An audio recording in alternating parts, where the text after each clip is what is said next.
Hello and welcome to Trial TV Live. I am the Squeegee of Justice. Thank you so much for joining us here as we are covering the Washington versus Ali sentencing, which is happening today.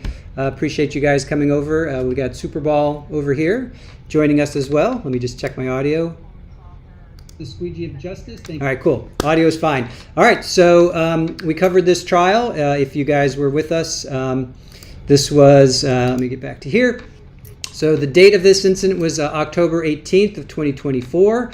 Both Ihsan and Zahraa were found not guilty of the major crimes, and actually Zahraa was only found guilty, I think, of the court order. Well, let me read my things here. My description. I wrote it yesterday, and I've got Donna Adelson going on over here and Ali going on over here. So he was found guilty of second-degree assault, unlawful imprisonment, and a misdemeanor assault. So Zahraa was found guilty of just violating the no-contact order. So she was released because she was already in jail longer than what her sentencing was going to be. So she's free. So Zahraa is free. She's a free woman. Ihsan is going to be up for just second-degree assault and unlawful imprisonment. So pretty wild, right? Pretty wild stuff. All right, so that's where we stand. Good to see you guys. Thank you so much for joining us over here. You guys are fantastic in joining us. I really appreciate it. So we're waiting for the feed to kick in. So you see all of the charges that both of them were up for: attempted second degree, attempted first degree kidnapping, attempted second degree kidnapping, first degree assault, fourth degree assault. That was Ihsan. And then Zahraa was attempted second degree, attempted first degree kidnapping, attempted second degree kidnapping, second degree assault, and second degree burglary. So she was found not guilty in all of that. The only thing was a court order to stay off of the grounds, and also a no contact order also against Isaiah. So that's where we stand right now. I'm going to put us over here. I'm going to put us here.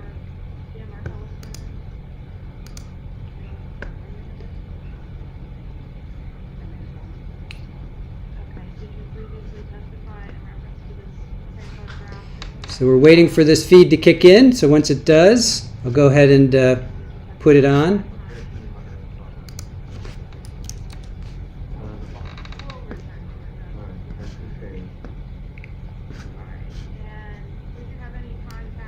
What will happen to Dad? And we understand that the mother will be there as well, Zahraa Ali. She was immediately released after this trial because she was only found guilty of violating essentially a restraining order, a no-contact order involving her daughter's boyfriend. You see her there elated when she was released because of time served. Will her husband get the same thing? Yeah, well, basically he's looking at a maximum of a year, 12 months. He's already been incarcerated since November of last 10 year. months, right. So no criminal record.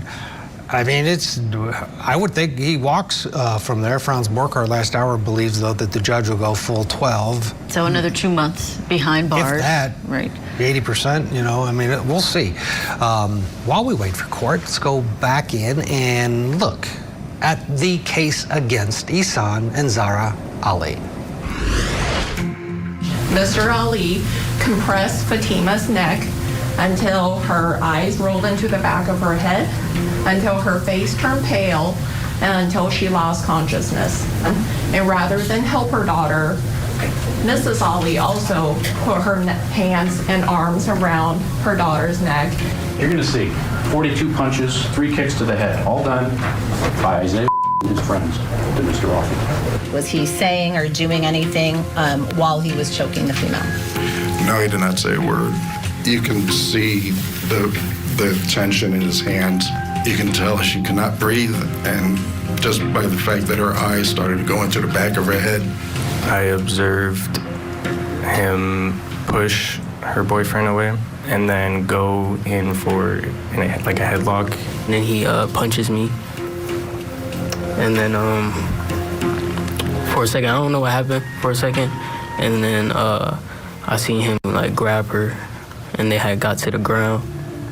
I started punching him as he's choking her.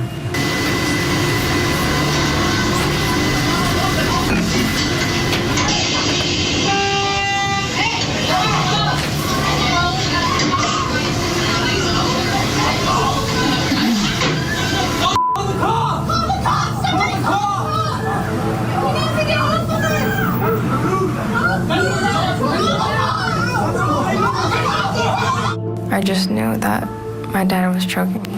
Were you speaking or breathing or saying anything? No. What about air? Could you feel the ability to breathe? No. Did you have any pain? Yes. And where was that pain? On my neck. What are you thinking during this period of time? Heartbroken. Okay.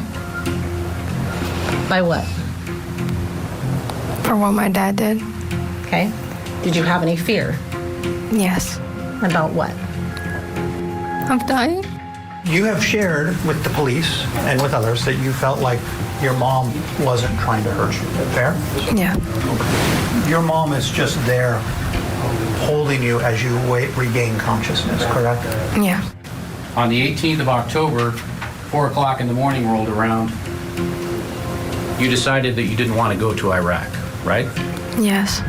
Prior to that point, at 4 o'clock in the morning on the day you were scheduled to leave, you had not discussed that with your parents, had you?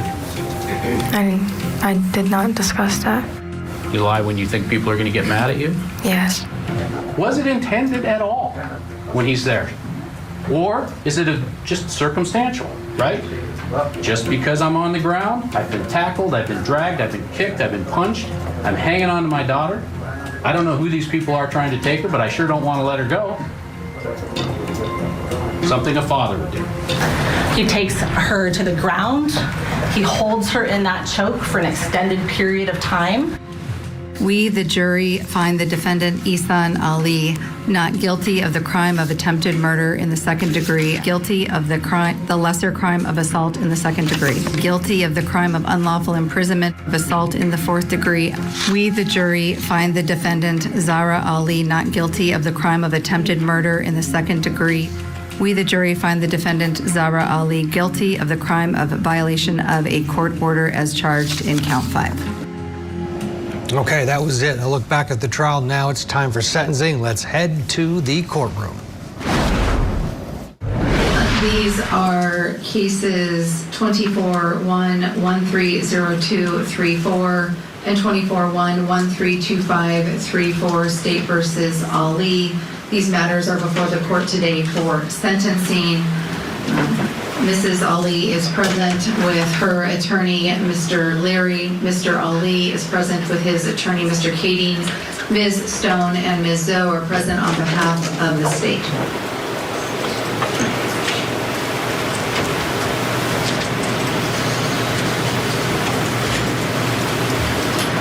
Are one of the interpreters going to interpret that?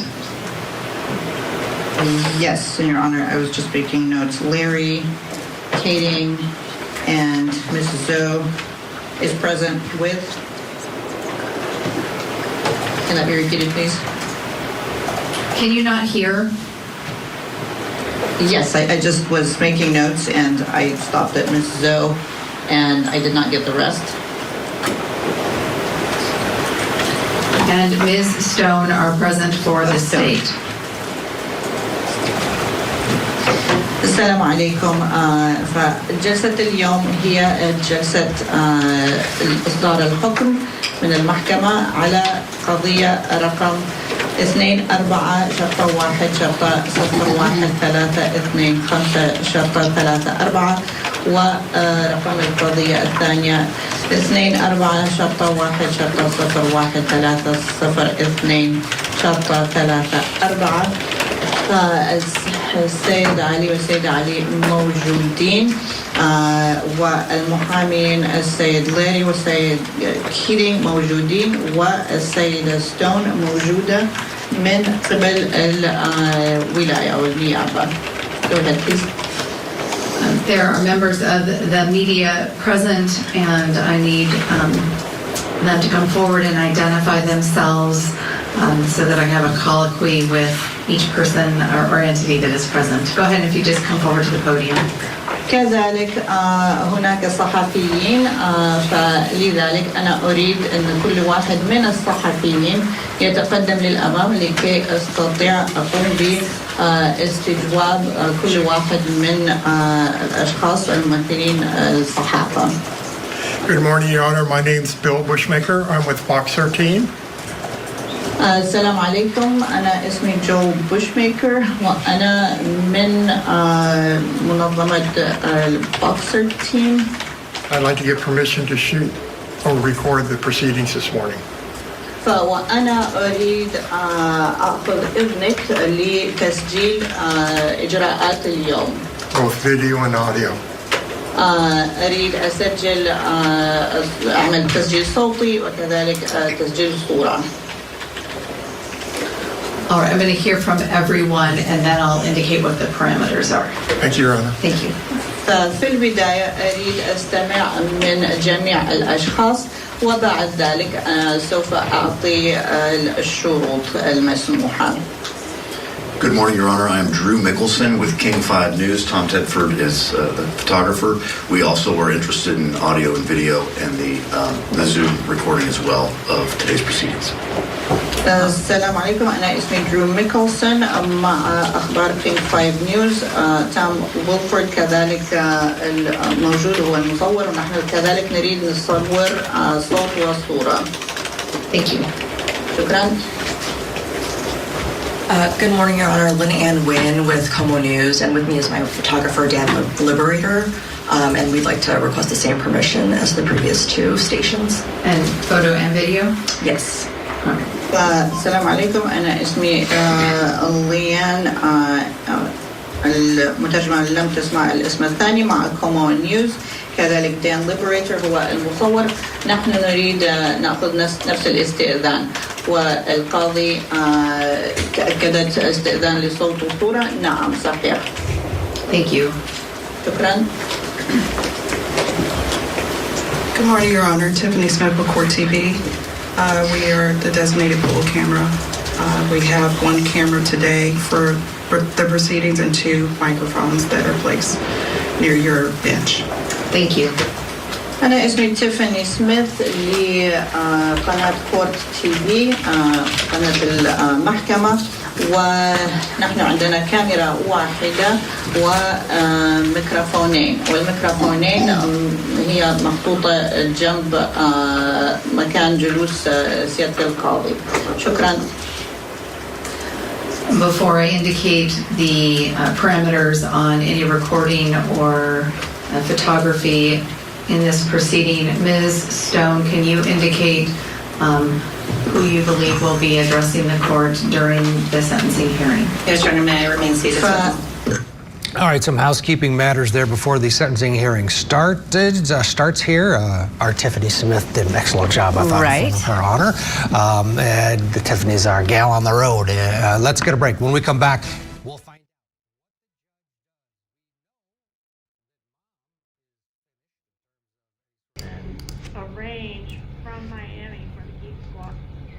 So this is what Court TV does. They're going to take their breaks, so we just have to just hang in there and wait for them to come back from their break.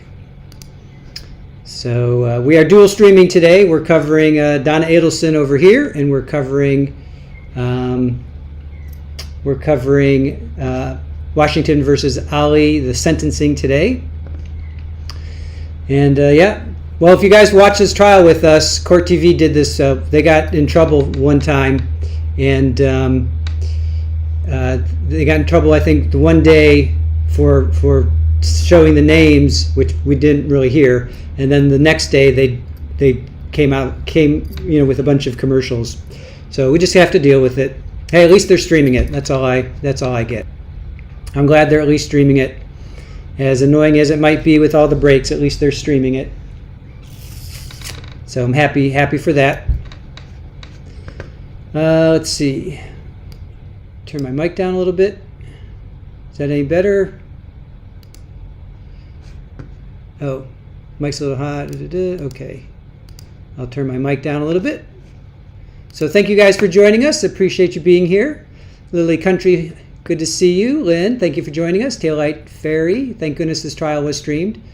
Donna's trial is going to be at 1:30. You can join us on the other stream. We're showing previous testimony from Wendy Adelson. So we're over on another stream right now, and then once this is over, we'll send everybody over. Well, I got little kittens meowing at me. What's up, guys? You want to come in? All right, come on in.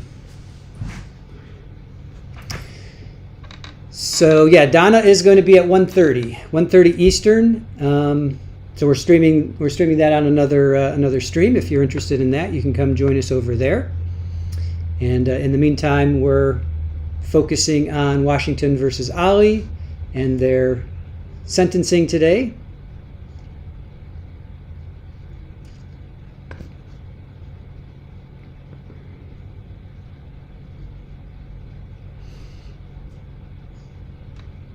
So let's see. Yarnworks, good to see you. Don't think it was the media. I think they could have easily solved it by having initials from the prosecution. They were throwing around names like candy in a parade. That is true. That is true. I thought they should have just gone for like a 10-minute delay. Just do a 5 or 10-minute delay and then just redact or just, just edit out. I don't know why they didn't do that. To me, they could have just done a 5 or 10-minute delay and just edit out the names. But they chose to do what they chose to do, and it is what it is. But at least we were able to get a stream. I'm happy that they got a stream for us. So.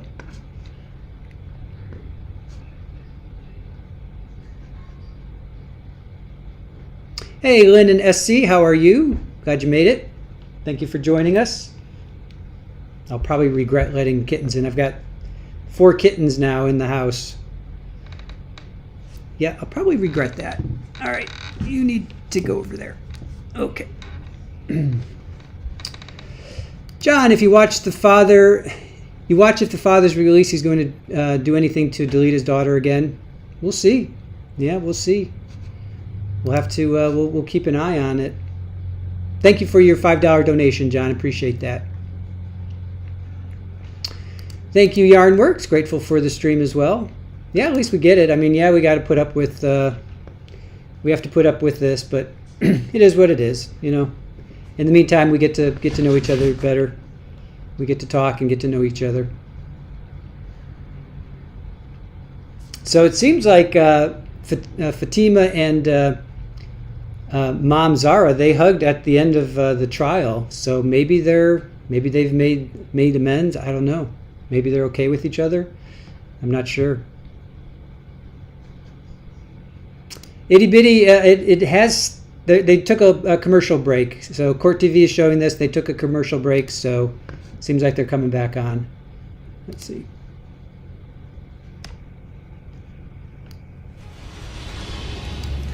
Welcome back. Let's head to Washington. Sentencing underway for parents Ihsan and Zahraa Ali. Yeah, both of these parents, they were acquitted of the top charge against them, attempted second-degree murder, for an incident that involved their 17-year-old daughter after she had run away ahead of a months-long trip that they had planned for her back to her home country of Iraq. Mom was released immediately after the verdict, and Dad, he's been in jail. We're going to find out what happens to him. Let's go in live. They're still doing some house cleaning. They're interpreters too during this hearing. During the trial, they had headphones, but now it's a little bit lengthier because we're hearing the interpretation with each sentence uttered in the courtroom. Let's go back in.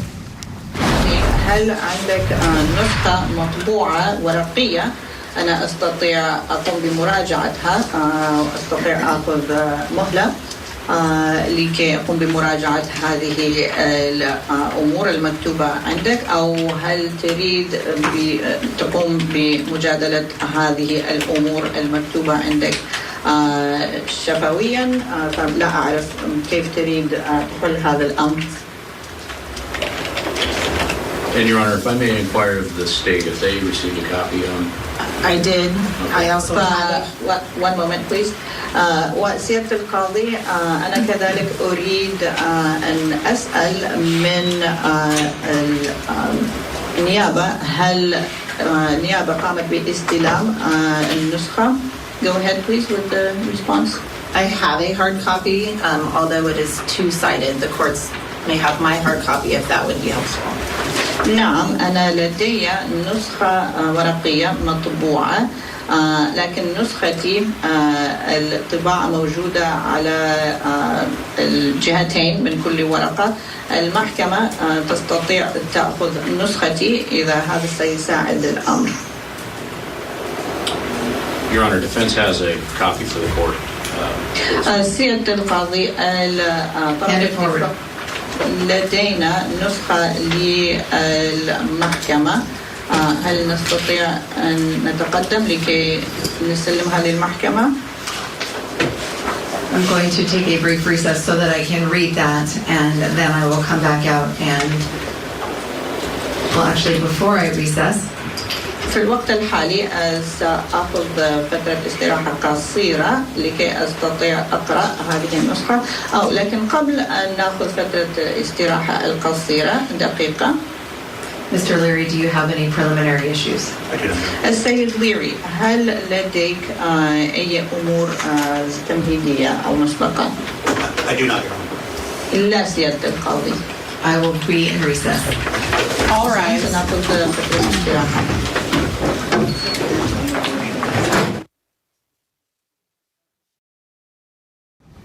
All right, let's bring in Philip DeBay.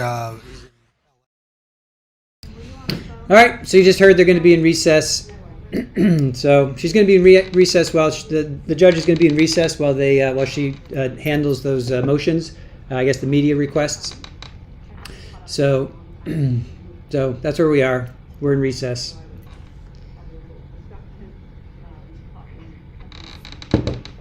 Hi, little one. Let me show you a little kitty. My little kitty. It's one little kitty. What are you up to? You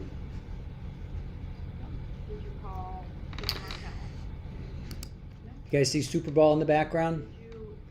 Super Bowl's back there. That's the big one. We got 4 little kittens floating around. But Super Bowl's trying to manage.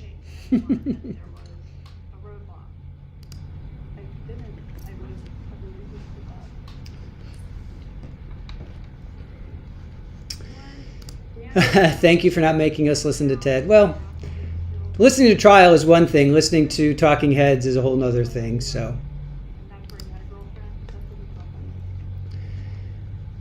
I don't know how long that recess is going to be. Maybe 10 minutes. I have no idea how long that recess is going to be.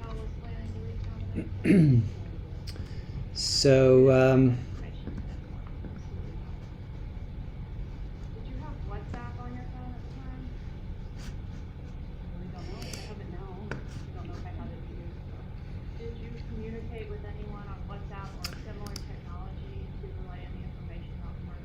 So just to kind of refresh with the backstory, so Ihsan, he was 44, and is 44. His wife, Zahra, she's 40. They were arrested October 18th of 2024. Fatima had, quote unquote, according to them, had run away from home that morning. She, according to her testimony, she did not want to go to Iraq because she felt that she was going to be married off to an older gentleman. So she ran away, and she hooked up. She went to the school where she felt safe, and her boyfriend Isaiah was there. He had a court order, no contact order with the mom Zahra a month before, and also the school had a no trespassing nowhere on the properties of the school. So they were driving around, they went to the school, and they found Fatima there. And Dad confronted her at the bus stop. And there's video of that confrontation where he punches Isaiah. He chokeholds. He puts Fatima in a chokehold, puts her on the ground. She passes in and out of consciousness several times. And she gets away. Eventually she gets away. So they found them. They brought charges against them. The charges were second degree. Let's see. attempted second degree, attempted first degree kidnapping, attempted second degree kidnapping, second degree assault, fourth degree assault. And here's the body camera. So there's the body camera. And then Zahra's charges were attempted second degree, also attempted first degree kidnapping, attempted second degree kidnapping, second degree assault, and second degree burglary. Now her burglary, those were charges of her being she trespassed. So burglary doesn't mean you have to steal something. She just simply was on these school grounds, which she was not supposed to be on these grounds, and they got her for that. So she committed a crime while on grounds that she was not supposed to be on. So that's where the burglary charges come into play. So a jury found them not guilty of the second degree assault. I'm sorry, he was found guilty of that, but they were both acquitted of attempted deletion. So the jury did find Ihsan guilty of the second degree assault, unlawful imprisonment, and misdemeanor assault. So he was in custody this entire time. Zahra was found not guilty, and she the only thing was her violating her no contact order, and she was time served, so she was let go. So she's been free. So that's kind of where we stand. Joan, you expect to be disappointed in this sentence as you were about the verdict? I have a feeling, Joan, that let me pull this up. I have a feeling that he's already going to get time served, or I think he faces up to 12 months in prison, but he may already get time served, So we'll see. We'll see what happens. Yeah, I was disappointed as well. I thought they got off a little bit easier. We can put that back up. Let's see, Denise. It has started. The judge is in recess because there were some media requests. So she has to look at that. The judge is looking. It has started already, but the judge went into a recess after, about 5 or 10 minutes. So it has technically started. It's just they took a recess. Let's see, Daisy. Let me pull this down here so we can see it. I still don't see any priors for Dad, so I would be shocked if he got any time at all. Still curious about an order of protection, though. Yep. All right, you guys. Stop.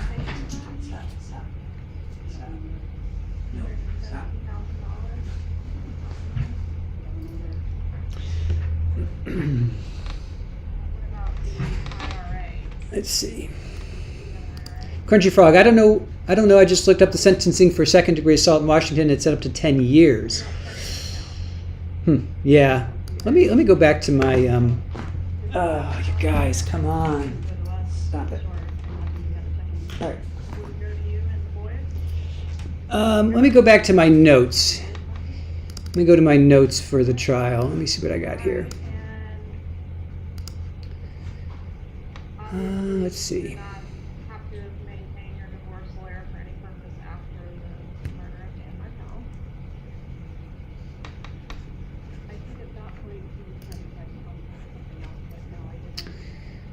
All right, let me see if I can find my notes here real quick.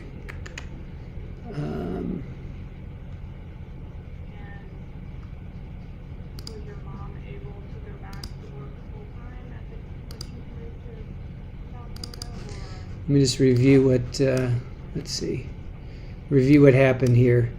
So 12 to 14 months for one count and 4 to 6 months in the second count.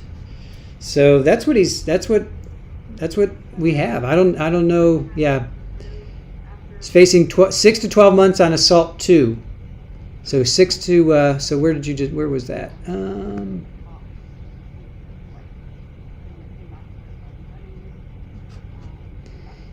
All right, so Crunchy Frog, it's assault 2. He's facing 6 to 12 months on assault 2. So I guess is that the second degree?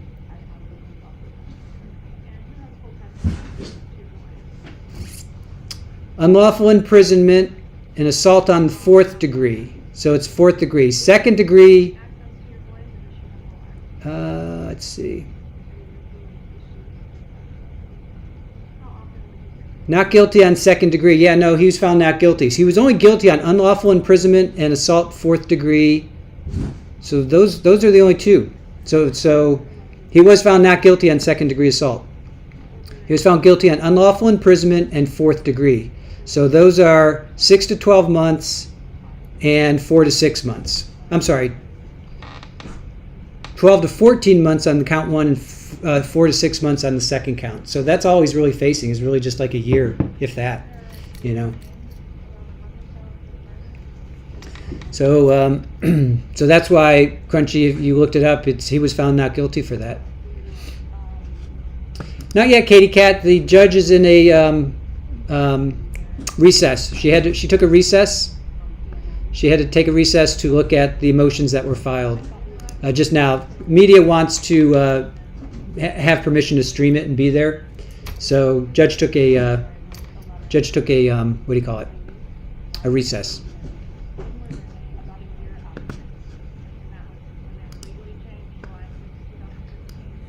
About to be sentenced for his role in an altercation with his teenage daughter. Yeah, we watched this trial play out together. Ihsan and Zahraa Ali, they were acquitted last month of the top count against them for attempted second-degree murder. It's an incident that was caught on camera involving their then 17-year-old daughter, Fatima. Ihsan Ali was captured on video placing a chokehold around Fatima's neck while students and bystanders attempted to free her. We heard the bus driver say that he pulled the grip apart as he saw Fatima's eyes roll back in her head. The judge back on the bench. Let's go back into the courtroom. Thank you, Your Honor. Your Honor, I'll start with Mr. Ali. And actually, as we start, I'll hand up to the court the state statement of criminal history and the attached offender score worksheets with the acknowledgement of that history by the defendant and his counsel. إذا أريد أن أبلش بقضية السيد علي أريد أن أبلش بقضية السيد علي. هناك بعض المرفقات، هناك سجل العدل الجنائي أيضا للسيد علي، وأنا أعطيت نسخة من هذه الوثائق المسندات للمحامي.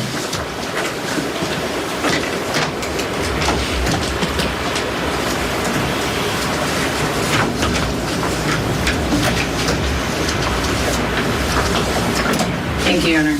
Yeah, I'm going to start with Mr. Ali. As I indicated, Mr. Ali comes into this court with an offender score of 2 based on the current offenses. Prior to this, as the court can see from the criminal history and the attack. I'm sorry. إذا أبلش بقضية السيد علي. كما قلت السيد علي يأتي إلى المحكمة. هناك درجة الجريمة لديه رقم 2. هناك أيضا بعد السجل الجنائي. As the court can see from the current offenses, that gives Mr. Ali an offender score of 2. إذا كما قلت يعني استنادا للسجل العدلي أو الجنائي للسيد إحسان علي، فالمعدل الجريمة لديه هو 2. And that's on counts 2 and 3. And on count 4, a gross misdemeanor that would give him a standard range of 0 to 364 days. إذا هذا فيما يخص التهمة رقم 2 و3. فيما يخص التهمة رقم 4 هذا يعطيه مجال مدة للسجن بين 0 إلى 364 يوم سجن. On count 2, his standard range would be 12 months and 1 day to 14 months. إذا فيما يخص التهمة رقم 2 هناك 12 شهر ويوم أو من شهر إلى 14 شهر. On count 3, his standard range would be 4 to 12 months. فيما يخص التهمة رقم 3 فالمعدل العقوبة سيتراوح بين 4 إلى 12 شهر.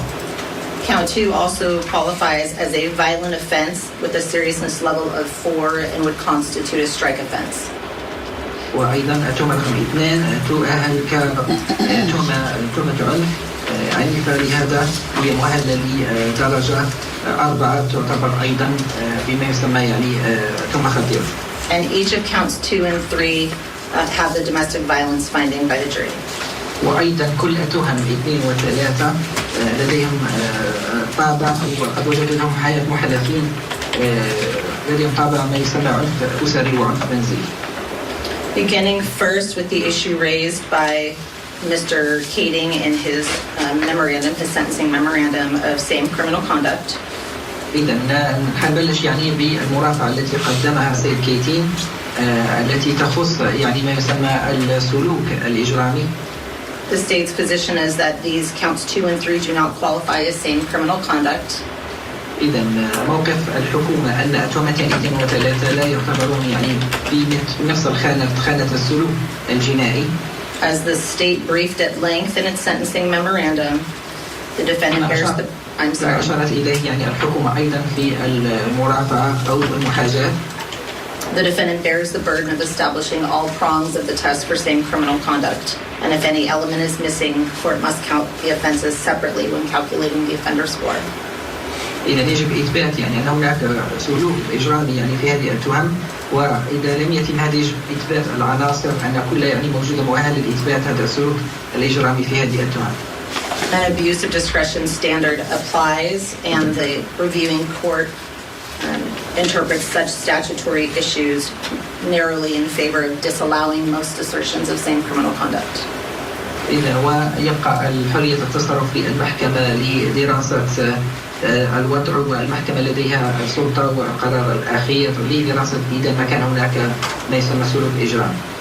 A crime constitutes the same criminal conduct if it occurs at the same time, place, victim, and has the same intent. إذا تعتبر الجريمة كسلوك إجرامي إذا حدث هذا الحدث في نفس الوقت في نفس المكان، وأيضا حدث لنفس الضحايا. If any one of those elements is missing, then it is not same criminal conduct. إذا كان واحد من هذه الأشياء العناصر غير موجود باعتبارها كسلوك إجرامي. Here, the question at issue is whether their same intent existed between unlawful imprisonment and assault in the second degree. إذا السؤال الآن هل هناك يعني أي علاقة بين تهمة الحجز الغير القانوني وأيضا الاعتداء؟ The state will not reiterate its entire briefing. I know the court has read that, but I will highlight a couple of points. إذا الحكومة تريد أن تؤكد أكدت هذا يعني في المحاجات أو المرافعة، ولكن نريد أن نستطرد يعني هذه العناصر مرة أخرى. Most recently, in State versus House from the Court of Appeals, the Court of Appeals addressed this issue with these two crimes specifically and found that they did not constitute the same criminal intent. إذا في القضية قضية المحكمة العليا ضد هاوس في محكمة الاستئناف، المحكمة حددت مؤخرا أن الجريمة ليس لها علاقة بأي سلوك جنائي. The House Court, in evaluating the Supreme Court's decision in Westwood, as well as the decisions in Dunaway and Chenoweth, the case was relied upon by defense counsel in his briefing. وأيضا أرفقنا يعني هذه القضية كمثال قضية هاوس في التقييم في ويستوود وأيضا في محكمة شانوي. Determined that in committing the unlawful imprisonment, the mens rea specifically required that the defendant knowingly restrained another, while the mens rea for assault in the second degree varied. وأن كان هناك الحجز غير قانوني، وأيضا في أن كان هناك يعني الحجز غير قانوني الذي تم تعريفه يعني أيضا في هذه القضية. This holding was consistent with the Supreme Court's holding in State versus Chenoweth. وكان يعني نفس القرار كان في أيضا في قضية المحكمة العليا ضد شانوي. As well as State versus Westwood. وأيضا قضية الولاية ضد سيد ويستوود. The court found that the statutory's intent did not match, nor did the objective intents. إذا المحكمة وجدت من قبل أن ليس هناك يعني أي نية ولم تطابق يعني أي نية أيضا موجودة في القضية. Defense counsel argued in his briefing that the overarching goal essentially was the same and used a but-for analysis. That analysis does not apply here. إذا المحامي الدفاع قد بين يعني أن ليس هناك تحليل مطبق في هذه القضية، وكانت هذه هي المرافعة التي أدت. Indeed, in State versus House, Division 3 stated that even if one crime furthers another crime, such analysis is not reached by the court unless or until it determines that the statutory intents of the crimes are similar. إذا في قضية المحكمة ضد هاوس أيضا في المقال 3 تم تحديد أن ليس هناك أي تحليل يؤدي إلى هذا الاستنتاج. Without rehashing the state's briefing, the analysis then provided by defense counsel does not apply here, and the court does not reach any subjective intent analysis. وأيضا بقراءة التحليل لا نجد أن تحليل أو المحاججات التي قدمها محامي الدفاع تنطبق على هذه الحالة الآن. In other words, under Westwood, the two crimes did not constitute the same criminal conduct because the statutory intents are objectively dissimilar, and the defendant's subjective intent is irrelevant to that analysis.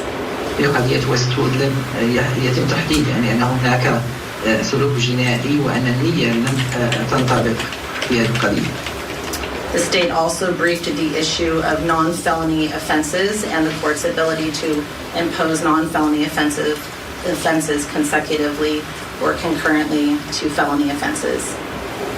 وأيضا هناك في محامي الدفاع أشار أن هذه التهم لا تعتبر أي جنايات أو من درجة كبيرة أو جنايات، ولهذا الحكومة تطلب أن تكون العقوبات ربما متتالية أو ربما متزامنة. Consecutive sentences may only be imposed under an exceptional sentence provision of RCW 9.94A.535, but that only counts for sentences which are being imposed under the Sentencing Reform Act. إذا وأيضا في العقوبة المتتالية أو المتتالية الحكومة تطلب هذا طبقا لقانون RCW 949A535 وأيضا هذا الذي يوافق قانون العقوبات. Count 3 is not a felony sentence, therefore the Sentencing Reform Act does not apply to count 3. التهمة رقم 3 ليست بجناية، لهذا لا نطلب أن تطبق هذا العقوبة التتابعية على التهمة رقم 3. Thus, count 3 is eligible to be served either concurrently or consecutively. Okay, talking about concurrent consecutive right now, we're getting down to it before the build-up. Let's get a break. We'll get you back into the courtroom and see.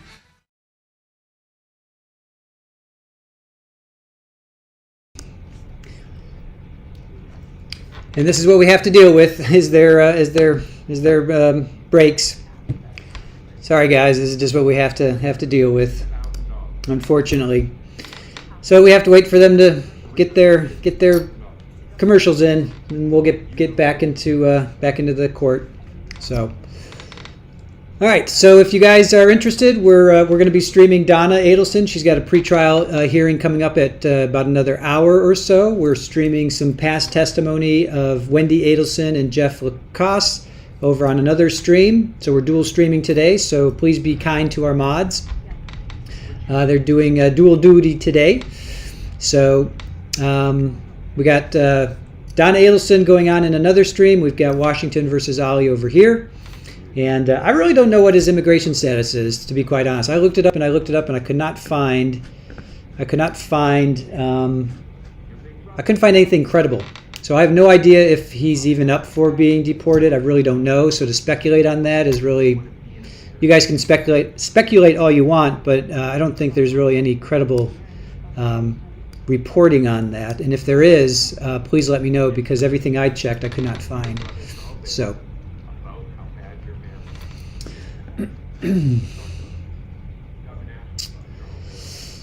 yeah, they may understand English, but they surely don't understand the terms and terminology. I don't even understand half of the terminology in a court of law. So yeah, I got no problem with them having interpreters. So what? I don't think that's a big deal. Yes, and after the trial, Fatima did go, or I guess Fatima hugged Zahraa, and Zahraa was speaking English, but I mean her English was broken. It wasn't that. It certainly wasn't fluid, and a court of law and law terms are very tricky. Again, I don't understand them, and I was born and raised here, so I have family members that are in law, and I don't understand all the legal terms, so I have no problem with that. My 5 Greek cats. Yes, this is live. We are currently live. We're waiting for Court TV to come back from a commercial break.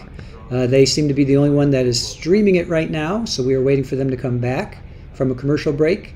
They are live. Donna Adelson's hearing will be live. That starts at 1:30, which is about 45 minutes from now.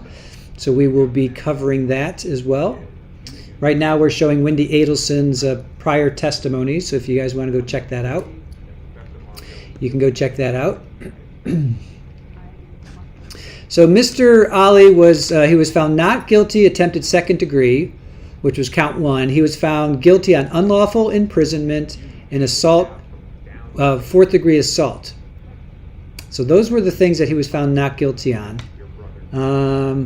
And Mrs. Ali was found not guilty across the board except for a violation of a court order. That was the only thing that she was found, and she did time served. So that was the only thing that she was found with time served. So, all right. I do ask you guys to be respectful. I know you have. This is an emotional trial. We watched it. We get it. I know you guys are emotional, but let's not bring. Let's just back it up a little bit. It is what it is. We don't need to. We don't need to bring in any politics or any negativity on that level. Because we do want to have a respectful chat. We don't want to be fighting with each other over something like this. If you have your opinion, I get it. I have my opinion as well. But let's just be respectful of us, of the channel, of our mods, of fellow chatters, and we'll take it from there.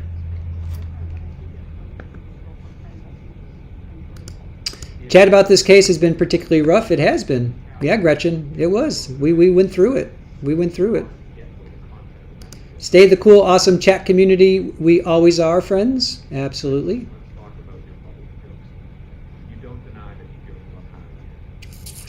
Adelson jury selection starts tomorrow. It does. It starts tomorrow, the 19th, I should say. Yep, Donna Adelson is tomorrow, the 19th. Jury selections are rarely streamed, so if they do stream it, we will cover it.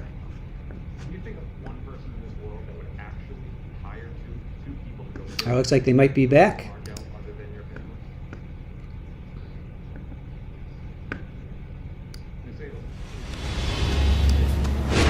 Well, welcome back to Court TV Live. Let's get you back inside of that Washington courtroom where we are watching together the sentencing hearing for a couple, parents who were accused of attempted second-degree murder, but they've been acquitted of that top charge. Ihsan Ali faces prison time for his role in an altercation with his teenage daughter Fatima. He's been behind bars since last November. We'll see what the judge decides. And his wife Zahraa, she's also inside of this courtroom. She was convicted of violating a no-contact order.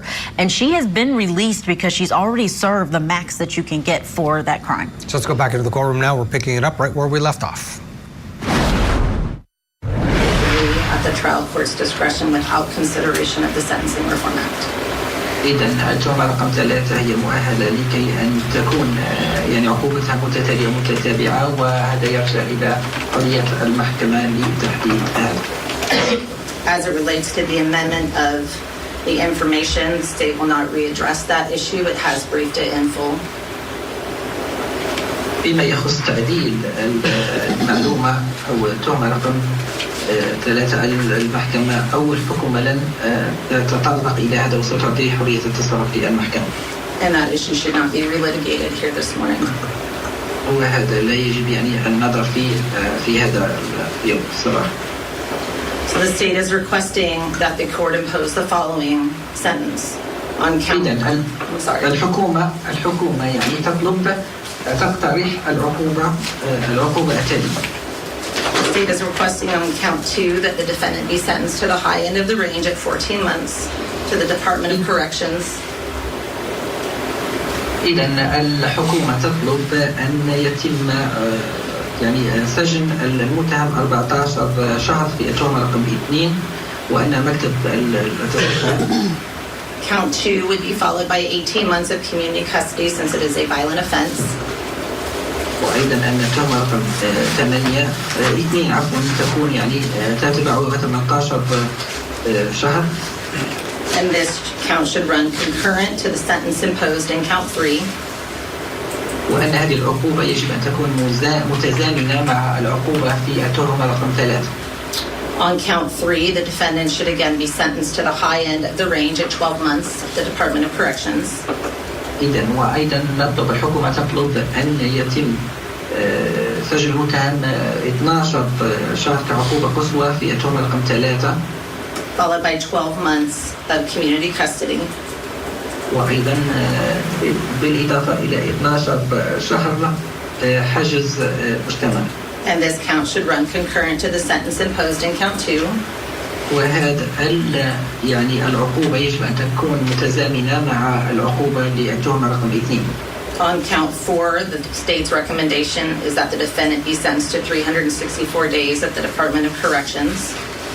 فيما يخص التهمة رقم 4 الحكومة تطلب مدة سجن 364 يوم لمكتب الإصلاحات. And this count should run consecutive to the sentences imposed in counts 2 and 3. وأن هذه العقوبة تهمة 4 يجب أن تكون متتابعة متتالية لعقوبة تهمتين رقم 2 و 3. Stated also asked that during the period of community custody, the defendant be required to maintain law-abiding behavior. أيضا الحكومة تطلب أن في مدة الحجز المجتمع أنه يجب يعني أن ينطبق كل القوانين. That he follow all of the mandatory conditions of the Department of Corrections. إذا يبقى في سلوك جيد وأيضا يتبع كل شروط فترة المراقبة. That he report to and be available for contact with the assigned community corrections officer as directed.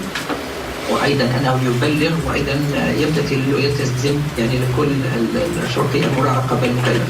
That he attend department approved education or employment. أيضا أنه يكون يحضر في كل جلسات يعني تتعلق بالتعليم أيضا والشغل. That he obtain prior approval of the department for the offender's residence, location and living arrangements. أيضا أن يأخذ يعني أي اتفاق مسبق لأي مكان سكن أو مكان إقامة. That he refrain from direct or indirect contact with the victims for the maximum statutory period allowed by order for each victim, barring an order from the court to the contrary. إذا وأن لا يكون هناك أي تواصل مباشر أو تواصل غير مباشر مع الضحية في هذه القضية حسب المدة التي سيتم تحديدها من طرف المحكمة. That he get a Washington State certified evaluation for domestic violence and anger management and comply with any recommended treatment.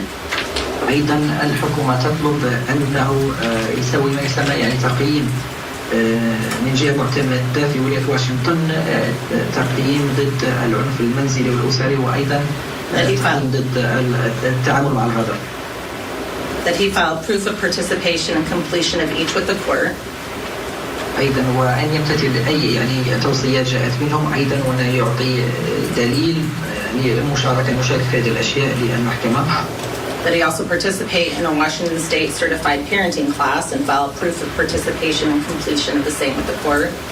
أيضا أن يشارك في قسم يعني معتمد للبارنتين الأبوة والأمومة أيضا من واشنطن وأيضا أن يعطي دليل لهذا للمحكمة. That he have no contact with Fatima or Isaiah as noted in the discovery and during the course of trial by means of a post-conviction no contact orders for 10 years and 24 months respectively. وأيضا أن لا يكون هناك أي تواصل مع فاطمة وأيضا عيسية حسب ما حددت المحكمة من قبل مدة هذا عدم التواصل 10 سنوات زائد 24 شهر. The state would reserve on restitution at this time as I have not received any requests yet for restitution. We would have 180 days to make that request. المحكمة سوف تحتفظ بنقطة التعويض. المحكمة لديها 180 يوم عشان تشوف إذا في تعويض في هذه القضية. As to any other fines and fees, the court has the ability to waive those with a finding of indigency.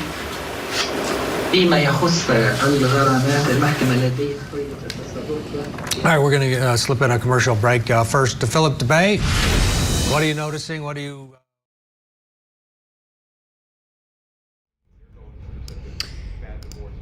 All right, so again, they're going to slip in a commercial because that's what they do. All right, so what I heard was count 2, they're asking, the state is asking for 18 months because it was a violent offense. Count 3, 12 months in prison, 12 months community custody concurrent with count 2. Count 4, 364 days consecutive with counts 2 and 3. A no contact order for 10 years for Fatima and 24 months for Isaiah, and then restitution is to come. So that's what I heard.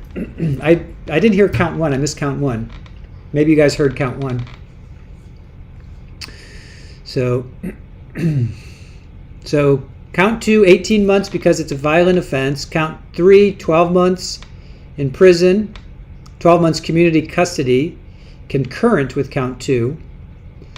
Count 4, 364 days consecutive with counts 2 and 3, and then no contact order for 10 years for Fatima and 24 months for Isaiah, and restitution to come. So we'll see what I'm sure the defense is going to ask for time served, and that's all they're going to say. So we'll see. Let's see what they say.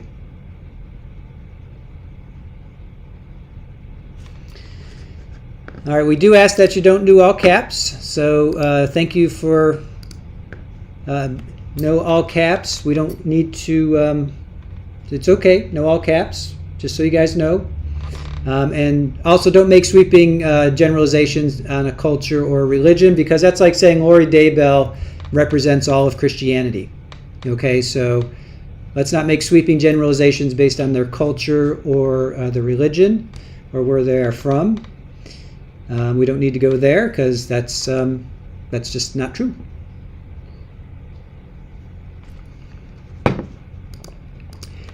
Daisy, since he was acquitted on count 1, is that why they are only mentioning counts 2 and downward? Probably, yeah. I didn't even hear count 1, so I'm hoping that was the case. I'm hoping that they just went straight to count 2. Yep, Lori doesn't even represent LDS. Yep, exactly. So let's not say just because of one religion that represents everybody. That's just not, we're not going to let that fly here, you guys. So just so you know, you can have your opinion, but we're not going to, we're not really going to accept that, because it's just, it's just not the way we roll here.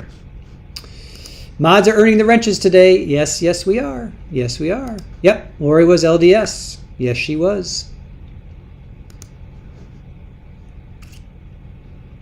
Yes, and Miss Adelson is coming up. We're going to stream her too. She's coming up in about 40 minutes or so. All right, we can definitely get rid of that. Parenting class. Did he say parenting class? He said community custody. Did he actually say parenting class? I didn't hear that. I didn't hear that. That is true, Gretchen. There are plenty of other channels. If you need to go in all caps, yell at somebody, go ahead and go somewhere else. Absolutely, I agree with that, Gretchen. We're not of that. We're not of that here. LDV who, right? Exactly, Lily.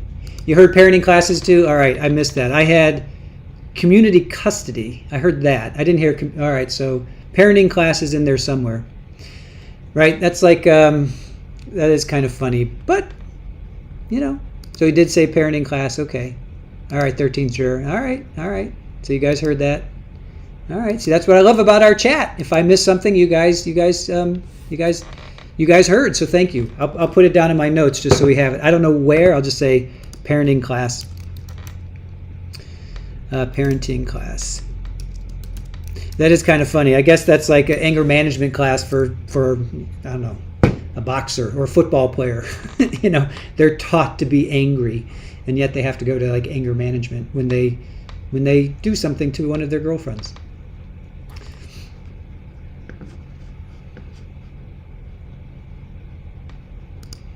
Awesome Potamus. I don't think she left the church, or did she? That's a good question. Joe would know. Joe Schmo would know. Or did they remove her? I think they probably removed her, I would think. Regardless, you can be a member of a community and separately do bad things not related to that community. 100% agree. And that goes for color, race, that goes for culture, that goes for country. I mean, come on, you guys. Just because they're they're of a certain religion or a religion doesn't mean the entire religion is that.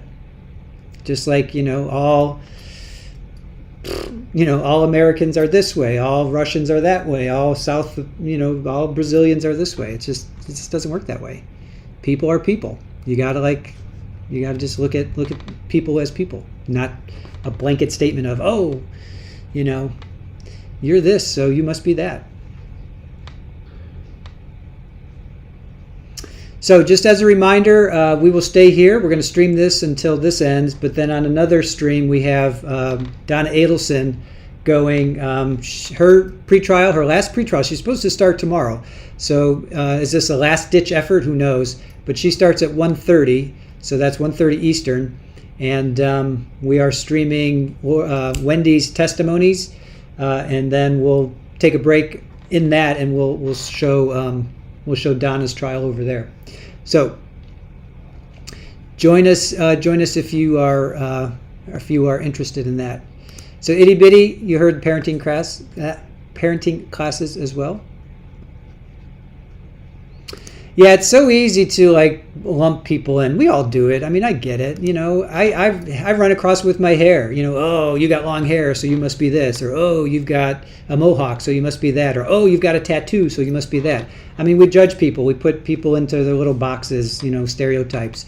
It drives me crazy. I do it. I do it, and I try to catch myself by recognizing it. But I get it. I do it.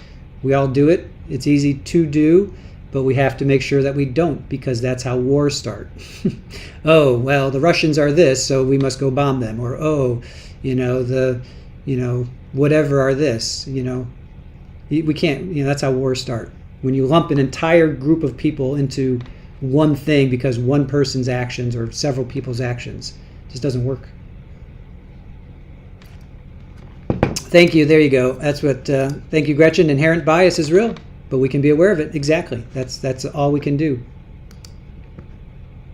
Sentencing hearing for the Ali parents. We're in Washington State this hour, where we're watching the judge listen to arguments over whether or not a father who was found guilty of assaulting his teenage daughter should be sentenced to time served or to more. Ihsan Ali was acquitted of a top charge of second-degree murder in the incident involving his 17-year-old daughter, but was found guilty of assault and unlawful imprisonment. Now we're seeing inside of this courtroom Ali's wife, Zahraa. She was also acquitted of the top charge, but she was found guilty of a no-contact order involving her daughter's boyfriend. She already served more than the allotted time for that crime, so she was immediately released after the verdict, but she is inside as a formality because she still does need to be formally sentenced. Yeah, let's go back into the courtroom now and watch more of this sentencing hearing. 4 أيام فمن المحتمل الفترة ستكون أعلى شوية. And I'll give that number again to the court here in a moment. وسأقوم بتوفير هذا الرقم مرة أخرى للمحكمة بعد فترة قصيرة. But regardless, Miss Ali has not served all 364 days of her sentence. لكن بغض النظر السيدة علي لم تكون معاقبة ولم تقضي الفترة الكاملة لتتكون من 364 يوم في السجن أو في الحبس. And approximately 83 days would remain. وتقريبا فترة 83 يوم ستظل باقية. The court has the ability to suspend those 83 days. المحكمة ستكون عندها أو لديها القدرة أنها تقوم بتعليق هذه الفترة. And take jurisdiction over Miss Ali for a period of 24 months. وأن السيدة علي ستكون تحت إشراف المحكمة لمدة فترة 24 شهر. I would ask the court to do so and impose the following additional conditions. أنا أطلب من المحكمة أنها تقوم بعمل ذلك، وكذلك أريد أطلب من المحكمة أنها كذلك تصدر الشروط التالية كجزء من العقاب. That Miss Ali have no criminal law violations and no contact with Isaiah for a period of 24 months. إن السيدة علي لا تكون لديها أي اختراقات جنائية جديدة، وكذلك ممنوع أي صلة واتصال مع أيزيا لمدة فترة 24 شهر. And that a 24-month no contact, anti-harassment no contact order be issued, protecting Isaiah. وأن المحكمة أطلب منها أن المحكمة تقوم بإصدار أمر موقع على الذي يمنع أي صلة واتصال مع أيزيا، وكذلك أي مضايقة، أمر عدم المضايقة لأيزيا. أن المحكمة تقوم بالتوقيع على أمر كهذا لمدة 24 شهر. The state would reserve on restitution, and the court has the ability to waive any other non-mandatory fines and fees based on indigency. والحكومة في الوقت الحالي ستحتفظ بحقها للطلب على التعويض للمستقبل، والمحكمة كذلك تستطيع أن تقوم بإسقاط دفع أي غرامات أو أي أموال أخرى بناء على العوزة والفقر. The courts previously made the finding of indigency for both of these defendants, even though both of their counsel are retained. فالمحكمة حصلت سابقا بحالة فقر لكل واحد من المتهمين، برغم أن كل واحد من المحامين الموجودين لكل واحد من الأطراف مدفوع عليهم من جيب كل واحد. The state has no ability to ask for any parenting classes or anything of that nature, as the conviction in this case is not a domestic violence conviction. الحكومة لا تستطيع أن تقوم بطلب أي دروس تحسين الأبوة والأمومة، لأن هذه القضية لا تضمن إلى قضايا تتعلق بالعنف الأسري والعنف المنزلي. That completes the state's recommendation. I would ask the court to hear from the victim advocate in this case, who's going to read Isaiah's statement. فهذه نحن كملنا توصية أو تقديم توصية الحكومة للمحكمة. في الوقت الحالي أنا أريد أطلب من مناصرة الضحايا أنها تقوم بقراءة النص الذي كتبه أيزيا للمحكمة. And you said that's Ms. Langdon? Yes, Your Honor. وأنت قلت أن هذه هي السيدة لاندن. نعم سيادة القاضي. And she can come forward. والسيدة لاندن تستطيع تتقدم للأمام.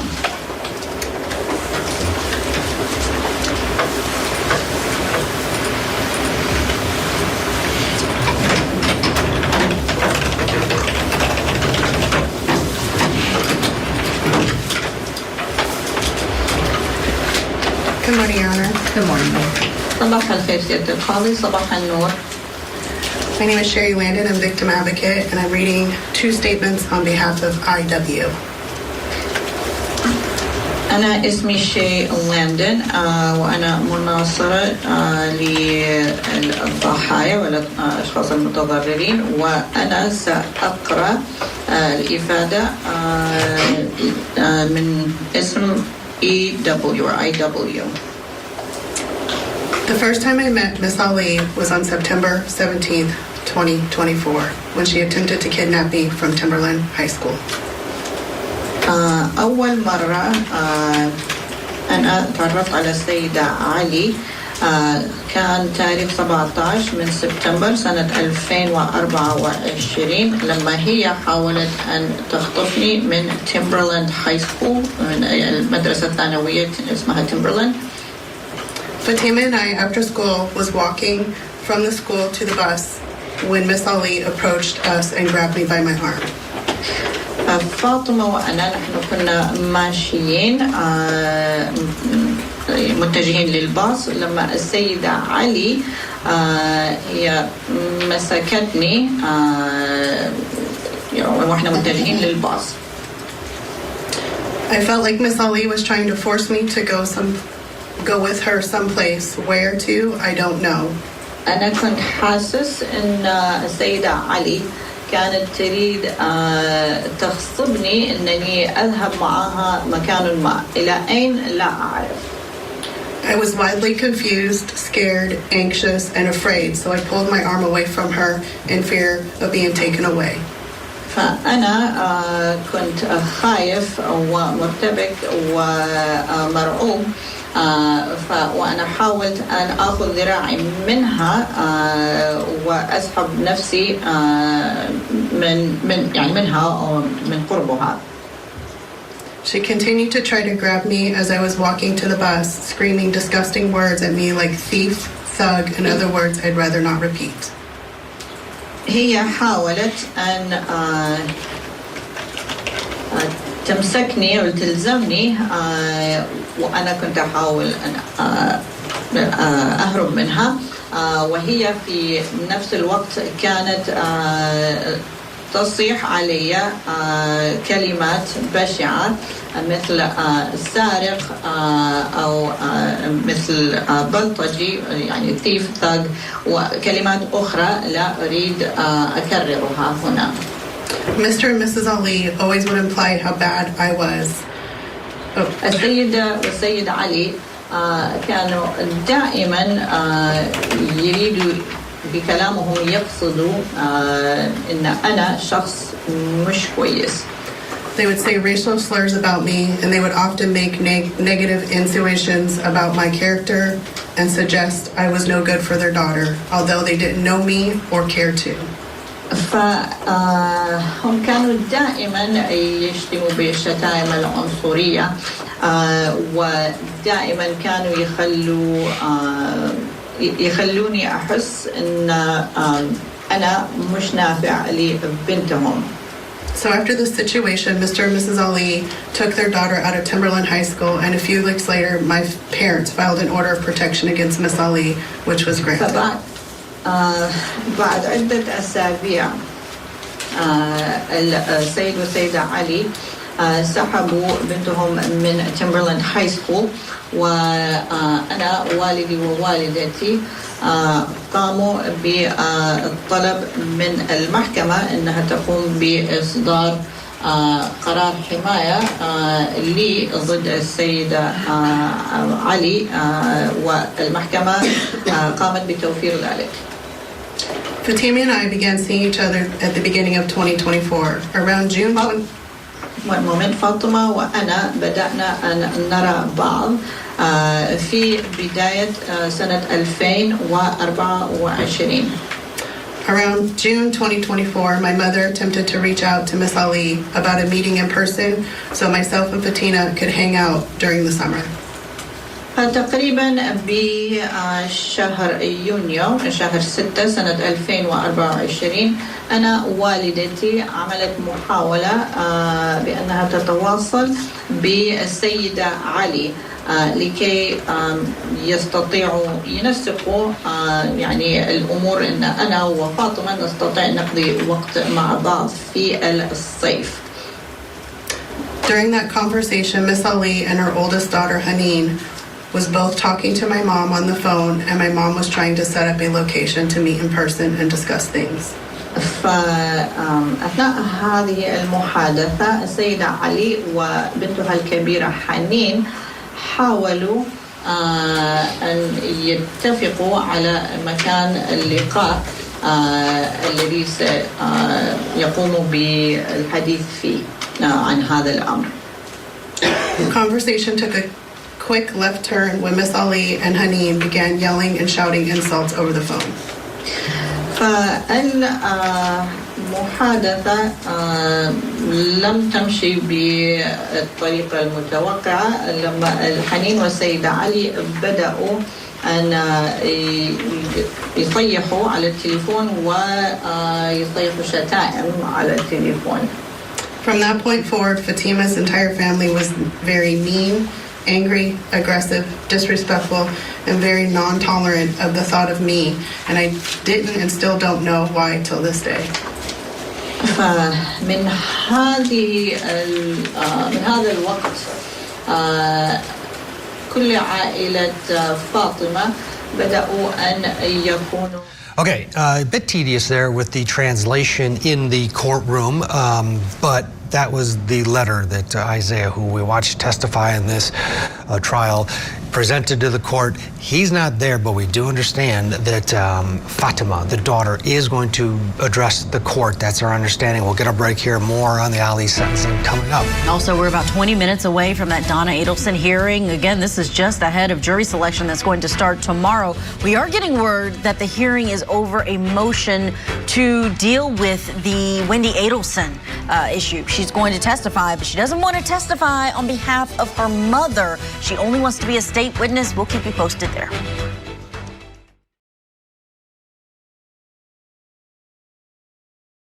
All right, so we've got another break. So they're saying Mrs. Ali has 83 more days remaining. So she hasn't served her full 364 days yet. So she still has 83 more days. Excuse me, 83 more days. So no, they got to take their break. They got to pay the bills. They got to keep the lights on, as they say.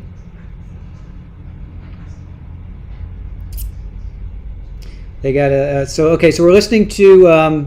There's a victim advocate. She's reading Isaiah's statement, and we're waiting to come back into court.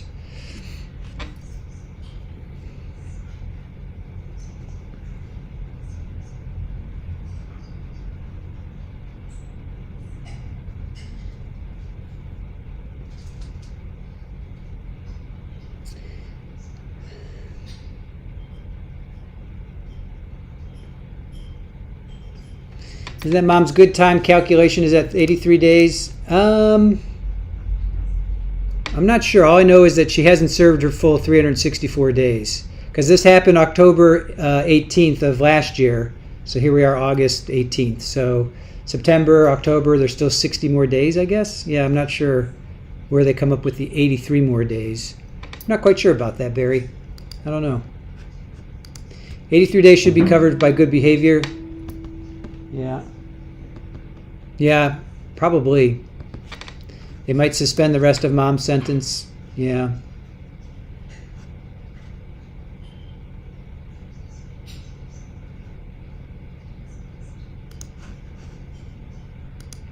Thank you, Deborah. Appreciate that.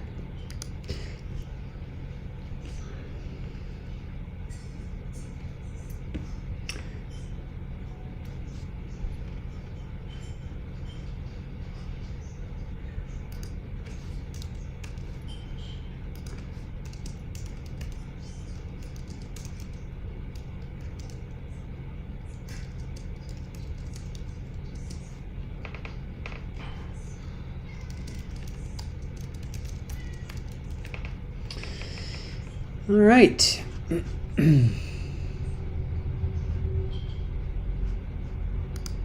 83 days is about 23%. So maybe she'll have to spend like a week. Maybe she'll spend like a week or two, and they'll give her the rest time served. I don't know. We'll have to see. Let's see what the judge says. We don't know yet. See what the judge has to say. So maybe she'll. Yeah, if you guys ever have any issues, just reboot. You know, you can always reboot and come back in. Just refresh it or reboot and maybe just refresh or just leave it and come back in. YouTube does that.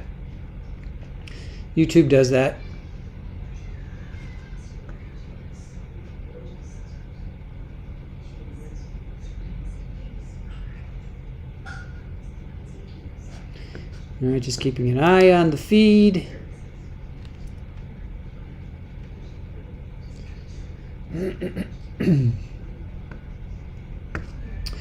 We're not going to switch, Lily Wayne. We're streaming on another. Another stream. So we're going to stay here, and then we're watching Donna on another stream. So we have 2 streams going.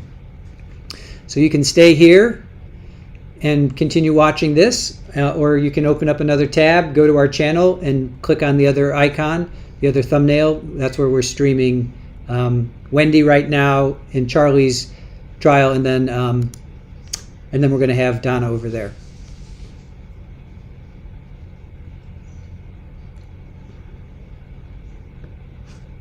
So we're not going to leave here. We're doing dual streams.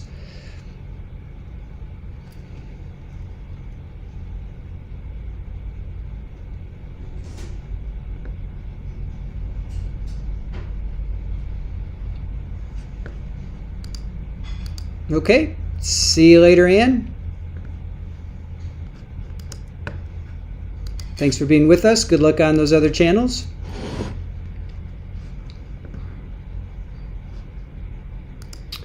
Can you keep us updated in chat, as I can't see a thing for 10 minutes now? I'm not sure what you mean you can't see a thing.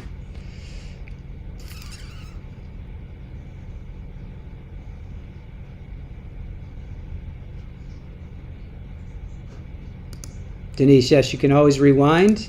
All right, looks like they're back.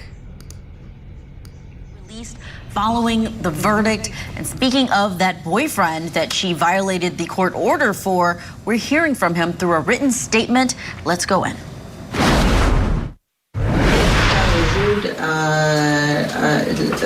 Ihsan Ali.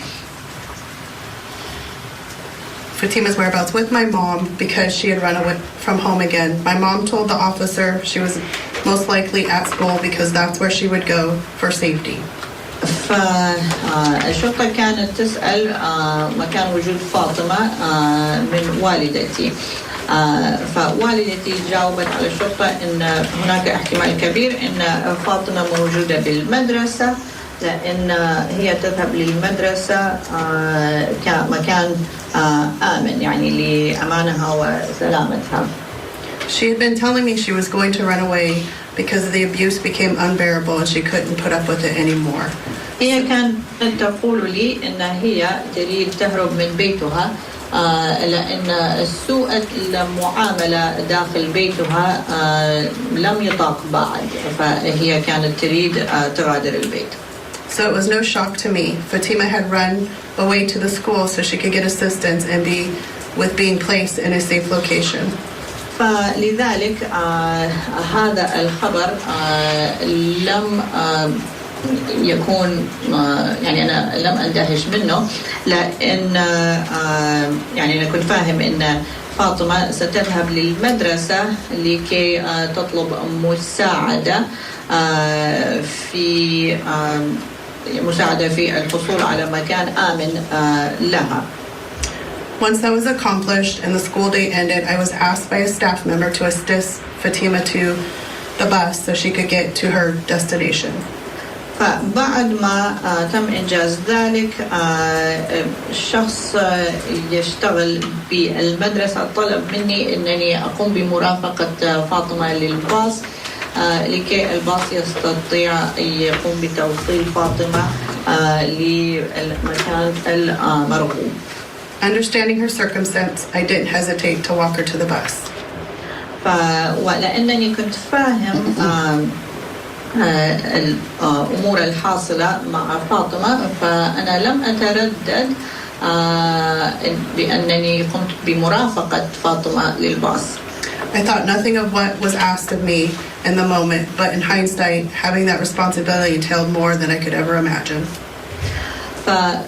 بالوقت الذي سألوني أنني أقوم بمرافقة هذا الباص، أنا يعني لا أفكر تفكير عميق عن هذا الأمر، لكن الآن وأنا براجع كل شيء في ذاكرتي وفي عقلي، أنا فاهم أن هذه المسؤولية كانت أكبر مما كنت أتوقع، يعني والأحداث الذي كنت أتوقع أنها ممكن تحصل. While standing and waiting at the bus, Fatima notices her father's truck and we both see him suddenly approach us. نحن لما كنا واقفين في انتظار الباص فاطمة لاحظت سيارة التراك تبع والدها وهو كان متجه نحونا. Once he confronts Fatima and I, chaos ensues, and in that instance, my life changed forever. ولما والدها يعني واجهنا فكل شيء اتغير تماما. Being assaulted by Mr. Ali on October 18, 2024 is something that will never escape me. يعني بدأت الفوضى والاعتداء الذي عمله السيد علي علي هذا الشيء دائما سيظل فيا وفي ذاكرتي. I've been attacked multiple occasions by Mr. and Mrs. Ali, hit, talked down to, called out my name, disrespected, and harassed. السيد والسيدة علي يعني اعتدوا علي عدة مرات. هم اعتدوا علي بالضرب وكذلك بالإهانات وبالشتائم. هذا حصل عدة مرات. I was a victim of these heinous acts at 16 years of age. فأنا كان عمري 16 سنة لما أصبحت ضحية لكل هذه التصرفات البشعة. I recently turned 17 and I still get anxious, on edge, stressed, afraid, and nervous anytime there is a mention of this situation or when I see someone that looks like them. أنا في الوقت الحالي أصبح عمري 17 سنة ولما أرى ناس يشبهوهم أنا بحس بتوتر وقلق وخوف يعني أثناء هذه الأوقات. Even when I see certain vehicles drive down the road, my heart starts to pound faster. حتى لما أرى بعض السيارات على الشارع فبحس أن قلبي يبدأ يدق بشكل أقوى وأسرع. I don't think any of these feelings will ever leave me, but I am taking steps toward finding new ways to cope with my ongoing anxiety. أنا لا أعتقد أن هذه المشاعر ستغادرني تماما لكن أنا بحاول أن أحصل طرق أنني أسيطر على هذا القلق والتوتر الذي بحسه بداخلي. After suffering a boxer's fracture in my dominant hand, it was very difficult for me to continue my daily responsibilities and tasks at school and home. بعد ما حصل لي كسر من يعني كسر ملاكم على اليد الذي دائما أقوم باستخدامها أنا لم أقدر أقوم بالأمور الذي لازم أعملها في حياتي وبالمنزل. During this time, I was maintaining great grades, and the situation made it more difficult than I thought to uphold them while being out of school for several weeks. ففي أثناء هذه الفترة أنا درجاتي في المدرسة كانت ممتازة لكن أثناء غيابي من المدرسة أنا حصلت أن يعني بحصل على صعوبة بأنني أواصل أدرس على نفس المستوى الممتاز الذي كنت أدرس عليه سابقا. My parents kept both my brother and I home from school for a while because they knew that Mr. and Mrs. Ali were what Mr. and Mrs. Ali were capable of. فأنا والدي ووالدتي منعوني وأخي من الذهاب للمدرسة لفترة لأنهم كانوا عارفين على الأشياء الذي السيد والسيدة علي قادرين عليها. Once there was a safety plan in place for me to return to class through the school and my parents, I was still terrified to go back to the place that I had suffered such a traumatic experience. فحتى لما أصدروا خطة آمنة لكي أستطيع أعود للمدرسة، أنا لسه كنت مرعوب ومليان خوف أثناء رجوعي إلى المكان الذي حصلت هذه الصدمة لي فيه. With the safety plan in place, I still felt unsafe because although her parents were in custody from the October 8th incident, فحتى مع خطة الأمان أنا لسه ما كنت أحس بالأمان بسبب الحدث الذي حصل مع والديها بتاريخ 8 من أكتوبر شهر 10. Fatima's older sister who participated in the incident as well were still unaccounted for and as yet had been held accountable for their role they played in helping their parents commit crimes. لأن أخت فاطمة الكبيرة لسه لم تتحمل أي مسؤولية على دورها في هذه الجرائم. All right, this letter from Isaiah, a little difficult to get through because of the constant stopping with the interpreter. It does seem lengthy, though, as well. Ooh, yeah, he went to Two of town. them. And now, again, we're expecting Fatima, the daughter, to address the court in person. Marlo Greer is watching along. She's a trial attorney in Denver. All right.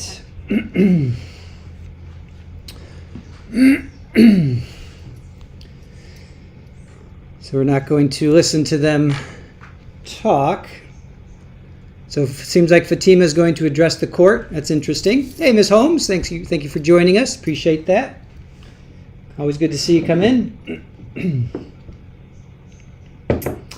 So if you guys want to watch, continue watching the Ali sentencing, you can stay here. We're also going to be covering Donna Adelson's pretrial hearing. That's coming up, we think, either at 1:30 or 1:45. We have one stream that says 1:45. We have another one, I think, that says 1:30. So I'm gonna go with whichever one comes up first. So just so you guys know, let's come over here.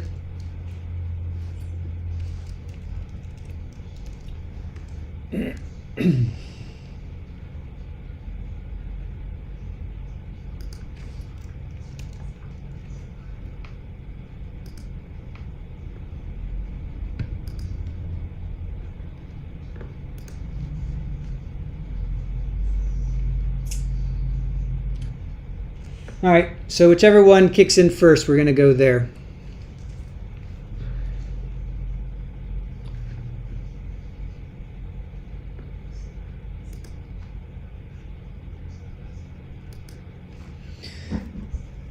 All right, so let's see. So this is a victim advocate who's speaking right now. She's reading Isaiah's statement. And, oh, you're welcome, Anna. Thank you for joining us. Everyone outside the USA is having live streaming issues. Can't really do anything about that. I'm sorry. You know, I have no idea what's going on outside of my house, let alone the U.S. So, I'm sorry. Sorry. Outages are being reported via Twitter. That stinks. Sorry, guys. Really not much we can do about that.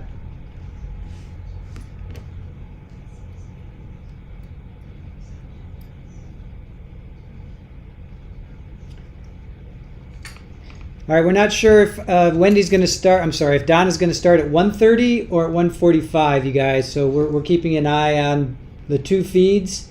So if she does start at 1:30, I'm going to stop statement. Sorry. Here I am just talking over it. Sorry, you guys. That was really bad. Okay. Donna, I'm not sure if she's going to start at 1:30 or if she's going to start at 1:45. So I have my eyes on the one that's starting at 1:30. So when that does start, don't worry, we'll jump right in. So don't worry, you won't miss anything.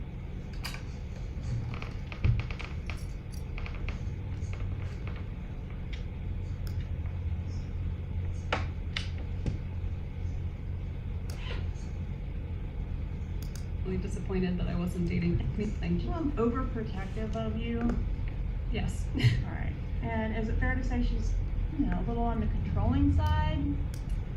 I don't think she's controlling, but she's definitely overprotective. Did she ever try to micromanage your life?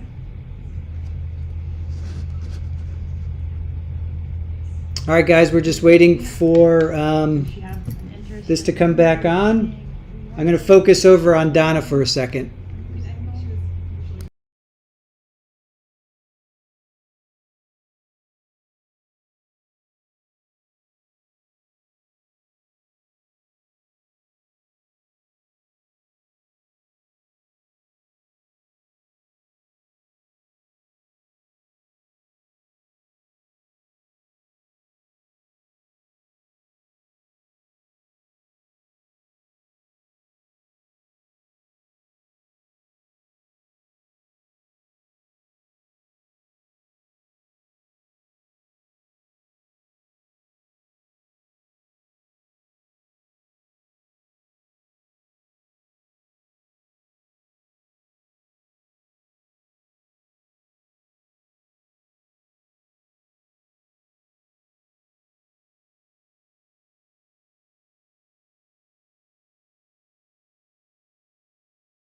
All right, seems like Donna's, it's after 1:30, so that might be 1:45 she might kick in.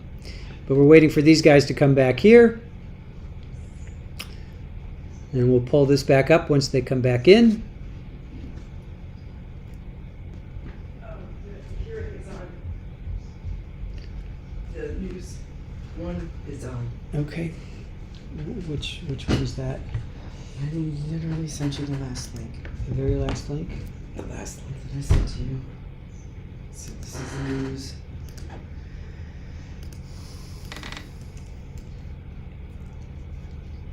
You have to put it in the browser. It's going to take you a minute. Unless you want to wait. All right, hold on, guys. Hold on a sec. All right, looks like we're back here, guys. Give me a moment. Welcome back to Court TV Live along with Julia Janae and Ted Rollins. We're in Washington watching the sentencing hearing for the attempted honor killing. The defendant, well, there's two of them. The first defendant, the one we're really focused in on, is Ihsan Ali. He and his wife Zahraa both acquitted of the top charge of second-degree murder, but he is facing some considerable time, but depending on what the judge does, second-degree assault and unlawful imprisonment. Let's go back to the courtroom. We're listening to this statement, and it's a little bit cumbersome, to be frank. It's a letter from Isaiah, the boyfriend. Right, and so he's not there in person. Someone else is reading that statement, and then it's being translated, but we're picking it up where we left off. مساعدتها لوالديها بأنهم يقوموا بارتكاب هذه الجرائم. Those feelings and emotions are still very present and will remain. فهذه المشاعر لسه لا زالت معايا وأظن أنها ستبقى معايا. What was once a safe place for me to go to and learn, have fun, and experience new things quickly became a place filled with trauma and anxiety. المكان الذي كان لي مكان كنت أتمتع بالذهاب إليه لكي أتعلم ولكي أعمل نشاطات فيه وأقضي وقت ممتع أصبح مكان خوف ورعب ويعني توتر لي. Not feeling safe at school is a very unpleasant feeling no one should ever have to go through. أن الشخص أي شخص يحس نفسه ليست في أمان في المدرسة، هذا إحساس لا أريد أن أي شخص يعني يمشي فيه أو أي شخص يمشي في هذه التجربة. Helping to defend someone who appeared to be dead at the hands of their parents is an everlasting trauma-filled experience that will never leave me. أنني قمت بمساعدة الشخص الذي كان باين أنه سيموت على أيدي والديه، فهذه التجربة مش هتغادرني أبداً. Physically assaulting minors, violating protection orders, and participating in such a reckless and dangerous behavior should never be accepted anywhere. فالاعتداء على قاصرين وكذلك أخذ دور في تصرفات عنيفة وخطيرة مثل هذه التصرفات المفروض لا تكون مقبولة في أي مكان. I'm not sure if Miss Ali has learned anything from this. أنا مش عارف إذا السيدة علي تعلمت أي شيء من هذا الحدث أو هذه التجربة. But I hope she never puts me, my family, her daughter, or anyone through anything of this nature again. لكن أنا أتمنى أن هي لا تكرر هذه التجربة لا معايا ولا مع بنتها ولا مع العائلة ولا مع أي حد. It's an uneasy feeling knowing she's been released, but I feel more paranoid than anything knowing she's already violated the protection order and a no trespass order. أنا يعني لا أحس بالراحة بأن تم إطلاق سراحها، لكن أنا كذلك خايف ومرعوب بسبب أنها قامت بانتهاك قرار الحماية، فلذلك أنا لا أثق في هذا القرار، يعني فقدت الثقة في هذا القرار. But hopefully all parties can move forward with their lives in a manner that isn't disruptive or harmful to others. لكن أتمنى أن الأطراف يستطيعوا أن يعيشوا حياتهم في المستقبل ويتقدموا للأمام في حياتهم دون أن تكون هناك أي اختراقات.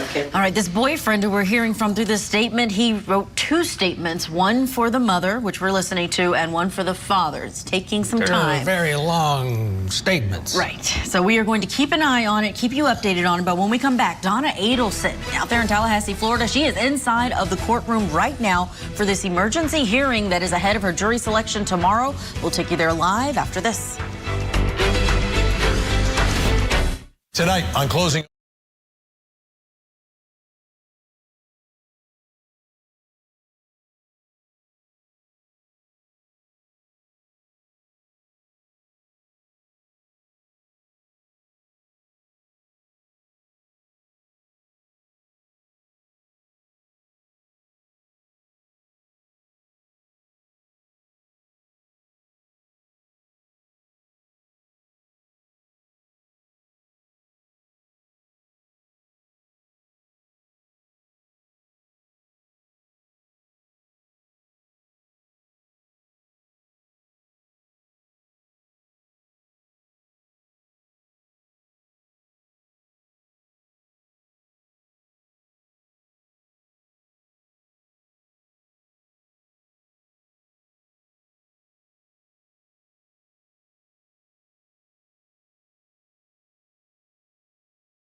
All right, you guys, I'm going to be focused on Donna, so I got that going.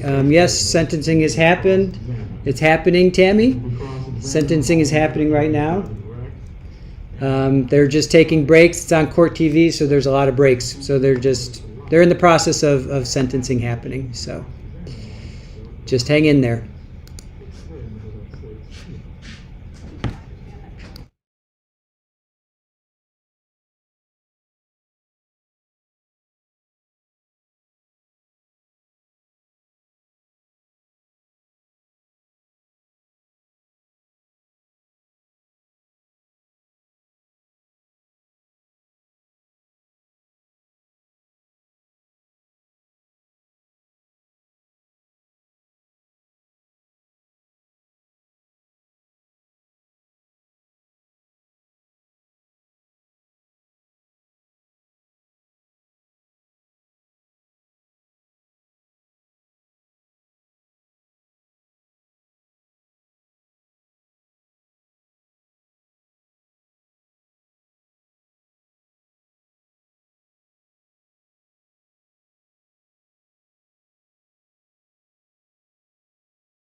Bounce from Washington momentarily to Florida because the Donna Adelson hearing, which was just put on the books today, has begun, and we want to go there. A reminder, her trial set to begin this week. Right, and what this is over in terms of this hearing is a motion that was filed by Donna Adelson's daughter, Wendy Adelson. Now, remember, Wendy Adelson has testified 3 times already in the case against people involved in the death of her ex-husband, Dan Markell. And last week, her attorneys filed a motion to quash the subpoena because Donna Adelson wants to call her daughter to the stand. She's on the witness list. She already is going to testify for the state, and that's how she wants to keep it. She doesn't want her attorney, the attorney for her mother rather, to be able to ask those direct questions, meaning they could ask anything. So she's asked to either put a statement on the record or be able to plead the fifth. Let's go in and hear the arguments. All right, so this is weird because we're already streaming Donna on another channel. So I'll stay here. I'll turn this up. We're streaming Donna on another stream. I'm hoping they'll come back to Ali. Maybe they'll come back to Ali. I don't know. Well, that stinks, you guys. So they're gonna. It's Court TV. They're going to jump around, so I'll stay here. If you guys want to listen to this, I'll stay here.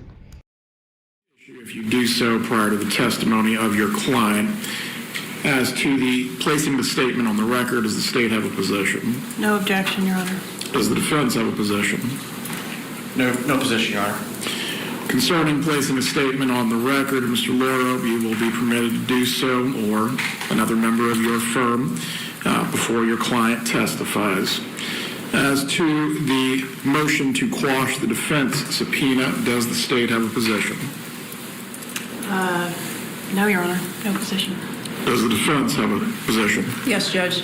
Go ahead. May I stay here? You may. Judge, the issue here and the concern that we have on behalf of Mrs. Adelson is there have been 2 prior rulings in the homicide of Mr. Markell. One came from Judge Hankinson, and then another one came from Judge Wheeler. What Judge Hankinson ruled is that the immunity conferred by the state subpoena extended to cross-examination, and we believe that's an accurate statement of the law. However, Judge Wheeler limited cross-examination to only what the state brings forth on direct. This is a premature at this point, Judge. We have her under subpoena, and we may want to elicit testimony from her. Well, before we get there on that point, when she's called as a state witness and she is cross-examined, she can be cross-examined on all matters raised by the direct and on matters of bias or impeachment or motive to lie. All matters that she can be cross-examined on pursuant to the rules of evidence extend under that state subpoena. I understand that, Judge, but our issue is, suppose that she's one of the first witnesses to testify, and suppose after she testifies, other issues come up that we know if we called her, she could rebut what has been said. It's not necessarily would be something that she would need to invoke her rights. It could be a very simple issue, and we would need her testimony. So until we go through the trial to see what happens, it's impossible for us to say, yes, just cross-examining her on bias and credibility and whatever the state has asked about sounds good in the state's case until we hear further testimony and some issue arises. I'll allow Mr. Lawyer to make his argument, but the crux of his motion is you cannot offer this witness any protection as it relates to you calling her in your case in chief. What is your response to the written argument on that matter? Yes, Your Honor. Hold on, Mr. Lawyer. I'm going to allow Ms. Fulford. I'm sorry. I thought you were asking me. I'm sorry, sir. You can make your argument in just a moment.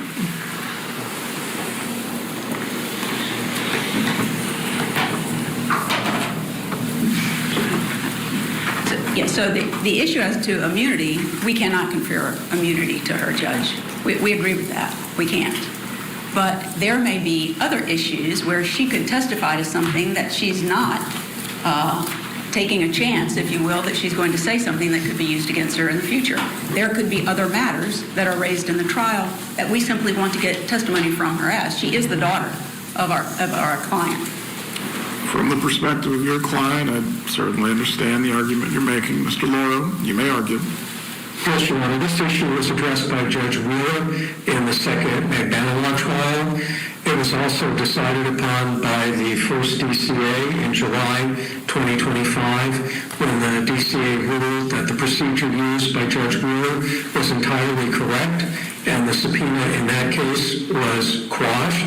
It was the same issue that the defense raised where they wanted to cross-examine my client pursuant to a defense subpoena which conferred no immunity at all on Ms. Adelson. I indicated to the court then, as I will now, that Ms. Adelson will assert her Fifth Amendment rights with respect to any relevant question asked by the defense. So the only result of the defense procedure would be to have the client's daughter take the stand and invoke the Fifth Amendment in front of the jury. And that the court decided by Judge Wheeler that would be inappropriate. And we would ask the court now to follow the same procedure as Judge Wheeler and follow the same procedure that was upheld by the first DCA just 1 month ago.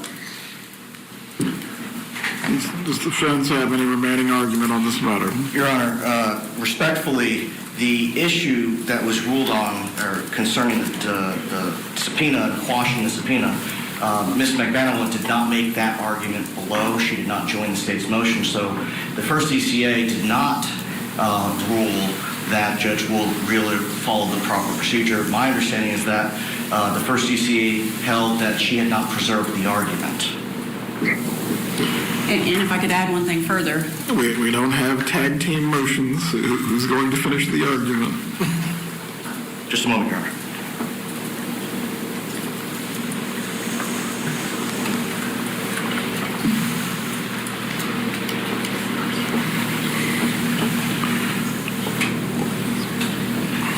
Your Honor, factually, we're in a vastly different circumstance. Our client certainly has information, knows information about her daughter that Ms. McBanawan would not have ever been able to know. And so it's our position that it's premature. The Fifth Amendment question, the courts have ruled, should be done on a question-by-question basis. So your expectation is for me to ask the question, she will make some sort of signal, I'm invoking the juries to be removed, and then we do this for the entire defense direct? No, Your Honor. What I would suggest is that if we get into this posture, and absolutely cross-examination may be sufficient, but if we get into the posture of needing additional, I would suggest that potentially proffering the questions, and then she and her counsel can advise the court if she intends to invoke her privilege at that time. Mr. Laura, last word, and then I will rule. Yes, Your Honor. The statement by counsel was patently incorrect and false.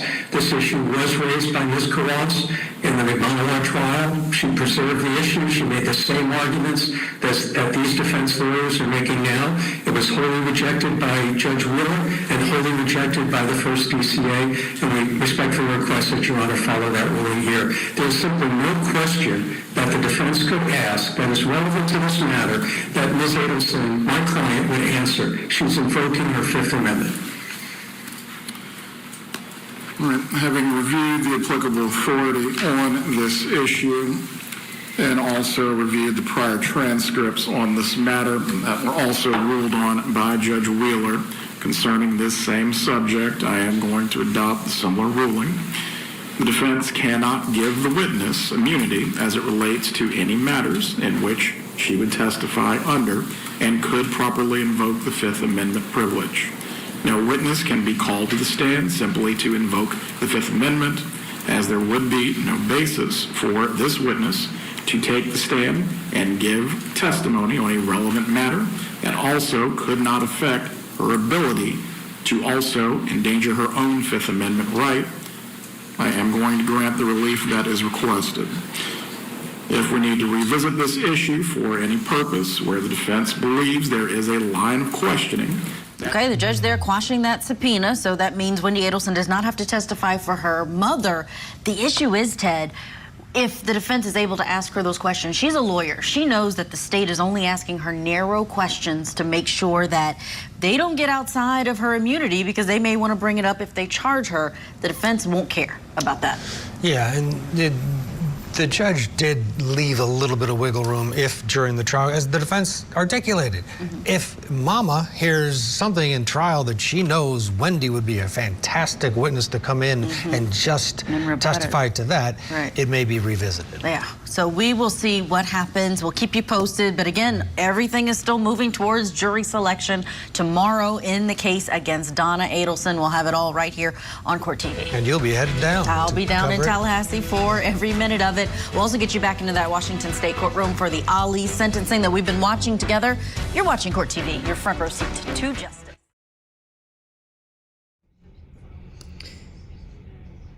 All right, so they cut into the feed, they cut into the Ali sentencing.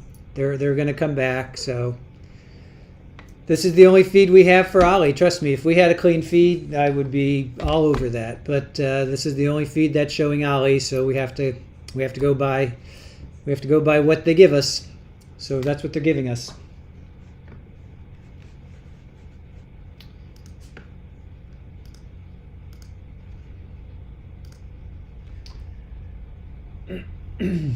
So that's what they're giving us. So they're coming back. Just got to have some patience. So so Donna, Wendy's she's not going to have to testify for the defense.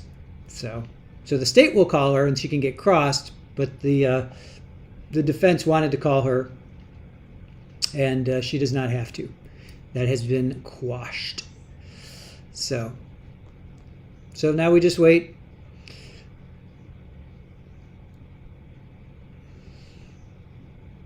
Now we just wait.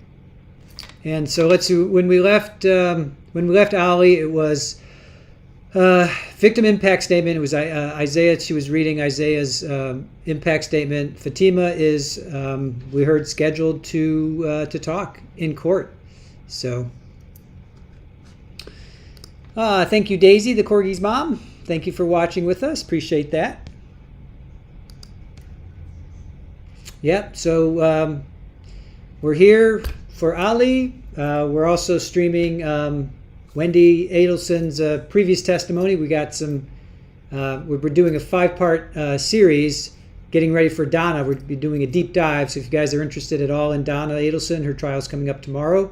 We've done Episode 1, which was all about Dan Markel. Episode 2 was The State Presents Its Case, which was Luis Rivera and Catherine Magbanawa's testimonies. Today is Wendy Adelson and Jeff Lacasse, his testimony and her testimony. So tomorrow will be Charlie, and then the following day will be Donna. And then we're hoping that the jury will be selected by then. But in the meantime, we're just waiting for the Ali stream to come back while Court TV is on a commercial break, paying their bills. You care a lot more about Ali proceedings than you do about Donna? Yep, understood. I know a lot of people do that. Just Blue, thank you for all the content. Appreciate that as well. Thank you. Tammy, what is taking so long? Well, they're running commercials. This is what they're doing. So we're waiting for them to come back. Court TV is taking their time. Joanne Jedi Platypus says we're at their mercy. This is what they're showing. So we got to wait for them to come back. They're paying the electric bill right now. They're having their advertisers pay their electric bill so they can keep the lights on. JMS, no, they're in the middle of victim impact statements. So it's taking a long time because A, Court TV keeps breaking into the testimony. B, there's a translator, so for everything that's said, they have to translate it. Sherry, do you think Fatima will be shown? That's a good question. It's a good question, Sherry. She's 18 now. I mean, she was 18 when she testified. She I don't know. That's a good question. Woke is Joke. Great channel, Chris. Thank you, Squeegee of Justice and Aaron. Thank you. All right, here, they're back.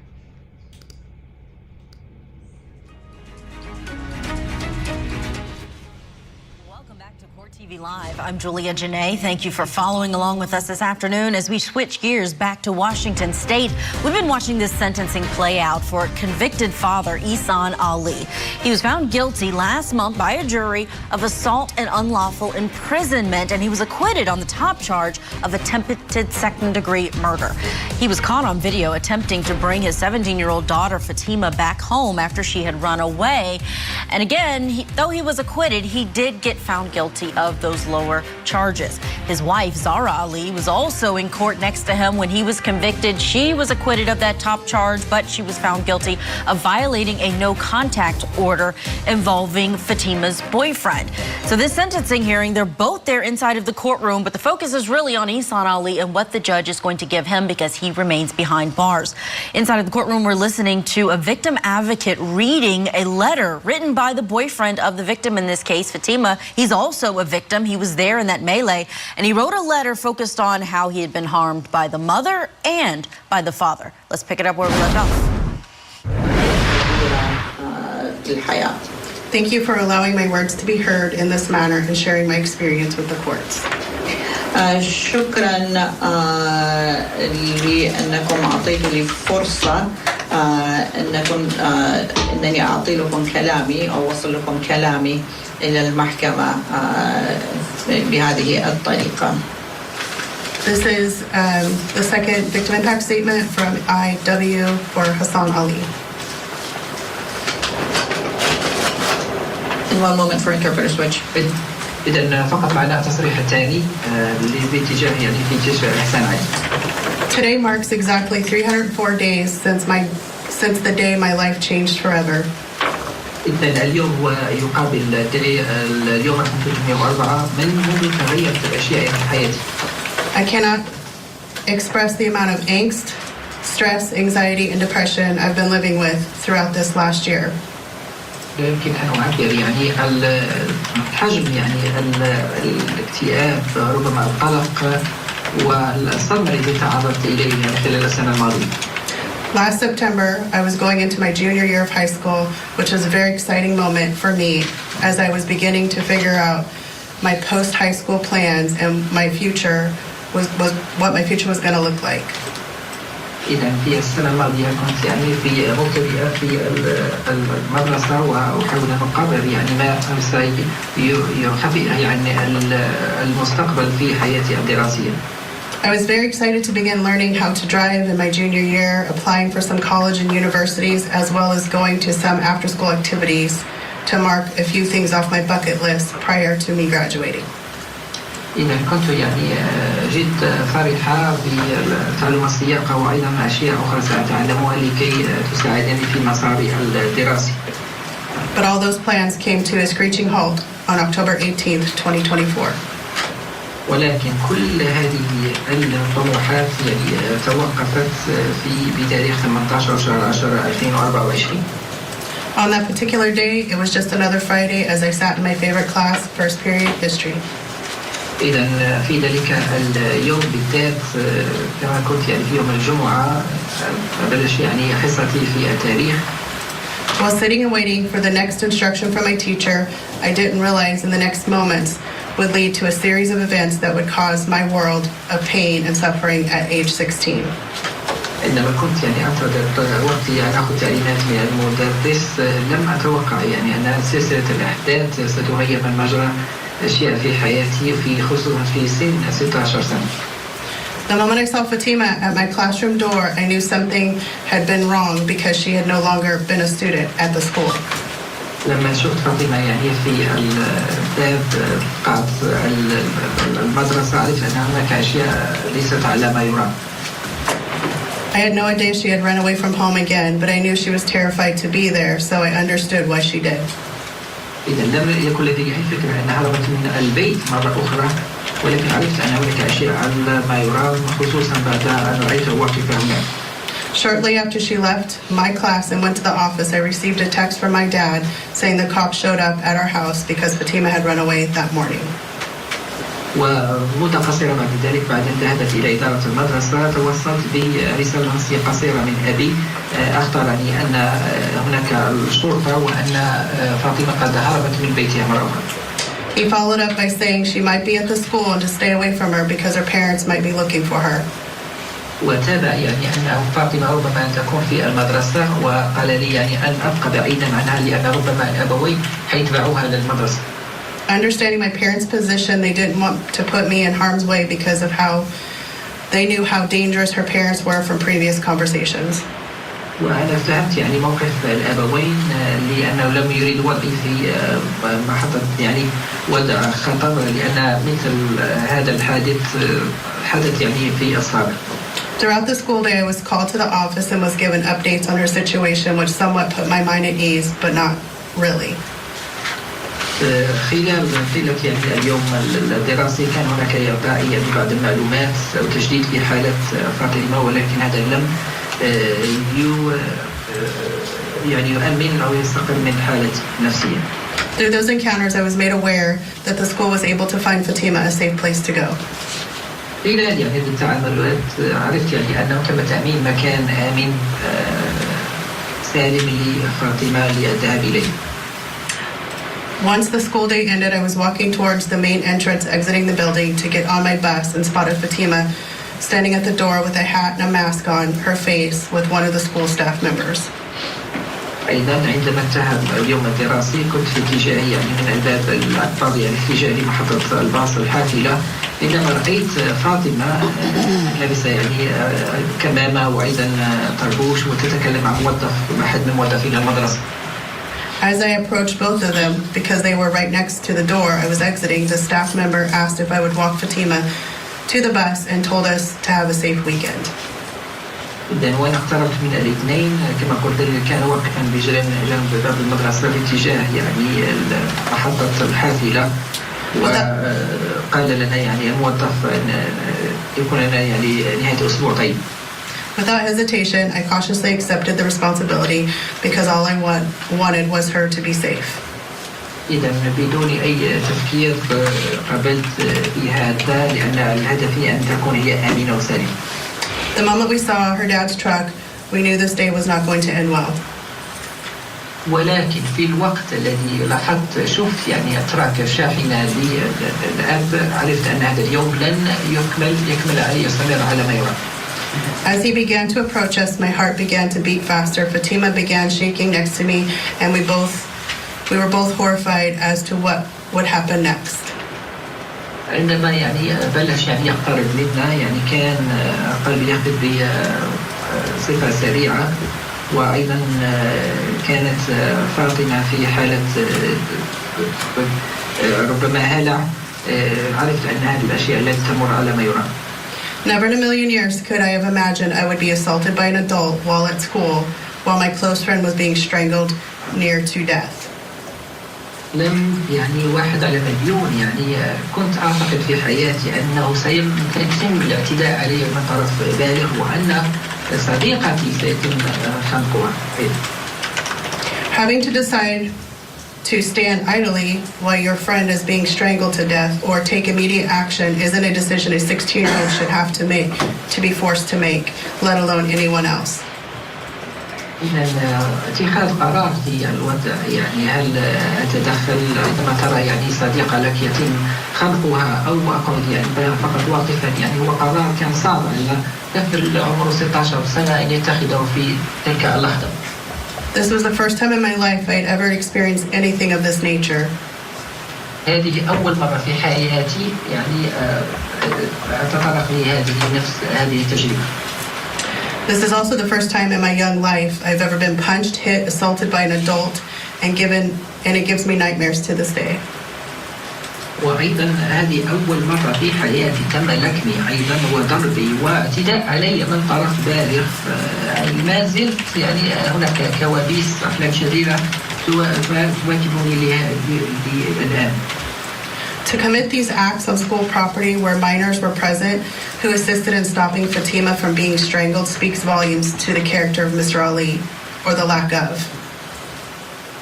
يعني بالقيام بمثل هذا السلوك في مدرسة وعندما فيها قاصرين وراهقين وبهذا السلوك يعني هذا يعطيكم فكرة على السلوك العنيف للسيد إحسان. Knowing he had made prior threats of killing Fatima, seeing her being strangled made me realize how serious Mr. Ali was in ending her life during this moment. وبمعرفة التهديدات المسبقة للسيد إحسان علي بقتل فاطمة، عندما رأيته يعني أو شخص فاطمة يعني هذا أدى إلى استنتاج هذا رغم التدخل. This isn't my first encounter with Mr. Ali in person. هذا ليس التدخل الوحيد الذي كان لي مع السيد إحسان. The week prior of October 18th, he and his wife, Zahraa Ali, showed up at my home with police officers trying to force their way in. في الأسبوع اللي قبل يعني 18 شهر 10 شرطة السيد علي وأيضا زوجة السيد علي أيضا حاولوا أن يتمعوا ويرتحلوا. We're stepping aside so we can speak about this with our guest who is here with us, civil rights.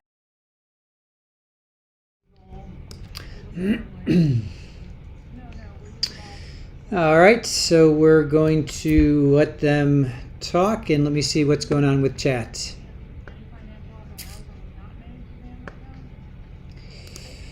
Where can you find the other trial, Misty? Let me put that in so the other stream, if you go to our YouTube channel, you can find it there, but let me find it for you. I'll drop a link in if you want to watch the other trial. Right now, we're just doing pre-trial prep for Donna Adelson, if that's what you're referring to.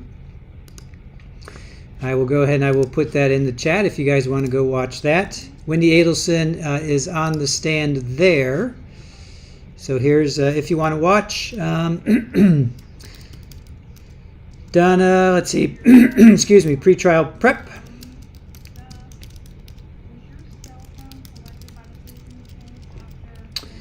There you go. Aaron just pulled it up. If you guys want to go watch Donna Adelson pre-trial prep, you can go watch it there.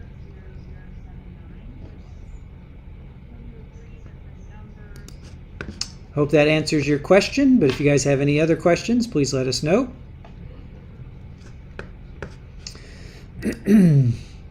Yep, yeah, it was like was it like 10 minutes, something like that. We're doing pre-trial prep. We're doing 5 episodes before Donna goes to trial.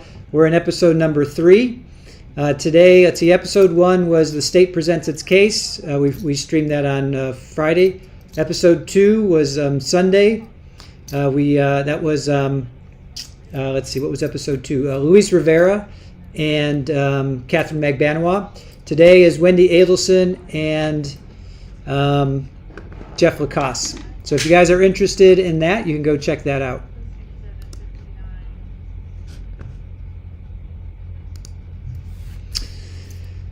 All right.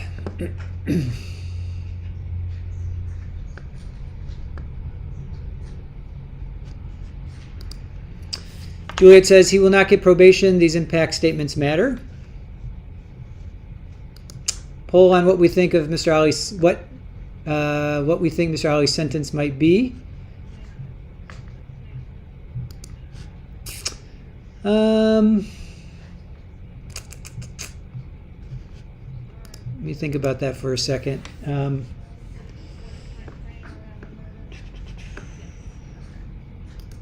I don't even know what to put for that, Psychosaurus Rex. Go ahead and drop it in chat, and I'll make a poll out of it. I don't even know what to do with that. Free 0 to 18. What's he even up for? 18 months, 12 months in prison. Rex, I'm sorry, I don't even know how to answer that. If you put it on mod chat, I'll make a poll out of it. I don't know how to deal with that right now.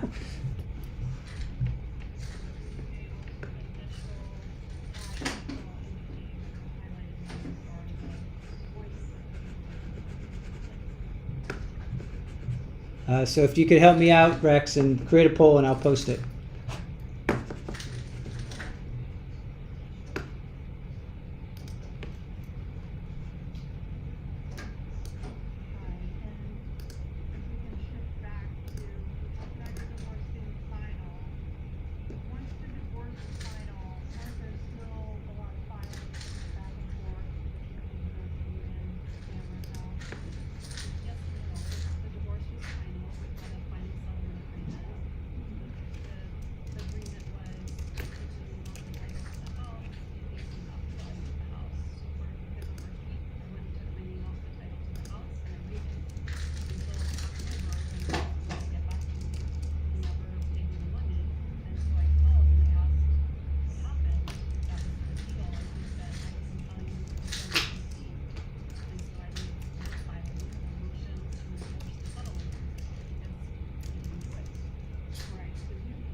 14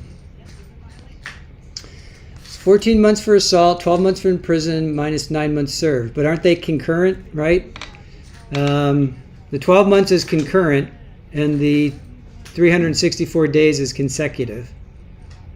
So is it? I honestly, I don't even know, you guys. I don't even know.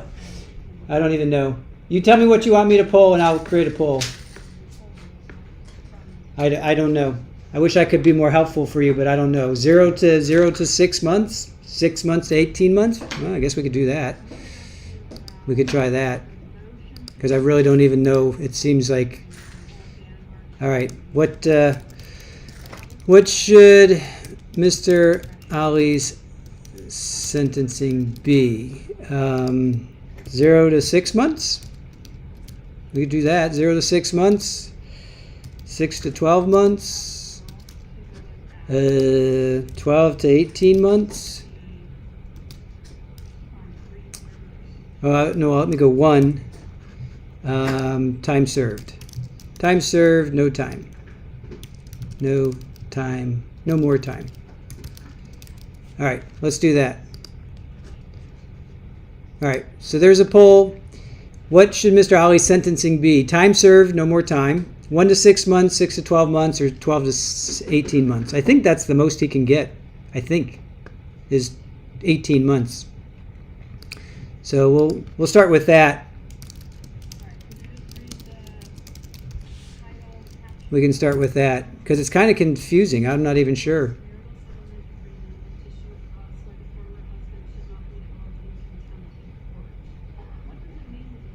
I guess there's also parenting classes too. But I didn't put parenting classes in.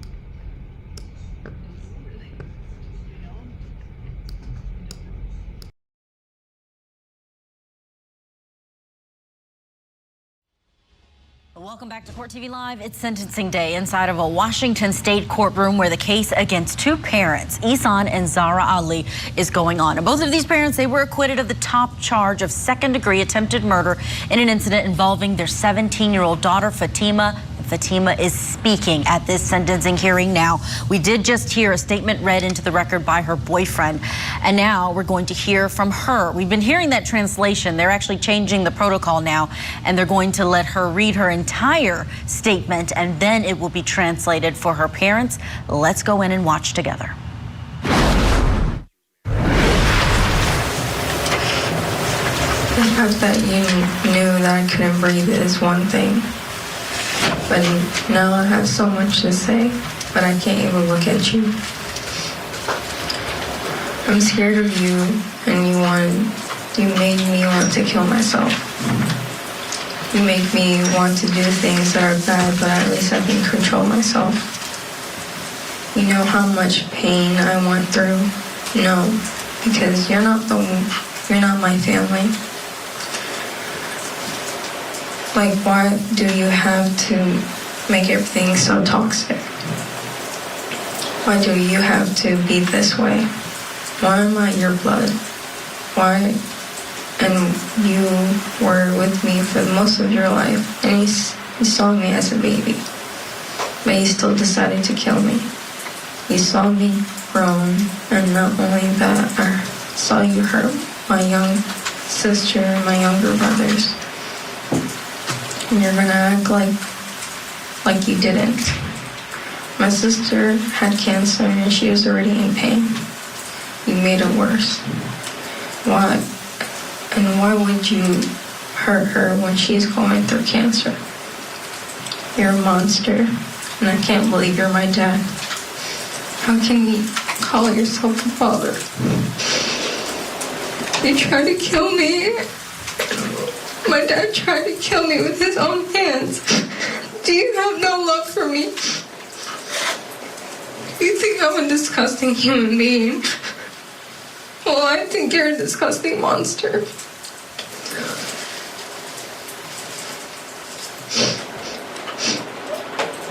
And you're even disgusting to think of hurting me and my family. You're even disgusting to look at me, and you're not. And you're disgusting for being my father. I know you shouldn't deserve to be alive trying to kill someone that is your blood, your kid. I'm not going to be your kid anymore. You'll hate me and wish you never did this to me. I know you're smiling when you choked me.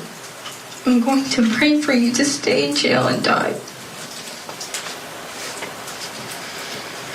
You regret everything you did to me. You threw me like I was nothing. I get hit and thrown in the dirt like I had no feelings. Like I'm a piece of trash and left and forgotten. I know you want to help me and fix the broken pieces back together, but you can't. Those broken pieces that can't come back. You throw me, why come back now? You can't fix me. I can fix myself. You won't come back. You won't see me. You won't see anymore. Not me or my younger brothers. I wanted you to look and help me, but all you did was step all over me and made me feel like I have no life to live for, like I have no purpose. You don't care about life. That's why I wanted to know, but I guess I know now. My mom saw me almost pass away right in front of her own eyes and didn't help me at all. Didn't say if I was okay. Didn't try to be there for me and stop acting like you care about me, but only care about your husband that hurts your kids and almost ended your kid's life. I'm not a teenager. I'm a young, growing woman that wants a better future for herself. Don't stop me for trying to be better. I wanted you to help me. I wanted you to protect me. I want you to make me be happy like a mom's supposed to. Why did you let my dad hurt me? Like, just because he was mad, you threatened me that I was being bad and you weren't going to tell him so he can hurt me. That's not right. You let your husband teach you how to hurt your kids, and you want me to respect you. How can you beat me? And I want to defend myself because you think that's against the religion.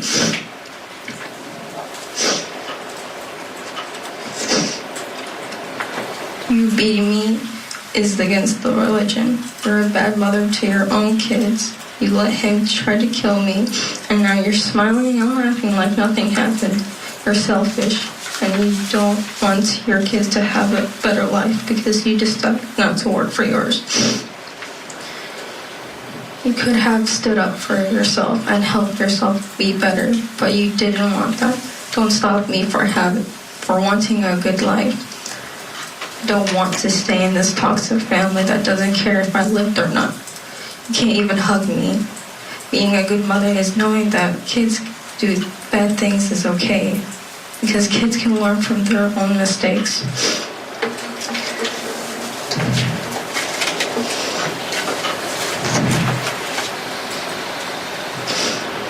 It's not my fault you hurt your kids. It's not my fault you got handcuffed. It's not my fault you are in jail. And it's not my fault you can't control your anger. Stop blaming me for your actions. I didn't ask you to put your hands on me. You're the one who wanted this to happen, not me. You don't want to blame yourself because you know it's not right, but you still do it anyways. But what went through your mind when you choked me? And you blame me. And you blame me for everything you did that was wrong. It's embarrassing that you can't admit that you were wrong for what you did. How can you tell yourself it's not true when I couldn't breathe or talk? Can't. I think about this family and I still feel so angry for what you did to me my whole life. All the pain and the crying, and you're going to act like you didn't do that. Not just me, my siblings too. Even my younger brother, the one that you said you loved, but how can you love someone and hurt them too? My younger brothers are only 3 and 6, and you hit them and yell.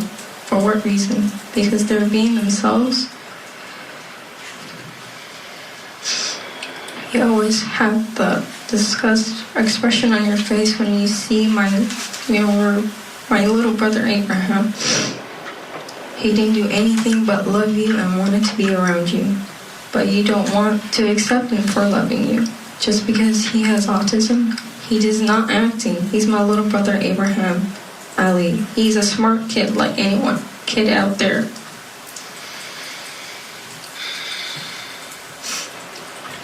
Thank you. Thank you.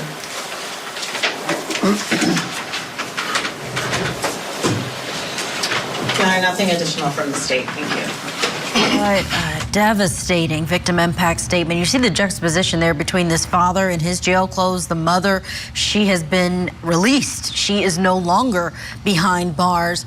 And this daughter pointing the finger at both of them in a way that she didn't and couldn't during the trial. Let's bring back in civil rights and trial attorney Dante. That was pretty powerful, right? That was pretty powerful. And then he hits, she just said he hits their with the 3-year-old that has autism, or a 6-year-old, her brothers. Ouch. Yeah. He is not a good guy. Well, yeah, I wonder if you guys are saying, I wonder if the jury, if any of the jurors are watching.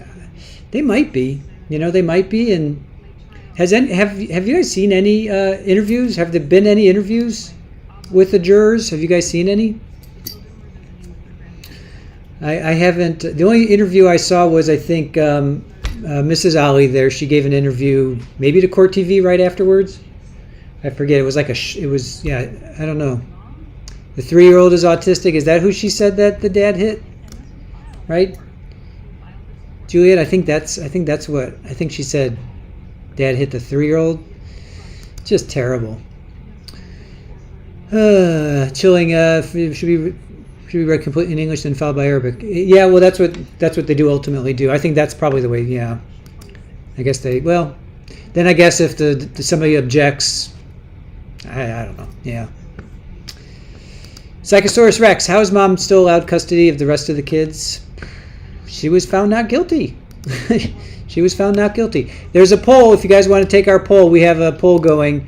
What should Mr. Ali's sentencing be? What's this? All right, they're going to go to commercial. Time served, no more time. 7% said that so far. 12 to 18 months, 80%. 6 to 12 months, 8%. And 1 to 6 months, 4%. So time served. There's 8% of you out of 148 votes thinking that he shouldn't serve any more time. So 80% of you think 12 to 18 months, which would be the maximum. As far as what I could tell, that seems to be the maximum. So, hello there, Valeria. How are you? Good to see you. Thank you for saying hello. Juliet, Fatima spoke her truth. Absolutely. The McCormick family. I haven't seen anyone. They are probably ashamed of their decision. Chris Maas says, I think the jury is too embarrassed to do an interview. I know. Rich Auntie says, I hope the Give 'em a Pass jury is watching. I know. Mary, doesn't make it better. Is over the line. Sherry, life, yeah. Life might be a little harsh, but yeah, he definitely, I think more than 18 months is, yeah. I guess it seems like the maximum can be 18 months. That's what it seems like. It seems like the maximum is 18 months. I could be wrong about that, but from what I was able to determine, it was 18 months for count 1, 12 months to go concurrently with count 3. Consecutive would be count 4, 364. So I guess maybe it would be up to, what's that, 20 months? 30 months. I don't know. Lily says, I believe Fatima. Yeah, of course, right? There's, how could we not? I mean, her testimony was corroborated by multiple people. Idea Pants. if I were a juror, I would be doing interviews and expressing my anger that I had critical information to find the malice and intent for the murder charge withheld from me. Yep. Cheryl Life says, my choice wasn't on your poll. I wanted not enough. Yeah, that's a good one. It's not for the, if not for the intervention of strangers, this would have been a, yeah, I agree. YB, good to see you. Supervised visits with all the kids, sometime in jail, parenting classes. Can the judge give him more than 18? I don't think so. I think it's just based on, and they have guidelines, don't forget. These judges have guidelines, so it's not like they can just say, you know, we're going to give you 500 years. I mean, they have a score sheet, and they say this was this count or this offense equals such and such time. So this offense, and you met this criteria, so we're going to give you this amount of time. So I could see the judge giving him the full 18 months, or is it going to be 30 months? Right? Does concurrent mean addition? I always forget that. What does concurrent mean? Concurrent means to go with, right? Concurrent means to go with, if I'm not mistaken. I should know this by now. Done at the same time. Okay, so that is the most that he can get. So 18 months and then 12 months concurrent, 365 consecutive. So maybe it would be 19 months. I guess maybe that's the most he could get, is just under 19 months, 364 days. So it seems like maybe 19 months would be the most. Yeah, so then consecutive would be the 364 on top of that. So it seems like 18 and 12 would be 12 would be concurrent with count 2, and then the count 4 would be consecutive with counts 2 and 3. So then that means just shy. Oh, it looks like they're coming back.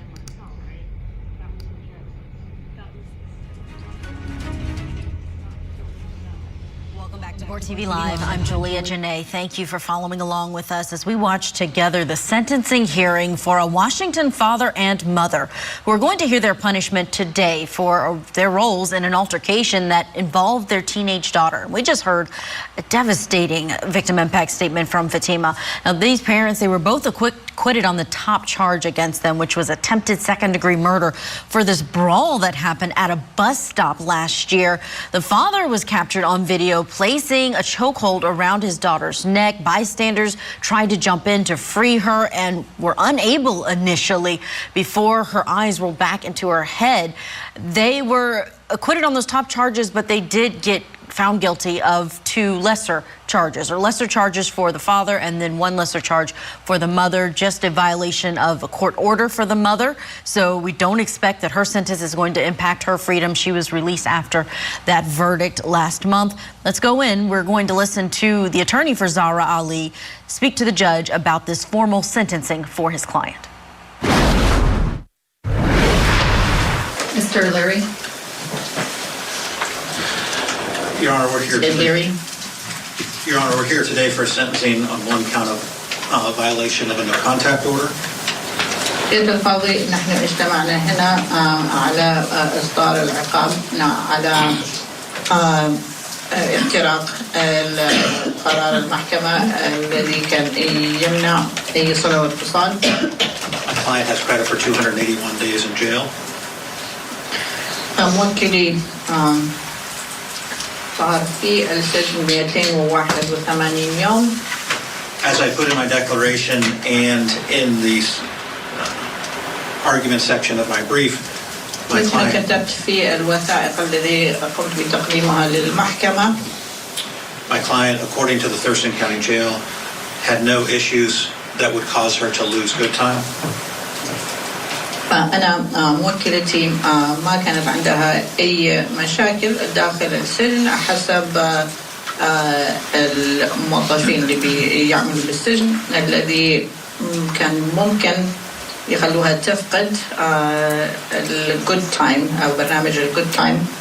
My client was held on $500,000 bail.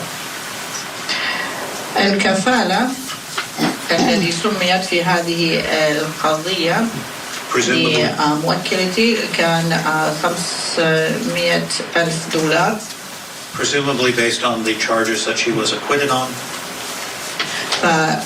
وأظن أن هذا كان متعلق بالاتهامات الذي تم التوجيه إليها الذي في وقت لاحق هي استلمت البراءة فيها. Based on the jail's representation that she would not lose good time.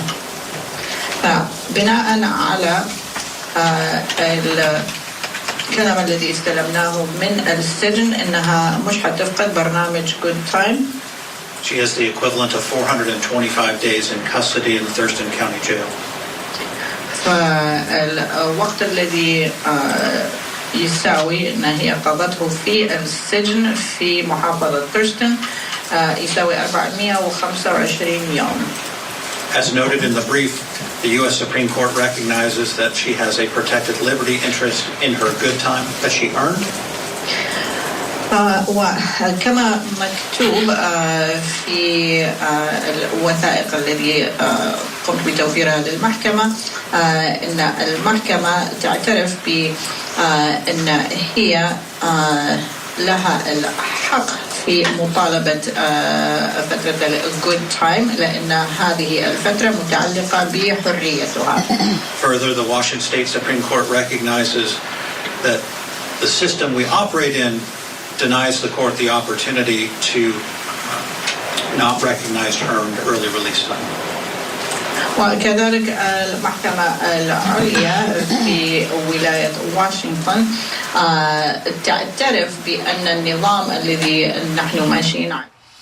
All right, it's a little bit choppy when we're hearing it translated as it's being spoken. It's a little different than it was during trial because there's an issue with the interpreter over Zoom, and you see that the defendants don't have their headsets like they did during the trial. Let's bring back in our attorney who is standing by. All right. Yeah, it is a little choppy when you don't play it. Just play it. Just play it without taking a break. All right, that's what we have to deal with. At least we're able to listen to it. That's all I can say. All right, so what I heard there was she has 281 days credit and she's been in custody for 425 days. So it does seem like it would be just under 19 months.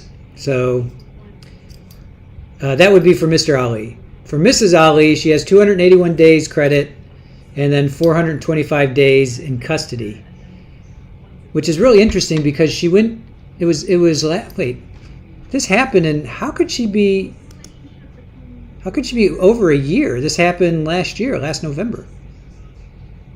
I'm sorry, last October. This happened in October, but she wasn't arrested, I don't think, until November, right? Wasn't she arrested like a month later? I might be confusing my trials. He was arrested the day of. Clarinet Girl says, I remember asking you about the murder charge and you said murder was not on the table. I don't recall that. Oh. The condition of consecutive versus concurrent sentences. بالنسبة للعقوبة المتتالية كما هي تقارن بالعقوبة المتزامنة. Again, this case is a little different than some other cases. كما نريد أكرر كلامي أن هذه القضية تختلف شوية عن قضايا أخرى. In that Mr. Ali was held on $1 million bail as his case was pending. إن السيد علي المحكمة قررت على كفالة $1,000,000 أثناء وقت انتظاره للمحاكمة. He was being held under just the one case number, which included the misdemeanor assault. وهو تم حجزه على قضية واحدة فقط ومن هذه القضية من ضمنها كانت الجنحة والتهمة كانت الاعتداء. And I believe since that was pre-trial bail hold on him, he should be given credit for the time for the misdemeanor. لأن هو كان محجوز قبل المحاكمة وتم إصدار الكفالة في تلك الوقت. أعتقد أن الفترة التي هو قضاها في السجن لازم تحسب لصالحه. With an argument same as Mr. Leary made, takes him to the maximum on the misdemeanor. ونفس المجادلة الذي المحكمة سمعته من السيد ليري، فهذا سيأخذه على الحد الأقصى على على الجنحة. So we are asking the court to impose a sentence depending on the ruling on the points. لذلك نحن نطلب من المحكمة أنها تصدر عقوبة الذي ستعتمد على الدرجات within the proper standard sentencing range. وأنها تكون يعني تتأرجح بين الفترة المسموحة تحت القانون لإصدار العقوبة. Which I laid out in my sentencing memo this morning that you got. الذي أنا شرحته في المذكرة عن إصدار الحكم الذي وفرته للمحكمة صباح اليوم. But we would ask the court to impose a 0-point sentence, which would give him a standard range of 3 to 9 months. فنحن نطلب من المحكمة أنها تقوم بإصدار الحكم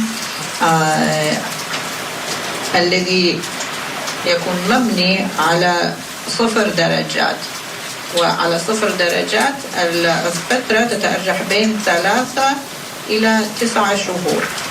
We ask the court to give him credit for time served. نحن نطلب من المحكمة أنها تحسب الفترة التي قد قضاها في السجن لصالحه. And we would ask the court to waive it. Ihsan Ali's attorney asking for time served. He's been behind bars since he was arrested last year in November. Let's get to our break. So when we come back, we can hear the judge address the defendants as we wait to hear what the final sentence is for this father.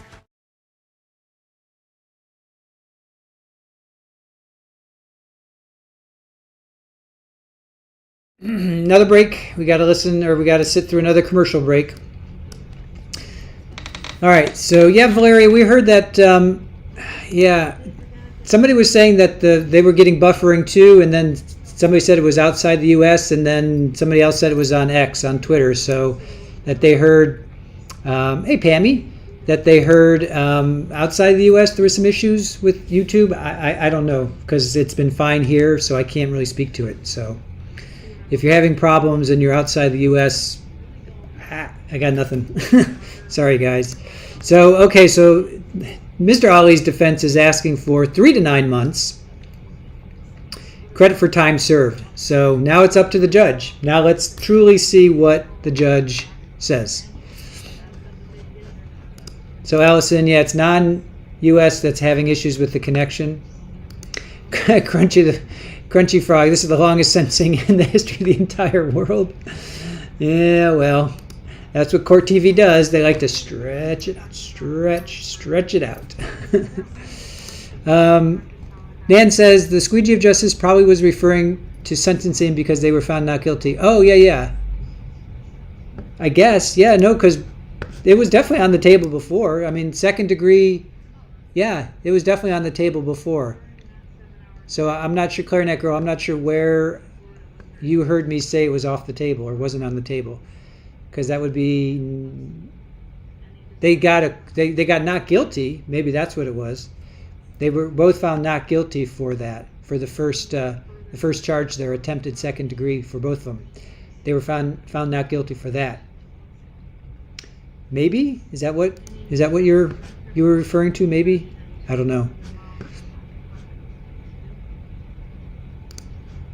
Gundam Girl, it's buffering for you too now. Yeah, we're all good over here. I mean, from all that I can see from my command center here, we're pumping out a solid stream. So I guess if you guys are buffering, let us know if you're from the U.S. or not, because for us it's fine. So, can confirm you're outside the U.S. You're having bad connection issues. Sorry, guys. Sorry. So it seems like outside. So you can always, I guess, watch it after. Maybe your connection will kick in later, because we're fine. I'm sorry that you guys are having issues, but from our standpoint, our feed is a solid stream. Yeah, you're fine in New York. UK buffering. US no buffering. Joanne no buffering. US is good on this end. Yeah, sorry guys. So it seems like Texas is okay. Yep, Arizona's okay. Canada no buffering. All right, so maybe it's just North America. I don't know. Canada is okay. We are woke. We are pumping it out. And that is no joke. You're in California, it's buffering there. All right. Jersey's good there. Canada's okay. Fine in Massachusetts. Yeah, I don't know, guys. Yeah, I don't know. So some of you are having problems, some of you are not. Can you please write how much you got? Here's the buffering all the time. I may get lost. I will, Valeria. We will. We'll post.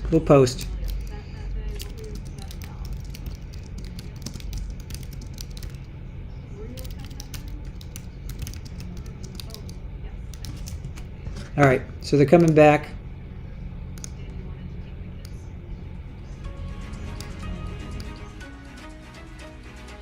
Let's go back now to Washington State. This afternoon, we are following the sentencing hearing in the attempted honor killing case. Two parents who were accused of attempted second-degree murder were acquitted of that top charge. But this father, Ihsan Ali, he still faces up to 12 months in prison for his role in an altercation with his teenage daughter, Fatima. He's been behind bars since his arrest last November. His wife, Zahraa Ali, was convicted of violating a no-contact order, and she subsequently has been released. It's a formality inside of this courtroom for the judge to impose the sentence there. But let's go back into the courtroom. The judge is going to address these parties ahead of handing down a sentence. This matter is now before the court for sentencing. هذه القضية وهذا الأمر الآن حول لي أن يكون أمام المحكمة لإصدار الحكم فيه. I'm going to start with Mr. Ali. سوف أبدأ مع السيد علي. Mr. Ali has been convicted of assault in the second degree and unlawful imprisonment with Fatima as the victim. فالسيد علي تم إدانته على الاعتداء بالدرجة الثانية والاحتجاز الغير قانوني كما هو يتعلق بفاطمة. And assault in the fourth degree with Isaiah as the victim. والاعتداء بالدرجة الرابعة كما القضية تتعلق بأيزيا وأيزيا هو كان الضحية. Isaiah is not present today, but his parents are present. أيزيا غير موجود اليوم لكن أولياء أمره موجودين. And I'm hoping that they will convey to Isaiah some of the court's comments today. وأنا أتمنى أن هم سيكرروا بعض ملاحظة المحكمة لأيزيا. I appreciated Isaiah's thoughtful comments that were read to the court today. فأنا أقدر الملاحظات الذي أيزيا فكر فيها بعمق قبل أن يكتبها لكي يتم قراءتها هنا في المحكمة. And it helped the court understand the real and significant impact that October 18, 2024 had on Isaiah. وهذه الإفادة وهذه الملاحظات ساعد في فهم المحكمة عن التأثير الذي حصل على أيزيا الأمور التي حدثت بتاريخ 18 من الشهر أكتوبر أو شهر 10. The only thing Isaiah did on that day was try to be a good friend to Fatima Ali. الشيء الوحيد الذي عمله أيزيا بتلك اليوم هو أنه حاول أن يكون زميل كويس لفاطمة. We watched during the course of the trial the video of what happened at the bus stop multiple times. أثناء الإجراءات المحاكمة تفرجنا على الفيديو الذي ورى ماذا حصل على محطة الباص، أو تفرجنا على هذا الفيديو وكنا بمشاهدته عدة مرات. And I watched time and again Isaiah and his very brave action. We're hearing the judge here thank Isaiah, and I do want to point out that his parents are inside of the courtroom. They've been in the gallery. They did not speak, but we know his father testified during this trial, so continuing to be there to represent their son. Again, we're hearing that translator inside of the courtroom for each of the lines that the judge is doing. That's to ensure that both of these defendants understand everything that's happening. Let's go back into this Washington State courtroom. We're getting closer to hearing the judge give her final sentence. And remember that going forward, you can do anything and you can be anyone.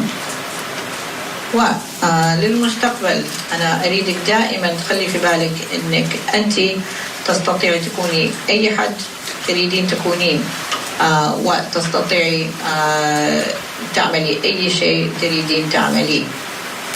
Isaiah and Fatima are the named victims in Mr.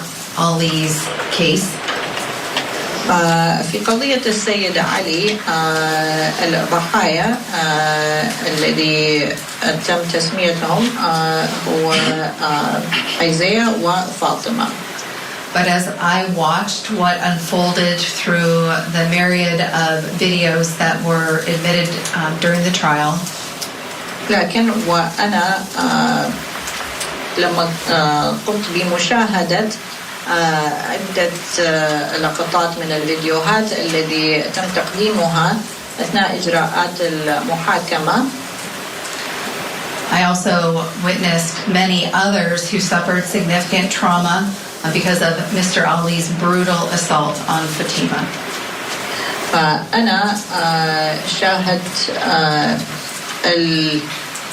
يعني عديد من الناس الأخرى الذي كذلك حصلت لهم صدمة نفسية بسبب الاعتداء العنيف من قبل السيد علي على فاطمة.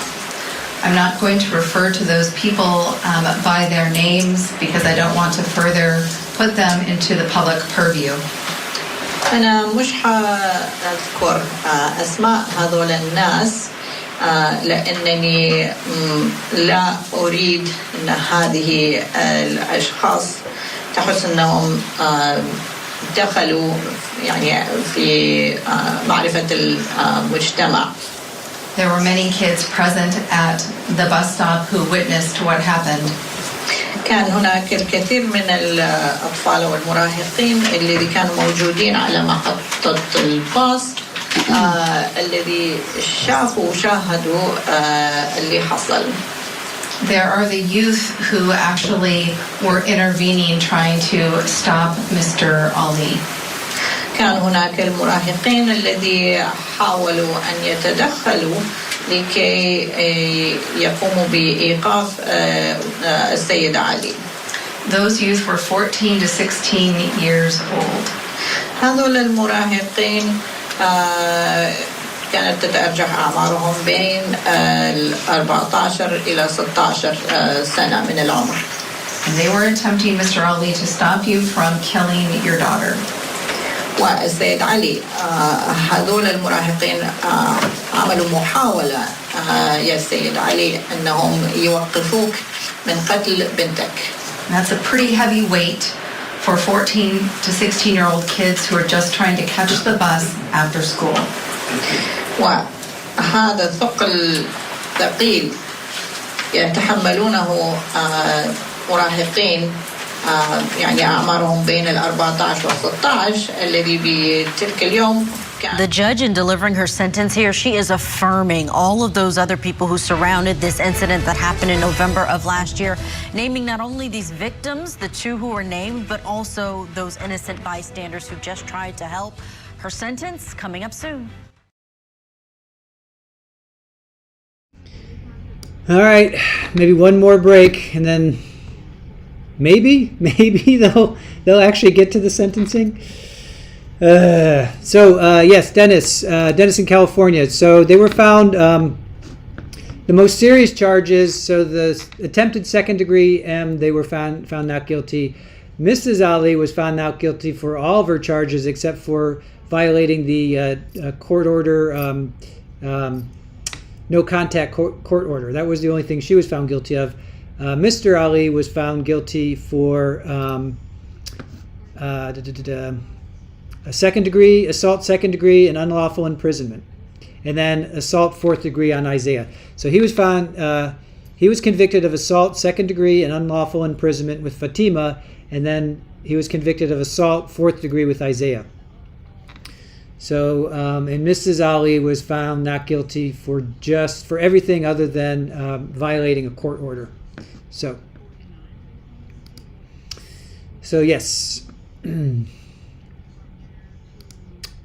judge just said that all these witnesses were there trying to prevent him from deleting his daughter. That is true. Need a kitty break, Clee says.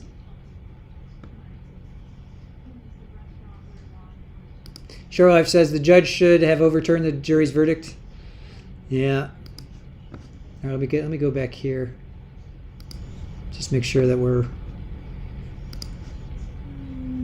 live. All right, so I want to make sure I'm live still. I don't want to drag this out anymore.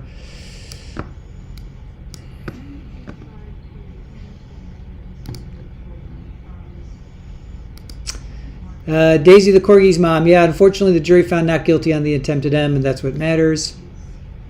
Yep. Marta says, I hope judge is tough and tells them to not have contact with Fatima. They're asking for it. The defense is asking for no contact order for 10 years for Fatima and 24 months or 2 years for Isaiah. So that's no contact order for 10 years. That's pretty big. She's what, 18 now? This should be 28. So no contact order for those, I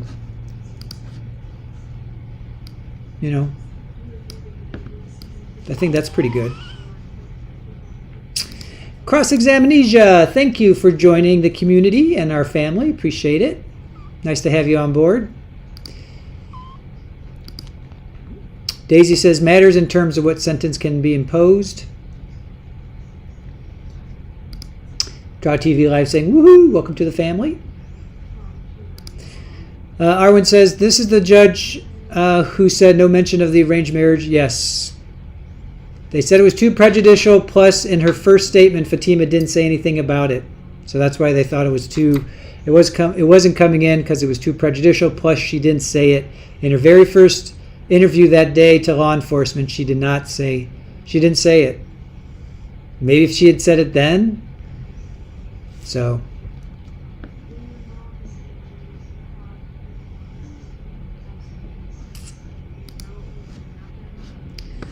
All right, we're waiting for them to come back. Oh, thank you, Cross-Examinasia. That's so sweet of you. Thank you for the One Trial TV Live gifted membership going to Major Blessings Always. Fantastic. Thank you. Appreciate your support. It looks like they're coming back. All right, they are coming back. Hopefully they'll get to a verdict, or I'm sorry, a sentencing. Wilcott, of course, honored to be with you. Let's turn now back to Washington State, where sentencing is underway for parents Ihsan and Zahraa Ali. Ihsan was found guilty last month of assault and unlawful imprisonment after he was caught on video attempting to bring his 17-year-old daughter Fatima back home after she had run away. He was acquitted, though, on the top charge of attempted second-degree murder. The mother, Zahraa, was released immediately following the verdict after being found guilty only of violating a no-contact order involving Fatima's boyfriend. Let's get you back into court now, where the judge is addressing the court before handing down her sentence. Right to parent their children the way that they deem appropriate. الأبوين لديهم حق دستوري أنهم يقوموا بحقوقهم كأب أو أم باتجاه الطفل أو الشاب أو الشابة بالطريقة التي هم يعتقدوها صحيحة. Children do not have the right to good parents or loving parents. الأطفال ليس لديهم الحق أن يكون لهم أب وأم يحبوهم أو أب وأم لطيفين معهم. Parents have the right to discipline their children, and they should have that right. فالأم والأب من حقهم تهذيب الأطفال، وهذا الحق لازم يكون مع الأم والأب. Parents have the right to create the rules in their household, and that includes creating rules that say your child can't date. فالأم والأب من حقهم أنهم يكونوا شروط المنزل وشروط العائلة، ومن ضمن هذه الشروط التي ممكن يصدروها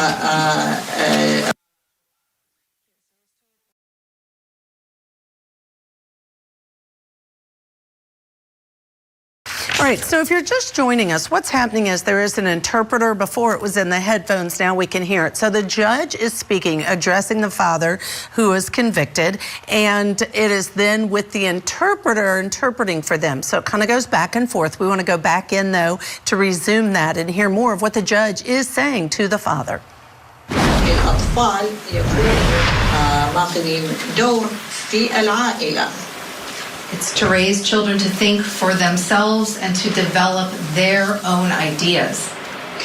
وكذلك لكي الأطفال يستطيعوا ينموا ويكبروا ويفكروا لأنفسهم ويطوروا أفكارهم وكيف يفكروا لأنفسهم. Parents hope that their children will develop thoughts and ideas that are consistent with the family values. وأولياء الأمر يعني أمنيتهم ويتمنوا أن أطفالهم سيكبروا وسيطوروا القيم الموجودة في العائلة. But that doesn't always happen, and that is okay. لكن هذا لا يحصل دائما وليست عيب في ذلك. Because in the United States, we have the right to believe what we want to believe. لأن في الولايات المتحدة عندنا الحق في أننا نفكر بالطريقة التي نريد نفكر فيها ونؤمن بالطريقة التي نؤمن فيها. Everyone has the freedom of thought and ideas and the freedom of association.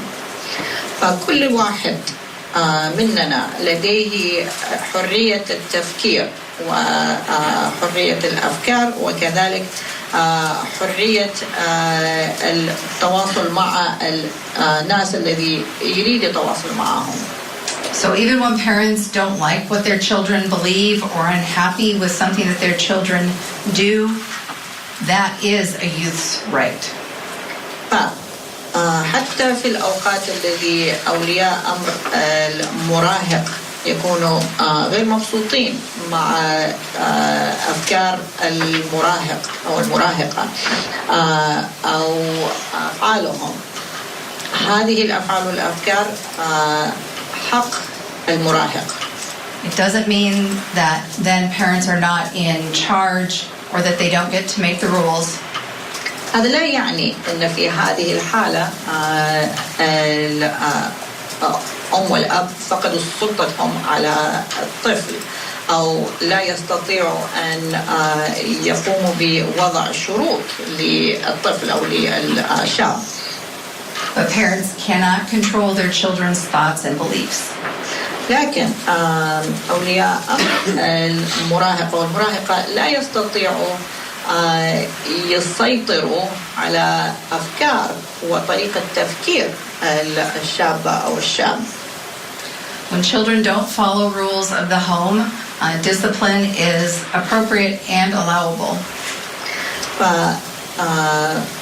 المراهقة والمراهقة إذا يقوموا بانتهاك شروط المنزل فالتهذيب هذا شيء مهم وشيء لائق.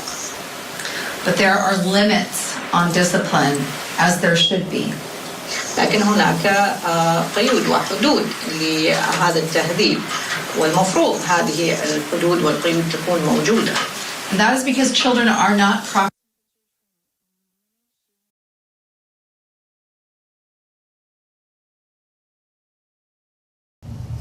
All right, I want to welcome for this hour criminal defense attorney, former prosecutor. Well, maybe by 2026 we'll get to the actual sentencing.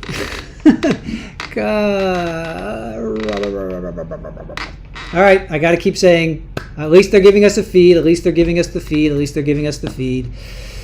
If they didn't at least have this, we wouldn't even be watching this. So, at least they're giving this. At least they're giving us the feed. Let's be thankful for what they're giving us. Let's be thankful for what they're giving us. At least we're able to see the feed. And at least they're giving us the feed. 2026 we might get to the sentencing. Oh my god, this is just too funny. Oh my gosh, it would have probably been better just to let this happen and then just watch it tomorrow or something. I don't know. This is crazy. All right, so anyway, hey, at least we're here. At least we're able to watch this, and we have a great chat, right? There is no Zoom link for this. No, this is their website, Bella. This is this is basically their TV, their broadcast, and we're watching it on their website. So, Court TV had their stink all over this trial. They were there. They had the cameras. It was them. Everything was going through them. So, everything's going through them. So we have to be, at least we can be thankful that we're seeing this. That's all.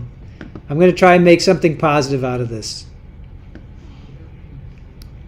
To why I am going. I'm going to make something positive out of this. At least they're showing us this. No, it's a talking head. The thought process. It's a talking head. Stinky, stink, stink. It's a talking head. It looks like they're showing it, but nope. It's the talking heads. Don't worry, Richard. I'm on it. I am on it. When they go back in, I will make sure that we don't miss a minute. Oh, here we go.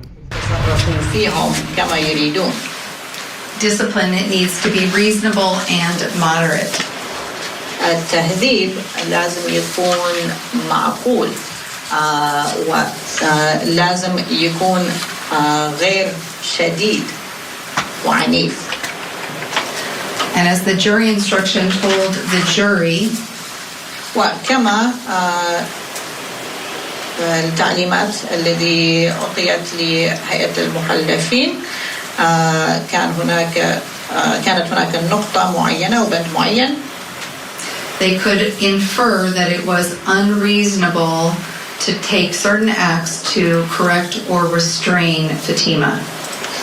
أن هم يستطيعوا يفهموا أن صار هناك تصرف غير معقول لكي يقوموا بتهذيب أو توقيف فاطمة.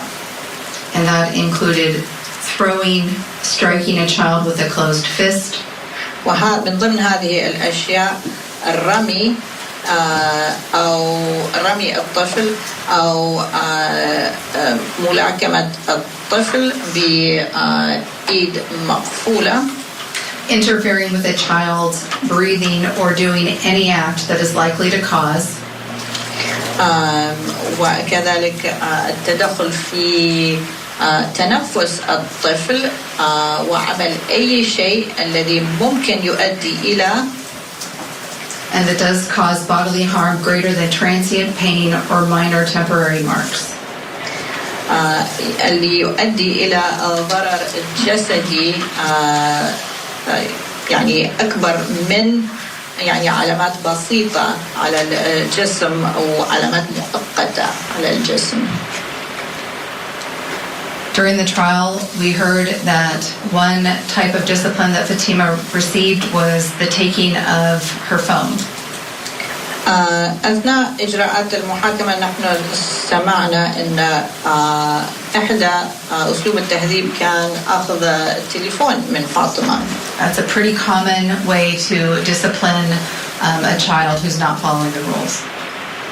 ويعني هذه طريقة اعتيادية في تهذيب الطفل الذي لا يتبع شروط الأسرة. It appeared that Fatima was also grounded, that she couldn't go to certain places and her movements were confined when she wasn't following the rules, which is also reasonable and typical. كذلك عقاب معقول وهذا احنا سمعنا كذلك كان يحصل مع فاطمة ان منعت من الخروج من المنزل وكان ممنوع عليها تذهب للأماكن التي كانت ترغب الذهاب إليها. هذا كذلك تهذيب أسلوب تهذيبي معقول. And even removing Fatima from Timberline High School because of concerns that she wasn't following the rules and that there were negative influences there, while not advisable, it was not unreasonable. وكذلك سحب فاطمة من المدرسة الثانوية تيمبرلاين بسبب أنها ما كانت تتبع شروط العائلة أو خوفا على أن هناك تأثير سلبي عليها في المدرسة أو من المدرسة برغم أن يعني هذا الشيء غير مرغوب لكن سحبها من المدرسة كذلك أسلوب تهذيبي معقول. And on October 18, 2024, some of Mr. Ali's actions were reasonable and moderate. في تاريخ 18 من شهر أكتوبر شهر 10 سنة 2024 بعض من تصرفات وسلوك السيد علي كانت معقولة. Fatima had run away again. فاطمة هربت من البيت مرة أخرى. The judge being very even-handed, even pointing out that some of his actions were reasonable and moderate. Stay with us. We're going to bring more of the judge's sentence to hear. And another break. And another break. All right. Yes, female judge. Christine Schaller. Judge Christine Schaller is the judge's name. This is the judge's name. Judge Christine Schaller.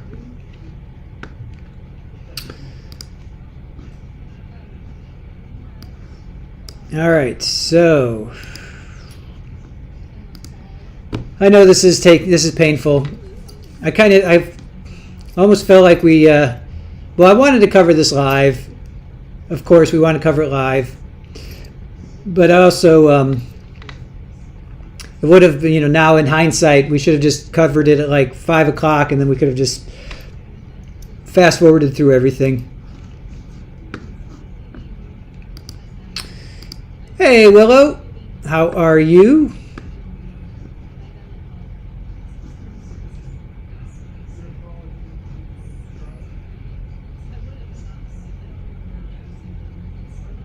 Gordon, new poll. How long is this going to go on for? I know, right? Yeesh. These breaks are not reasonable. Probably won't be done by 5. Court TV, let's do a poll on coverage. They want to make it an 8-hour day. Yeah. That they do. Oh, yeah. Aaron reminded me. This is on their website, so we would not be able to go back. But we could have recorded it. I suppose we could have recorded it, then go live. Yeah, we could have. Whatever. Hindsight, all that good stuff is what it is. There's probably enough time to milk a cow, pasteurize the milk, and churn it into butter. Clarinet girl, that's funny. Hey, Willow. Always good to see you. Alder knows. Wait, how long can they draw this out? Don't test them. Don't test them. Don't test them. Mother of Pepelons. We'll post on YouTube or X. Sure. Yep, we can do that. We can do that. And skin the cream off the top first, and then make ice cream. Right?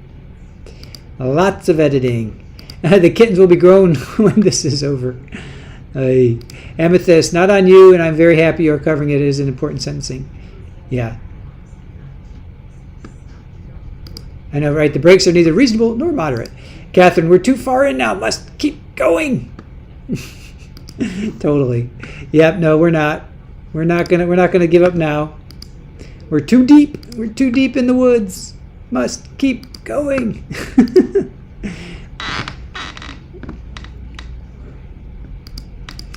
Sorry, girl. It's okay. I enjoy being here. Aw, kind face and nice voice. Wouldn't be anywhere else. Thank you.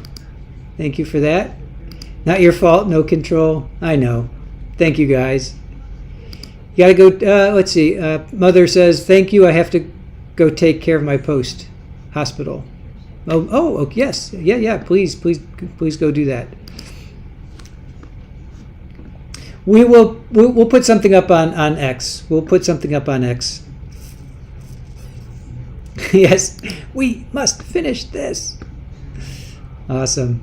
I just discovered picture in mind with YouTube. Mind blown. Oh, picture in picture. You just discovered picture in picture. Oh, nice. Picture in picture with it sounds like Captain Kirk. Nice. Good one, Arwen. All right. Just wait for them to come back. I got my Donna feed going on over here. I'm going to have to switch out there soon. Wendy's testimony is almost over. So in case you're wondering, this is what we see. So, oh, they might be coming back as soon as I said that. All right, looks like they're coming back. All right, woo! Maybe they'll actually get to the sentencing now. Is underway for parents Ihsan and Zahraa Ali. They were acquitted of the top charge of second-degree murder in an incident involving their own 17-year-old daughter Fatima after she had run away from home ahead of a months-long trip to Iraq. However, both are being formally sentenced today after they were convicted of some lesser charges. We want to get you back into court. The judge is addressing the parents before handing down their sentence, and just want to let you know there is use of an interpreter, so you'll hear the judge's voice and then the interpreter as she explains what she's going to do.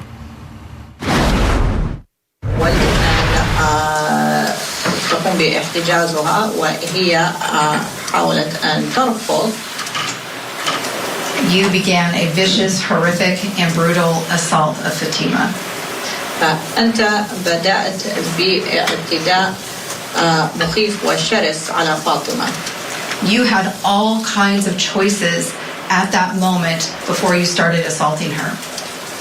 في تلك اللحظة أنت كان عندك خيارات كثيرة التي كنت تستطيع تختار منها قبل أن تبدأ تعتدي على فاطمة. You could have walked away. أنت كنت قادر تمشي وتترك المكان. You could have called the police again, as you'd already done that day. أنت كنت قادر تتصل بالبوليس كمان مرة مثل ما عملت سابقا في نفس اليوم. And as you'd called them before when Fatima had run away before. وكما عملت سابقا في المرات السابقة لما فاطمة هربت من البيت. You could have let her get on the bus and you could have followed the bus waiting for the police to assist you. أنت كنت تستطيع تسمح لها بأنها تصعد على الباص وأنت كنت قادر تمشي وراء الباص لغاية وصول الشرطة. يعني كنت تستطيع تطلب من الشرطة أنهم يقوموا بمساعدتك. You could have listened to Fatima on that day. أنت كذلك كنت قادر أنك تستمع لفاطمة بذاك اليوم. She was clearly terrified. She was in disguise, trying to escape. هي كان واضح أنها مفزوعة ومرعوبة.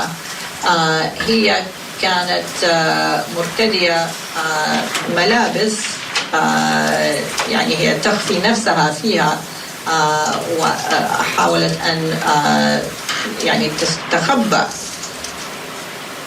She was terrified and هي كانت مفزوعة. Perhaps that's how you wanted her to feel, in hopes that you could scare her and control her and get her to come home. يمكن يعني كنت تريدها أنها تحس نفسها مرعوبة ومفزوعة لكي تقنعها يعني تقنعها أنها لازم تعود البيت بهذا الإحساس. She already knew that you were upset with her and that she had run away to escape. هي كانت عارفة أنك غضبان عليها وزعلان منها لأن هي حاولت أن تهرب وتشرد. And in her fear, she went to the only safe place she could think of, and that was her former school. وفي خوفها هي ذهبت للمكان الوحيد الذي هي قدرت تفكر فيه كمكان آمن لها وهذا كانت المدرسة السابقة تبعها. And in that moment, as the adult, when you could have done all of those different things, you intentionally chose to do something else. وفي تلك اللحظة أنت كشخص بالغ وأمامك كانت العديد من الخيارات التي كنت تستطيع تختار منها فأنت اخترت الأفعال التي اخترتها. You brutally assaulted Fatima, who is your daughter. فأنت قمت باعتداء شرس على فاطمة وفاطمة هي بنتك. You purposefully strangled her until she had a seizure, apparently had a seizure and became unconscious. فأنت خنقتها لدرجة أن هي صارت عندها نوبة والظاهر هي كذلك فقدت وعيها. You were clearly so enraged. You didn't let her go even after she stopped struggling, and even though multiple people were assaulting you in attempts to protect her. All right, let's bring back in criminal defense attorney, former prosecutor. Well, we know that they're, how many more breaks are they going to have? Probably 10 more breaks. They're probably going to push this at least until 4 o'clock, right? When does Vinnie Politan come on? 8? Are they going to push it to 8 o'clock? I say they'll probably push it. Hey, Dizzy Lizzie, that's the judge. Judge Christine Schaller is handing down her sentence even as we are listening, but it's Court TV.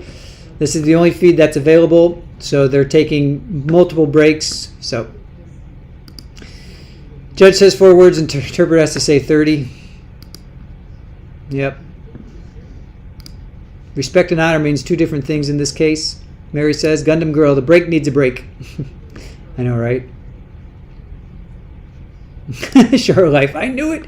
Yeah, if it goes for more than 5 minutes, you know they're going to have a break. Professional juror, Court TV. It's been 84 years.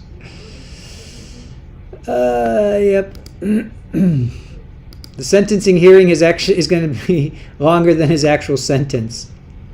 Joanne says, yep.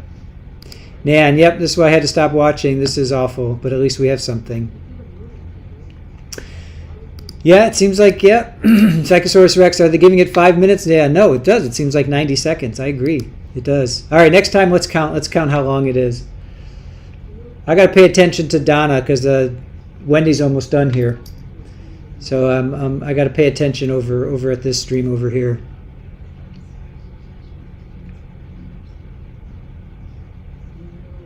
I hope you guys join us for Donna Adelson, because she's jury selection starts tomorrow. They probably won't stream it. Generally, they don't stream jury selection, but if they do, we will cover it. But we're doing a deep dive into Donna. Let me just make sure that they're not. With the sentence. Yeah. But we're doing a deep dive into Donna and her upcoming trial. So hopefully you guys will join us over there. Right now, we're doing a 5-part series, deep dive, pretrial prep. And we're into episode 3, which is Wendy Adelson and Jeff Lacasse. So I hope you guys join us. I hope you guys join us for Donna. I know some people don't care for her, but we're going to cover it. So I hope you guys do join us.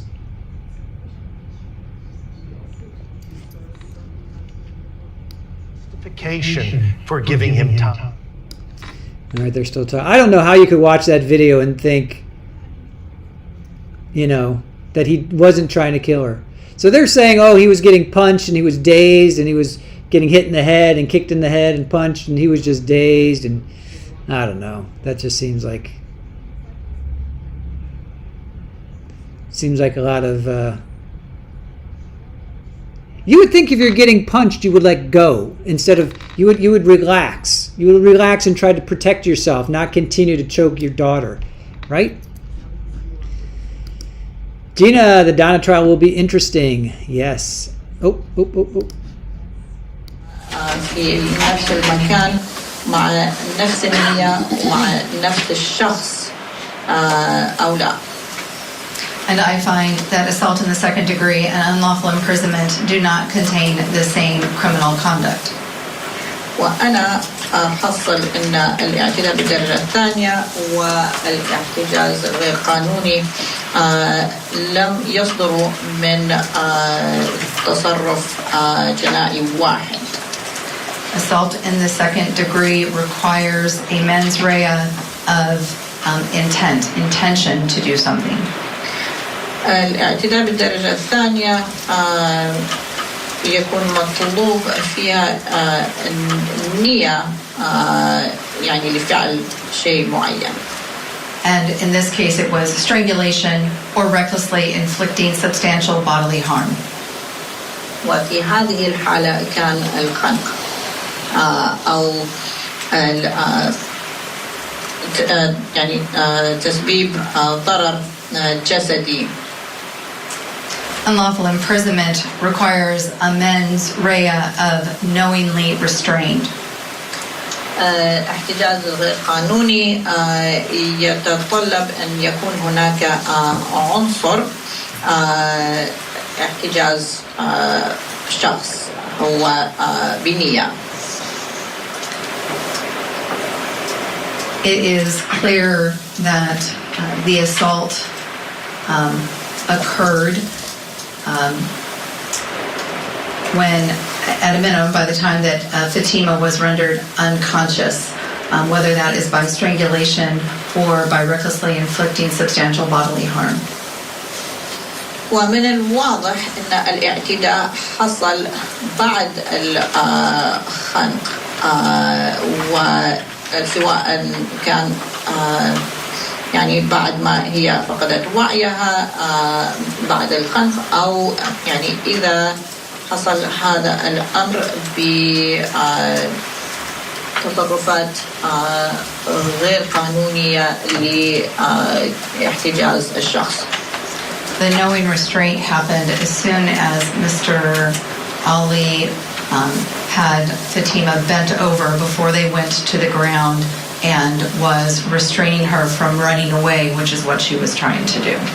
الاحتجاز بقصد حصل لما السيد علي مسك فاطمة وحاول أن يوضعها على الأرض لكي يحتجزها لكي يمنعها من الهروب وهذا الشيء الذي هي كانت تحاول تعمله. Separate and distinct mens rea and separate and distinct acts.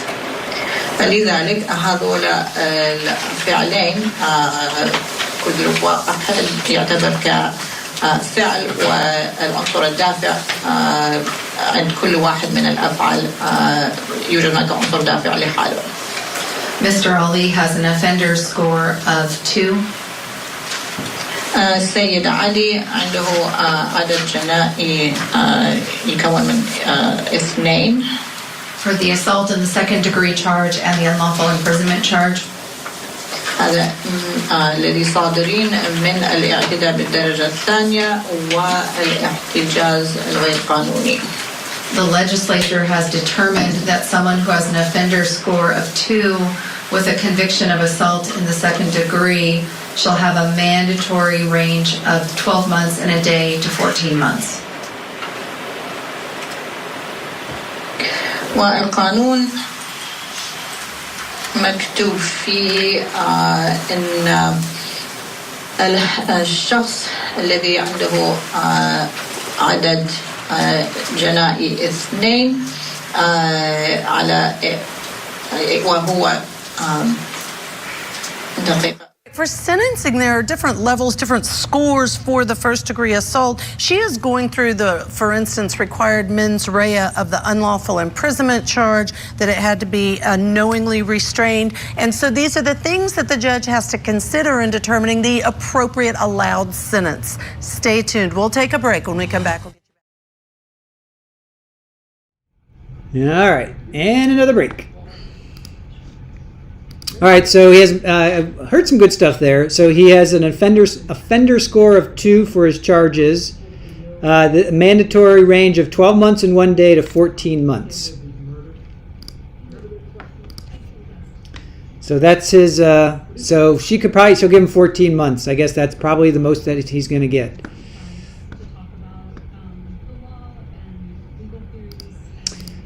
Clancy, because it's Court TV and we're Trial TV Live and we're not Court TV. So I don't want to play their dialogue. You're here to listen to my dialogue and we're just here to stream the court.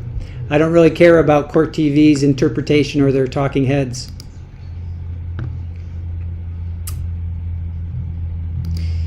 That's not it just yet. Ooh, we got some thunder going on.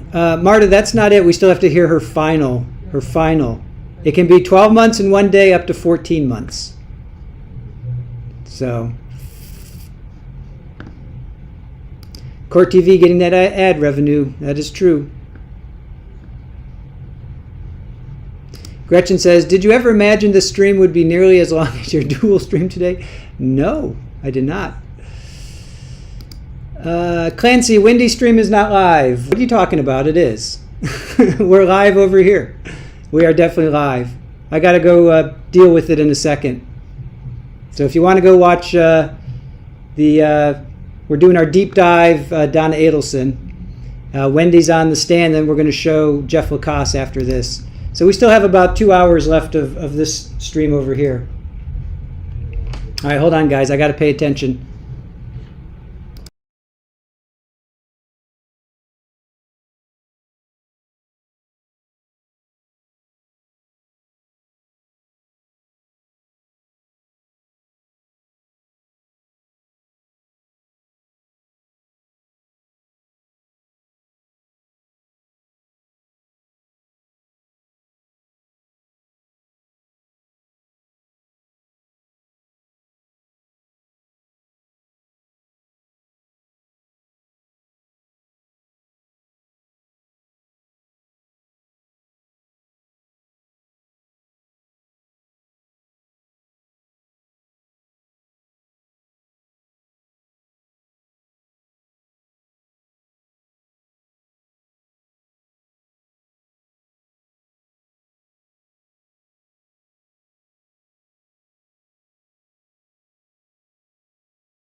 Alrighty, so we're back here.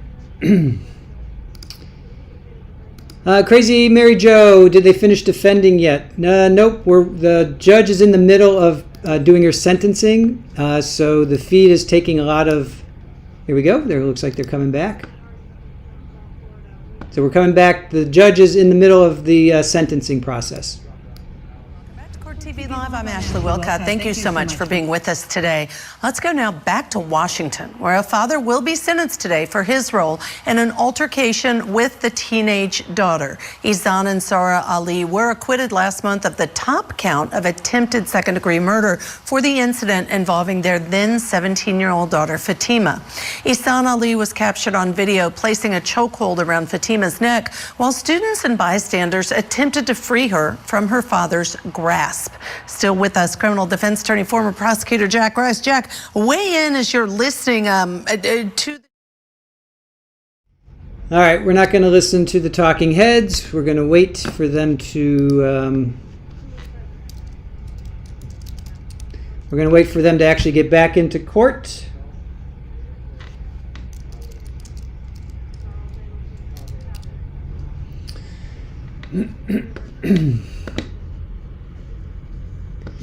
So don't really care about the talking heads, so we're going to wait till they actually get back into court.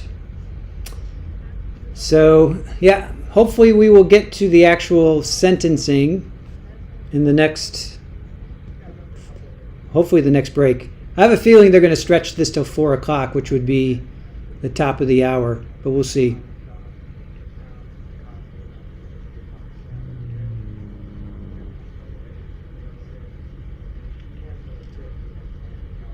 They do make it almost impossible to watch. It's tough. It's tough, you guys. Has he been in solitary confinement, Sherry asks. I'm not sure. Richard in the kitchen. Unlawful imprisonment for court TV. Nice.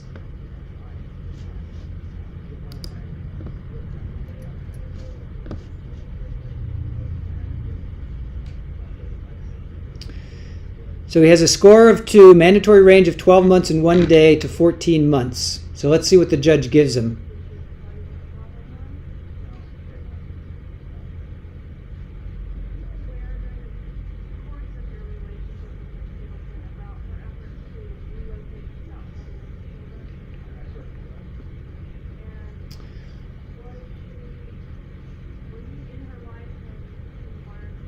All right, just waiting for the feed to kick back in. For 3 hours and 15 minutes sentencing, appreciate your patience. Yes, thank you. Kathy, yeah, I think you're correct. 2:45 here. Yeah, I think they're going to stretch this. Hopefully they'll, because they could just play it. Literally, they could just play it straight through now. I mean, I'm sure that the judge has already done her sentencing, so just play it. But we gotta listen to all the. We gotta wade our way through, sort our way through.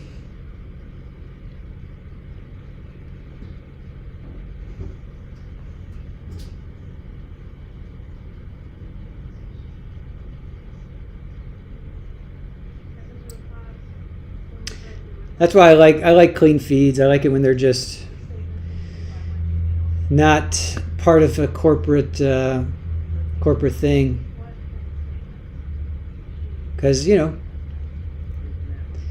any updates on Fatima? I don't know, Irene. Yeah, I don't know. This is the first time I've heard her say anything since the trial. So I really don't know I'm not sure what's going on with her. I haven't followed the case that close, like I follow other cases. This one just kind of dropped in my lap. I wasn't sure what it was about, so I really haven't heard anything. So I can't really answer that question. Sorry. To a degree of reasonability.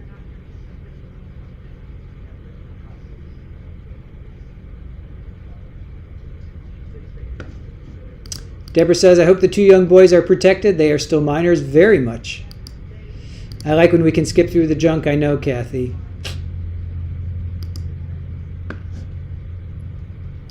I agree. Boy, they're just talking up a storm. Talking up a storm. I mean, sometimes I do appreciate the analysis, but I just want the data. Just give me the data.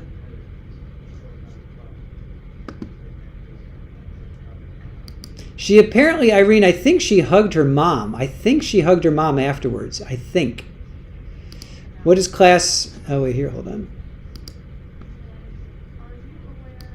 Killer's daughter murder trial for Christopher Wolfenbarger. The victim's mom is back on the stand. Class 2, I guess there's, Kelsey, I guess there's different,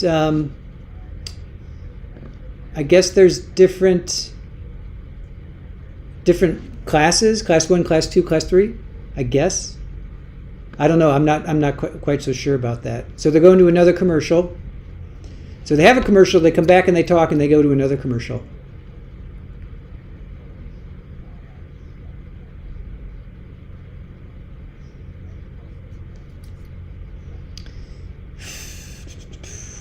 Maybe, just maybe they'll come back.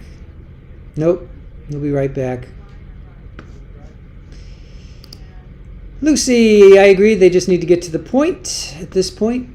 Deborah, there have been some very sad trials this year. I know, there really have been. But aren't all trials are kind of sad, unfortunately.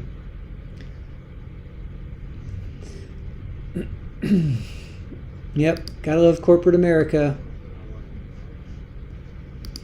Widespread panic. Different classes of crimes equal different levels of seriousness in the offense and different punishments. I would assume class 1 would be the most, or is class 1, class 2, class 3? Is class 3 the most? Is class 3 the worst? I'm just throwing it out there.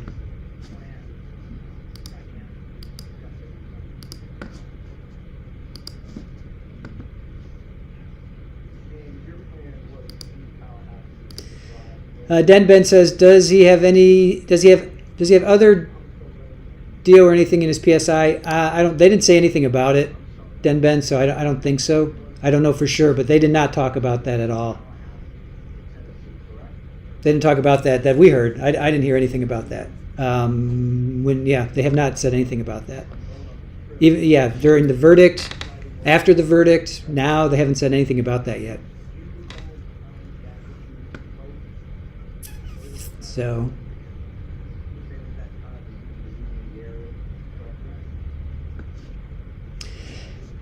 Clancy, you can go watch somewhere else, to be quite honest. Just go watch somewhere else as far as I'm concerned. So, if you want to go watch Court TV, go watch Court TV. Go watch somewhere else. I think class 1 is serious, 3 is the least. Sounds about right.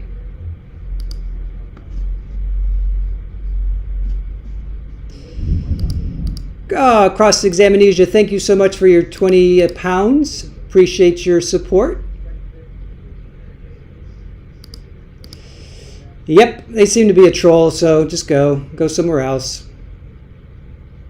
That was like your 3rd or 4th negative comment, so go somewhere else. There's a reason why we do things on our channel. So if you like it, cool. If you don't like it, go somewhere else.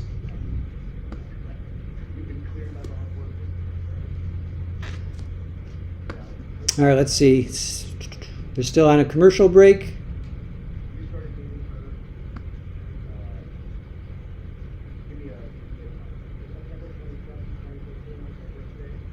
It's like we might be getting some thunder here. We're getting some weather coming through.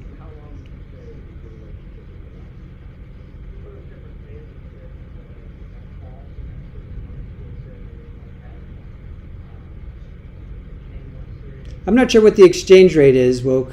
I'm not sure what the exchange rate is. Pounds might be a little bit more. I'm not sure how strong the dollar is these days or how weak it is. So I don't know.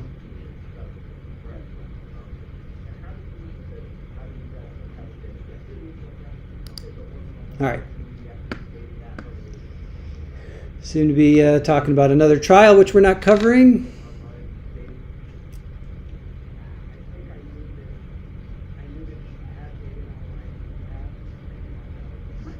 I don't even know what this is.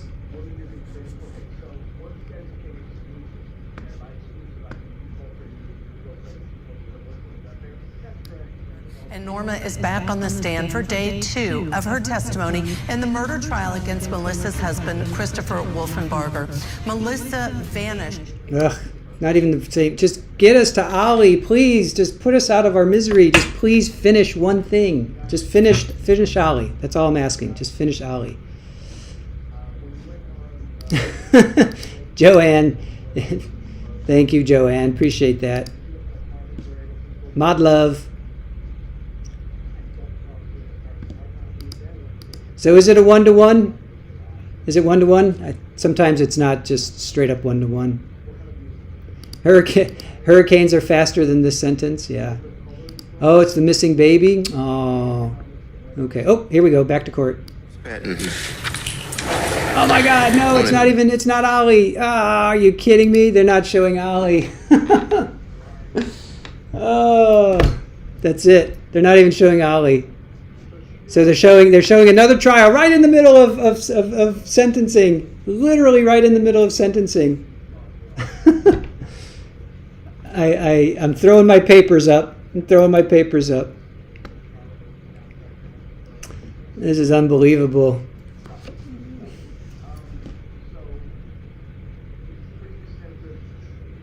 They're not even showing it.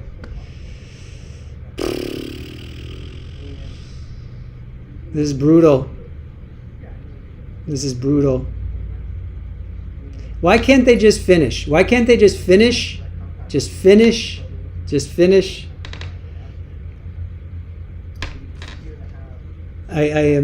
is so... They'll come back to it. Don't worry. They'll come back to it. They'll come back. We just got to... They'll come back. Yeah, they're talking about testimony from Friday. They're holding us hostage. They are holding us hostage, Clee. Kelsey, get your act together. Denben, should I watch the trial you're showing? Donna? Well, we're doing, that's a pre-trial. We're doing pre-trial. So Donna's trial's jury selection is going to start tomorrow, and we think opening statements will probably start Thursday, possibly Friday.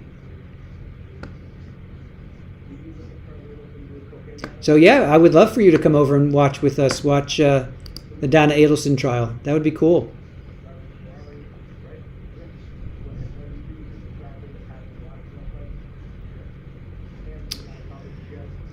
All right.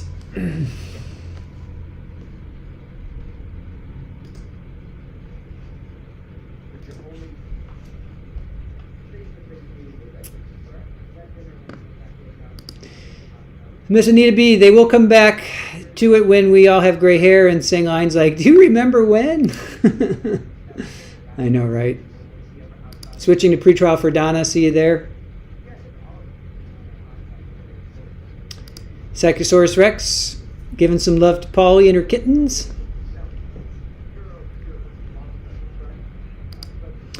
Yeah, this is pretty cruel. This is just absolutely cruel. Because they're not going to cut away from that. They're going to show that for... Oh, you know what? They're going to wait till 4 o'clock. They're going to show this until 4 o'clock because most people watch at the top of the hour. So they're going to wait till 4 o'clock. I bet you that's what's going to happen. I bet you they're going to push this till 4 o'clock, and then at 4 o'clock they're going to have it. Because usually people tune in at the top of the hour, you know. I have a feeling that's what's going to happen. So, Norma Patton is the victim's mom. Vinny's show doesn't break like this, I know, right? Remember when Court TV cut in every 5 minutes and redacted names of the minors? 4 Eastern, so it would be 1 o'clock. Kittens are doing great. Thank you for asking. They're all kind of relaxed right now. Thank you for asking, Kim. Dawn Not much you can do. Thanks for your coverage. Yep. I want to go into Donna trial blonde. I want to go into Donna trial blind. I don't know anything about the previous trials. Fair enough. Right, it will be a shift change again soon. I have a feeling they're going to wait until the top of the hour, because usually that's what it is. Usually, because people tune in at the top of the hour versus quarter till. I can't get into the Donna trial, though. Let's watch the kiddies instead. They're all sleeping. They're all sleeping. They're all back here sleeping. It's really not much to look at. What is the time there now? It is almost 1 o'clock. It's 10 minutes to 1. 10 minutes to 1. Yeah, blonde, right? Going into the trial blonde. It's 12:50, so it's almost 1 o'clock. It's almost 1 o'clock. Good to get news on the kiddies? Yes. She was knowingly married to a serial unliver. So is that her? Is that her? Okay. Is that her as a young person? I don't know anything about this trial, so I'm clueless.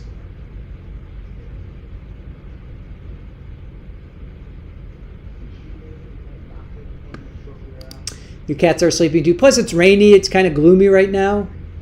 So it's gloomy and rainy. So they got fed maybe a couple hours ago. So David Robinson, you remember when Court TV had no commercials? Wow. Den Ben, you might stop in from time to time for Donna's. It promises to be pretty interesting. Promises to be pretty interesting. 350 in Massachusetts. Same here in Florida. That's the mother of the victim. I believe she was married to the serial. Okay.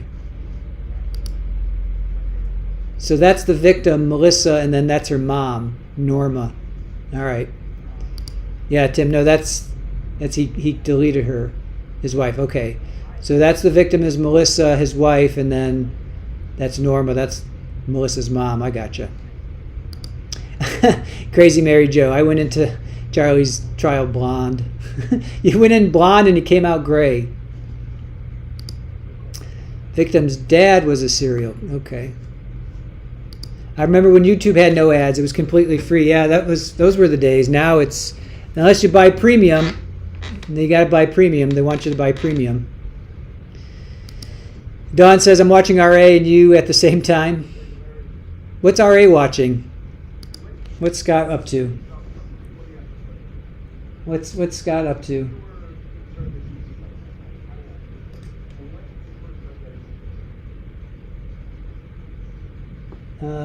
What is Scott?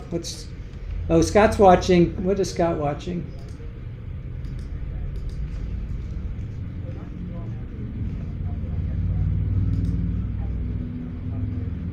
Oh, he's doing this one. So Scott's watching this one. Christopher Wolfenbarger. He's watching that one. Watching the ads is how I get paid on my channel.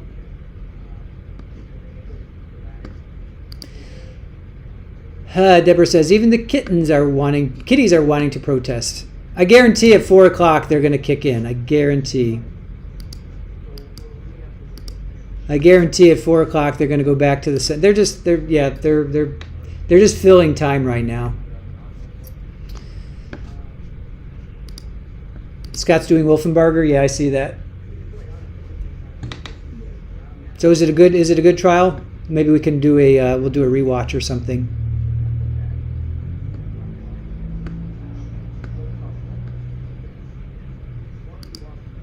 Marta says this crime happened a long time ago. Oh, hold on. For more testimony from the victim's mom and the killer's daughter murder trial. Plus, we will bring you the latest from that sentencing hearing in Washington State for Ihsan and Zahraa Ali. Don't go anywhere. Stay with us here on Court TV, your front row seat to justice. So I guarantee they're going to come back. Top of the hour, they're going to have commercials until 4, and then they're going to come back.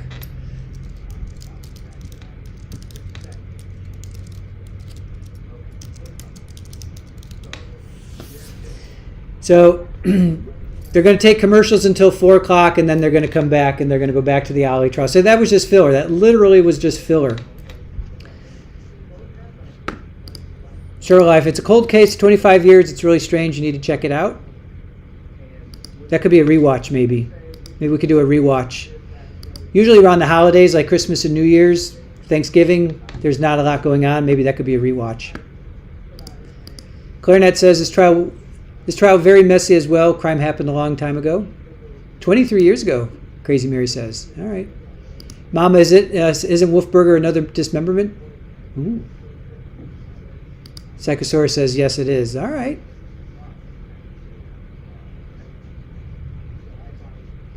So 20 pounds is 27.02 in U.S. Shirley Roth, yes, a rewatch. All right. Yeah, I'm willing to put that on our rewatch. We could rewatch that. I guarantee they're going to go back to Ali at the top of the hour. That's just what they're going to do. I just know it. So we got to sit through another couple minutes of commercials and whatnot. Oh, is it? Oh, not a rewatch. It's boring, Saudi Girl says. Crazy Mary, not a rewatch? So it's kind of boring, really? All right. Hey, Mike, you're here. Just being lurky, not crazy about the Wendy rewatch. Hope they indict her. Clee says, I love a rewatch. You can fast forward through the junk.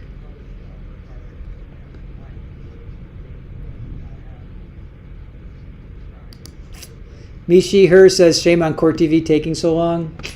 No. This is what you get when you have to watch it on their website versus just, a regular YouTube feed.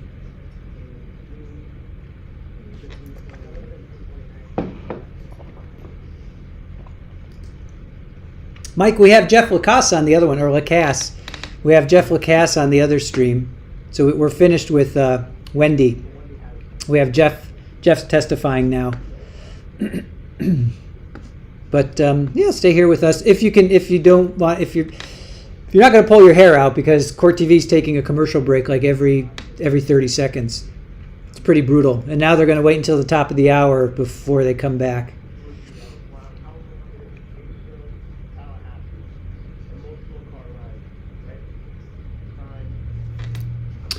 Wolfenberger trial is in Fulton County, Georgia. Tells you all you need to know. Why do people feel they need to spoil it for others? Did somebody spoil something? I missed that. Sorry, Short Life. Other than them just saying it was boring? I didn't see that. Crunchy Frog says, this is definitely making me want to watch Court TV. Not. Mike Morrow, here's a spoiler. Anthony Perkins is really his mother. Mike, did you spoil it for people? Did you just spoil something?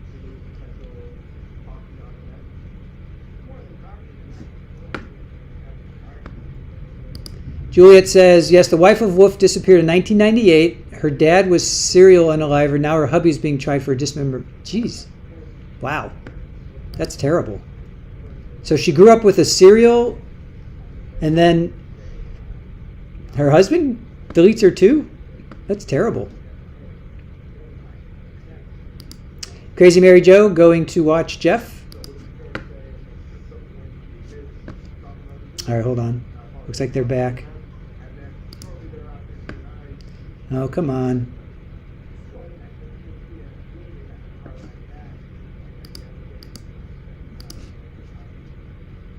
To justice, and we are watching day 3 of testimony in the killer's daughter murder trial in Fulton County, Georgia. Defendant Christopher Wolfenbarger faces up to life in prison if he is convicted in the death of his wife, Melissa. Now, Melissa disappeared back in late 1998. Prosecutors believe that Wolfenbarger abused Melissa before murdering and dismembering her. The defense points to other potential suspects, including Melissa's now deceased father, convicted serial killer Carl Patton, although it was during Patton's confession to a string of murders that officers were able to identify Melissa's remains years ago. Let's get you back into court now. We are still hearing from the victim's mom. This is Norma Patton, still on direct examination by the state.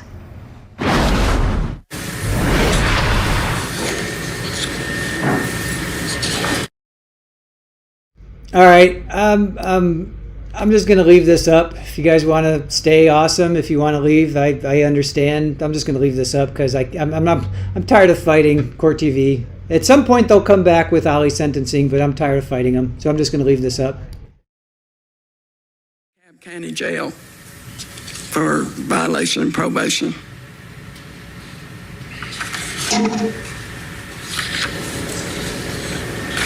And are you aware if she was ever released from custody during that period? She was released from custody November 9th, and that's the last time I saw her. Okay.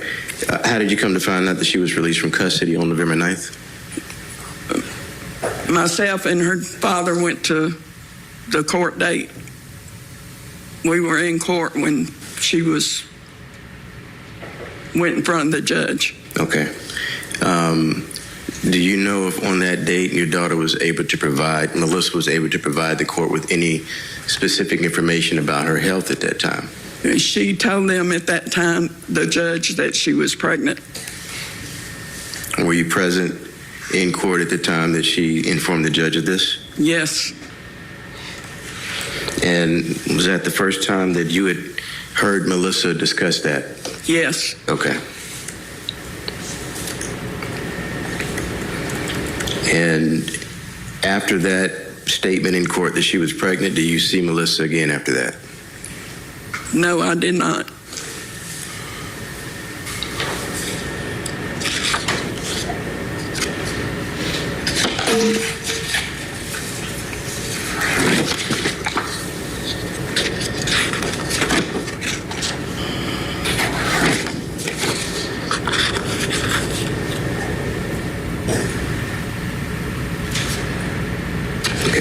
Now,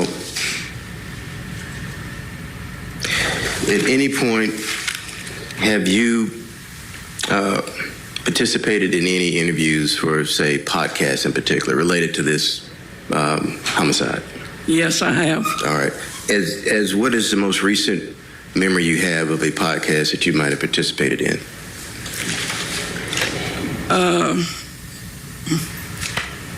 I don't understand what you're asking. How recent have you done that? It's been a couple years. Okay. And So what I decided, we'll just stay here. At some point they have to come back and show us Ali. So we'll just stay here and let you guys check it out. It was years. I don't think we did the podcast until, I don't remember the date. I think around 2021. Okay. And what sparked or initiated you appearing on podcasts? What was the purpose of that? I went and trying to bring Melissa's case to the forefront because nothing was being done. The original detective had retired from the case, and I was having trouble finding out any information about what was being done.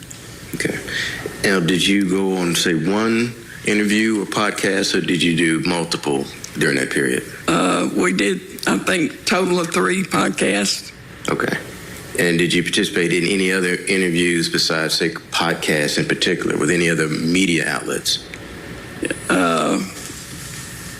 Last year, I think there was one. I don't remember what it was. I know I did one. I just don't remember the name of it. Okay. And have you been contacted in this year, the year 2025, have you been contacted by anyone related to any media outlets for this particular case? Yes. What medium contacted you? I think it's Law and Crime, I think, or something along that line. Okay. I don't really remember All right. And have you signed anything at this point related to any appearance that you may or may not do in the future connected with this homicide? I did sign one last month, but I've since decided I'm not going to do it. And what was that you signed? It was an agreement to do the program, and not talk to anybody else. Okay, so the program that's being created, you agreed to do that? Yes. All right. And how recent was that? I signed it last month.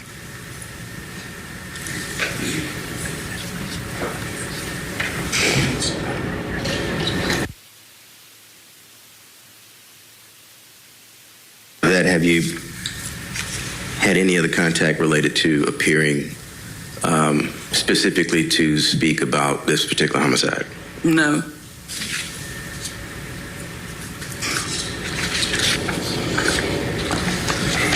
And is it still your testimony that you and your husband requested law enforcement's assistance to locate your daughter, Melissa Waffenbarger? Yes. Is that still your testimony? Yes. Okay. That's all I have, Judge. Thank you. Mr. McDermott?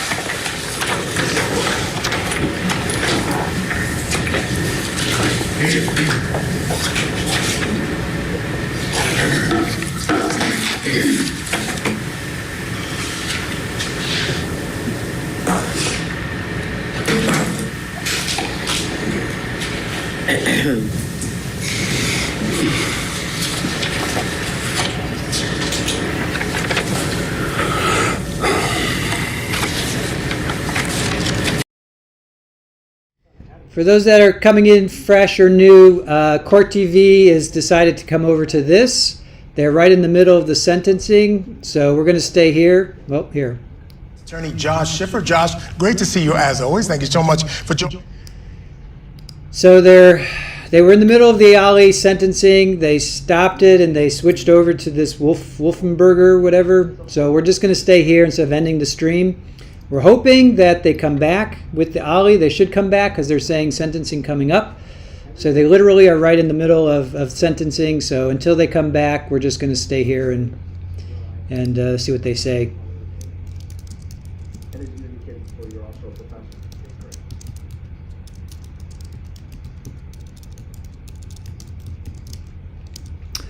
So we're kind of stuck with what Court TV gives us. So if you're coming in new and you're looking for the Ali sentencing, we're like, the judge was right in the middle of giving the sentence, and Court TV, which is the only feed that has it, has decided to stop showing that and to switch over and show Wolfenbarger. So we're going to stay here until they go back. So that's where we stand. So until they go back to Ali, we got to suffer through another trial. So. You were contacted by the police. You came in, you were interviewed. 3 separate times you were interviewed, right? Now they didn't handcuff you at gunpoint and drag you to the station, right? Voluntarily went in. You told them what you knew. You explained the information, right?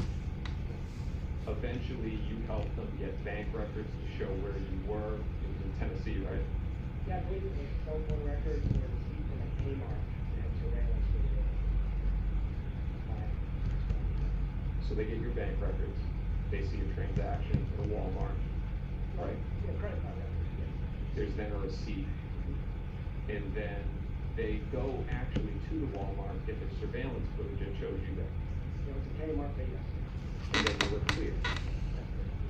You would agree with me that? Yes, we are. You can actually hear. We're streaming on another feed here. Yes, Mrs. 925 Florida, FL. I'm assuming that's Florida. Yes, her jury selection starts tomorrow, but we don't. Jury selection usually isn't covered. Usually isn't streamed, but we are going to be, as soon as they provide us stream for us, a feed for us, we will be covering it. We're thinking it'll probably take 2 to 3 days for the jury to be selected and seated, and then the defense needs another day to get ready because there's motions that they have to have sorted out.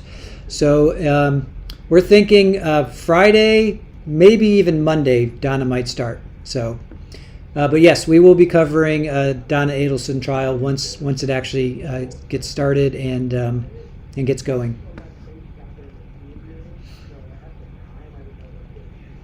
So right now we're doing a 5-part deep dive pretrial series about Donna Adelson, and we're on episode number 3, which is Wendy Adelson, the daughter, and Mike Lacasse, who was her boyfriend the time. Well, actually, they broke up, but right around the time that Dan got shot.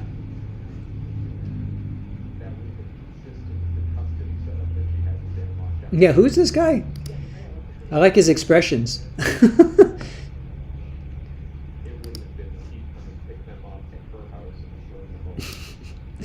Mike, I'm shaking my fist at you.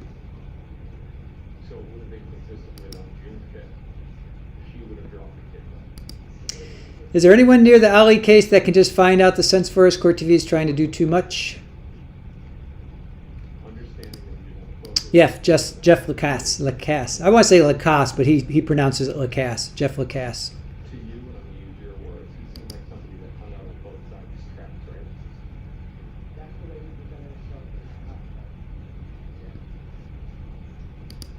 Gretchen, he's the most exciting talking head I've seen. I like the vibrancy of his background.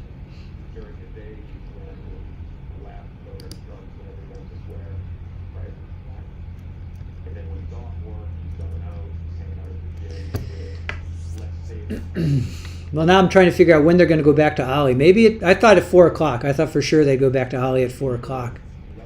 I'm surprised that they. Maybe they'll go. Maybe at 4:30. I don't know.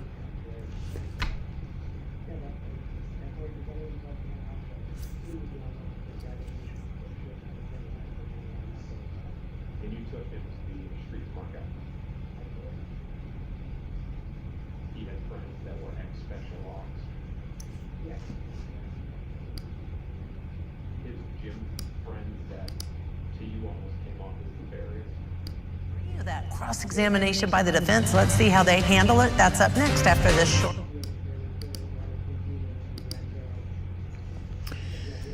All right. So they're going to another commercial. Mike says, I've seen Josh before. He is a smart guy. I've seen him before. Yeah, I do. I have seen him before.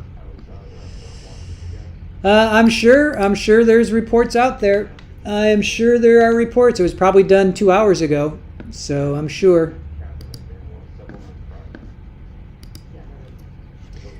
I'm sure there's reports out there. I'm sure there are reports out there. But I don't want to spoil it, so I want to find out along with you guys.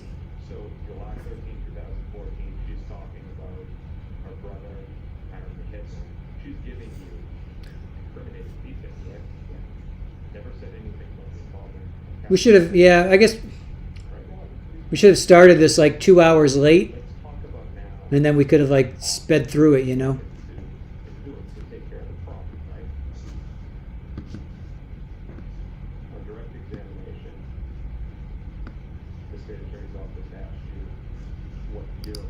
We are trying to avoid the twits to avoid, for now, so we don't get spoiled.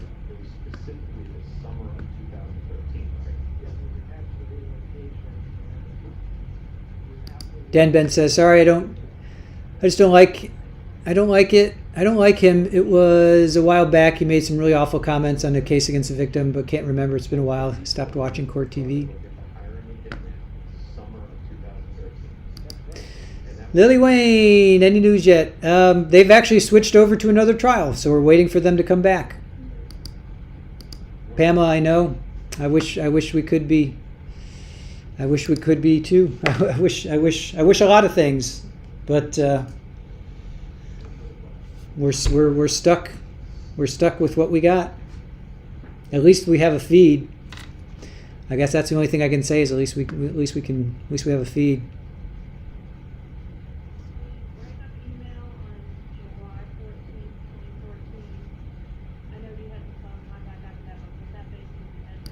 Kenneth White says maybe Court TV recorded and edited out the translations. Maybe.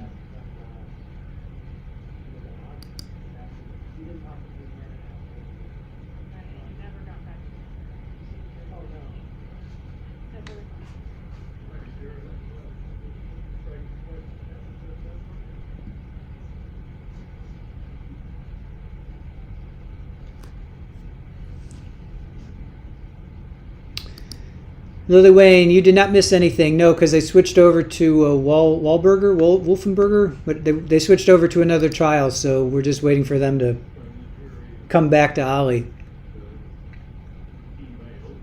I hate those darn Rice Krispie killers. Right. Good one, Mike.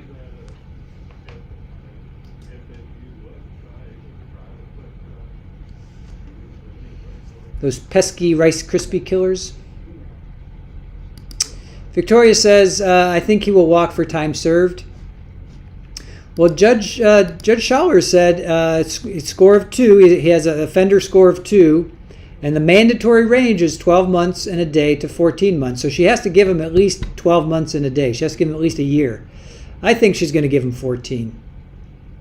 I think she's going to give him 14. So 80% of you thought 12 to 18 months.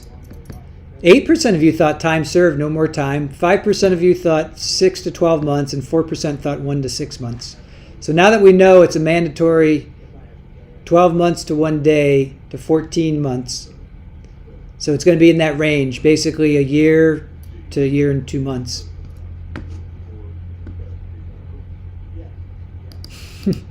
Even putting up my dumb comments, you made it, you live with it. Now I want a Rice Krispie treat. Yeah, so do I. Thanks a lot, Mike. Way to go.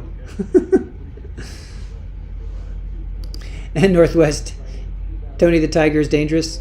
All right, hold on. They're back here. So this is where they are. All right, so we might as well just listen to this until they come back. Why not, right? Suspect in the murder of Memphis rapper Young Dolph. Prosecutors say Hernandez Govan was the mastermind behind the fatal shooting that killed the rapper. The prosecutor said Govan chose 2 desperate people to kill Young Dolph, Justin Johnson and an aspiring rapper, and Cornelius Smith. Co-defendant Cornelius Smith testified that Hernandez Govan coordinated the ambush around the rapper's 2021 Thanksgiving turkey drive. He was telling us, they got turkey. Who was he? Govan quit. He was telling us that, they had turkey drive. Each artist had a different day where they were doing turkey drive or whatever. And, that's our opportunity. We can make something shake then. Okay. When you say make something shake, what's shaking? Like try to catch them and, get one, do a hit on one of them. Were you aware about this turkey drive prior to Govan telling you that? Nah, because I don't know nothing about what paper route do, so I wasn't. Did you listen to their music before? Or did I listened to Young Dolph. And we are streaming that trial now on our website at courttv.com. All right, for now, we're going to head back to Atlanta, where 2 men are at the center of the murder case of Melissa Wolfenbarger. Prosecutors say that Melissa's husband, defendant Christopher Wolfenbarger, killed and dismembered her body over 20 years ago.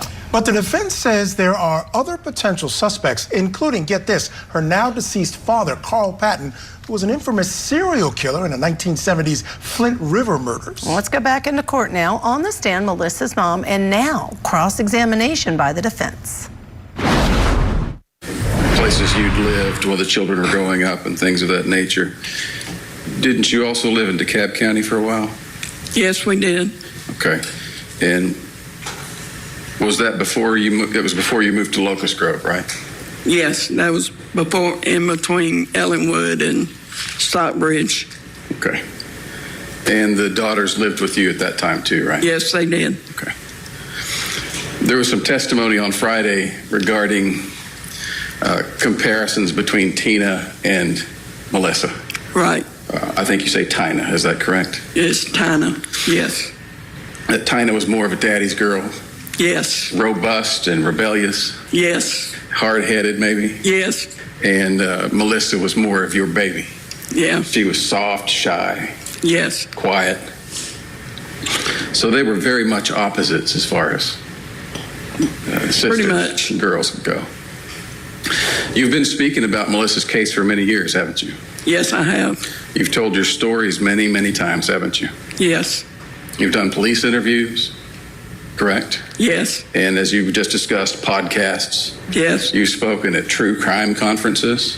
Is that correct? Crime and con. Mm-hmm. And you've done media interviews?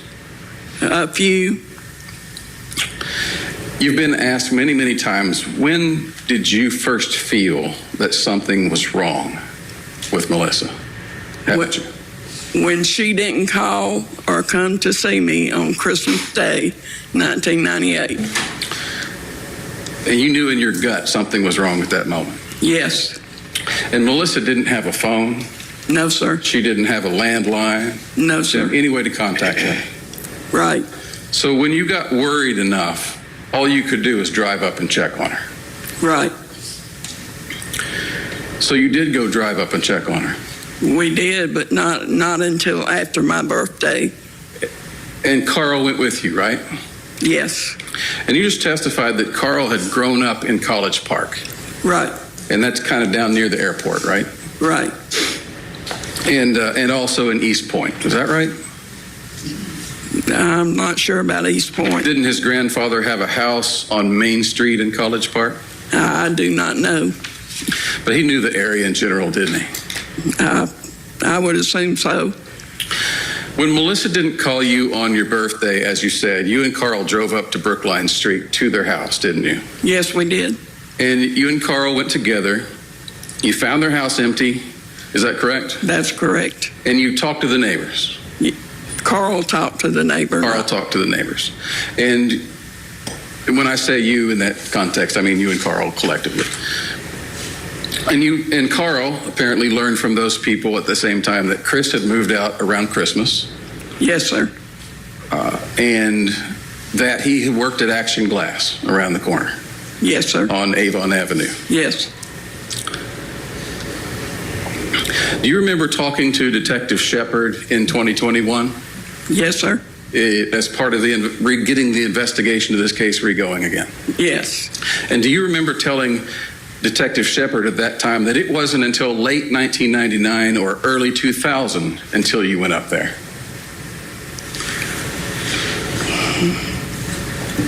I really don't remember. If I were to show you a transcript of that interview, would it refresh your memory? Possibly.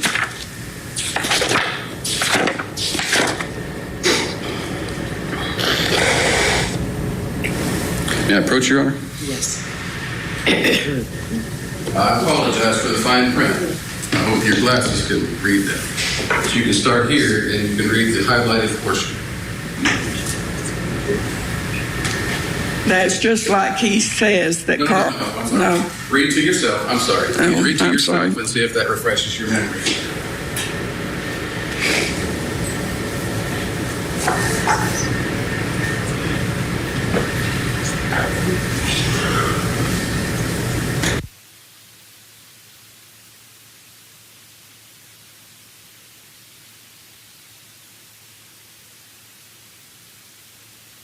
Refresh your memory of talking with Detective Shepard? Yes, sir. And you told Shepard at that time that you didn't know where Christopher worked until 1999 or early 2000, correct? Correct. And every time you went up there looking, you got told Chris worked somewhere else. Right.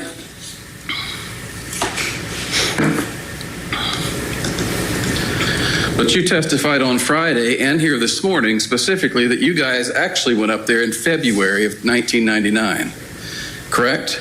Correct. And that was 2 months before Melissa's remains were found, isn't it? Yes. Do you remember appearing or speaking or giving an interview for Cheryl McCollum's podcasts? Yes. And do you remember on one of those podcasts you said that you'd never even, when you heard the news story of a human head discovered on Avon Avenue, You'd never even heard of Avon Avenue and didn't know where Christopher were. I did not know the name of the road that Action Glass was on. I only knew Action Glass. I did not associate Avon Avenue with that because, to my recollection, as I traveled around 285, there was an Avon Avenue off 285. So that's where I thought Avon Avenue was. I see. I did not make the connection to Avon Avenue and Action Glass until 2003 when Calhoun took me to the location. Okay. That's when I connected the two places. And you're testifying that you believe there's an Avon Avenue exit on 285. There used to be I don't know that it was Avon exit, but Avon was listed at an exit. Okay. Do you remember doing a podcast with Ms. McCollum and Karen Greer called CSI Atlanta? Yes, sir. And do you remember that in yet another version of this story, you said that it was after Christmas that you and Carl went up there and found the house empty? I don't recall that. Okay. Do you deny saying that? No, I don't. I don't deny it. I just don't recall it. Okay.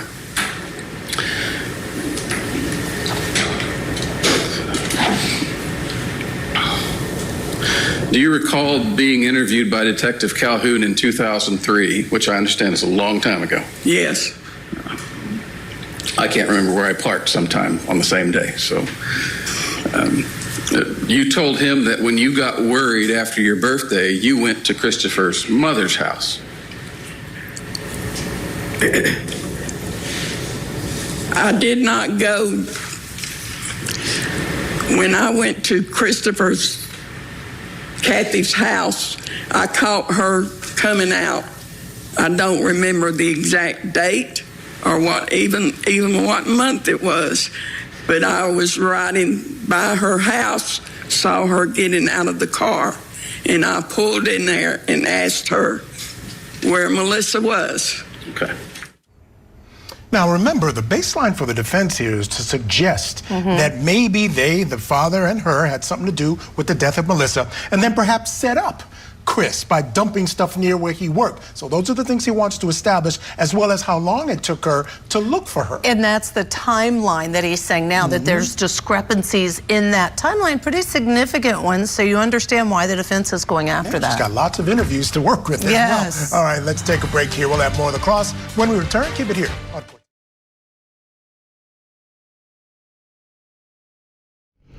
Yeah, it's a endurance contest. I agree. It's like, can we outlast Court TV in their? So this has been almost 45 minutes that they've been showing this other trial. It's been almost 45 minutes since they've been showing this other trial. So.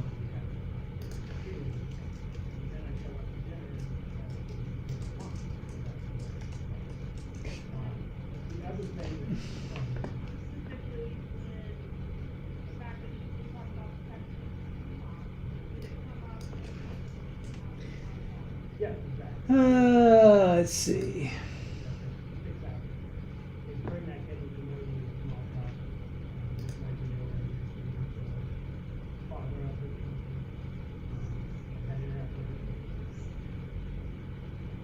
Nothing's really coming up in news reports, but I know they have to be done by now, right? I mean, they have to be done.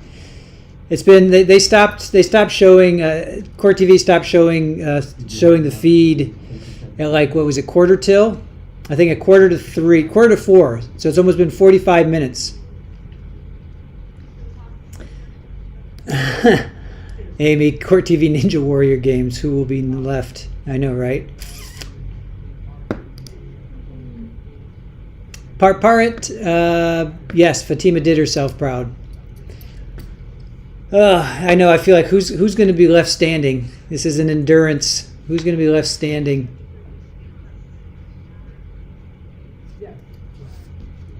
Play Misty for you. Says he's still incarcerated. Yeah, he is until after this sentencing, until we know. Washington lunch should be done in 2 minutes. They took lunch, Northwest? Did they really take lunch? Is that why they broke? She was like in the middle of talking. She was like literally in the middle of talking. Play Misty for you. Did you see the info I sent? Where?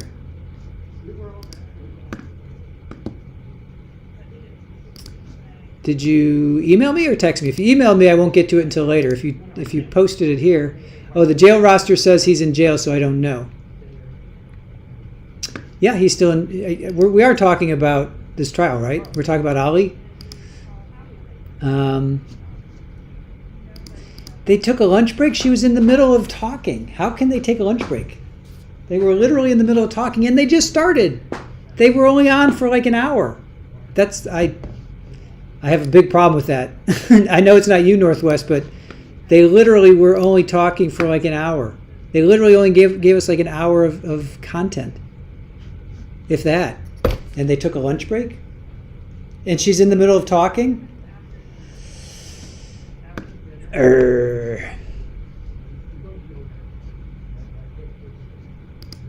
Woke his joke. Don't fail us now. We need to know the sentence. Yeah, no, I'm not. I don't mean to. Sorry, I'm cranky. I haven't eaten yet. All I had was a couple nuts so far. I haven't eaten since like 8 this morning. I'm a little hungry. I'm a little hangry. Kate, I'm starting to think Court TV has lost the plot. Eating mid-sentence. She was literally in the middle of right in the middle of. Yeah, she was right in the middle. Shirley, did she finish sentencing? No. Here we are thinking translations made it longer than normal, but then Court TV says, hold my beer. Should we all order pizza? Oh, that would be awesome.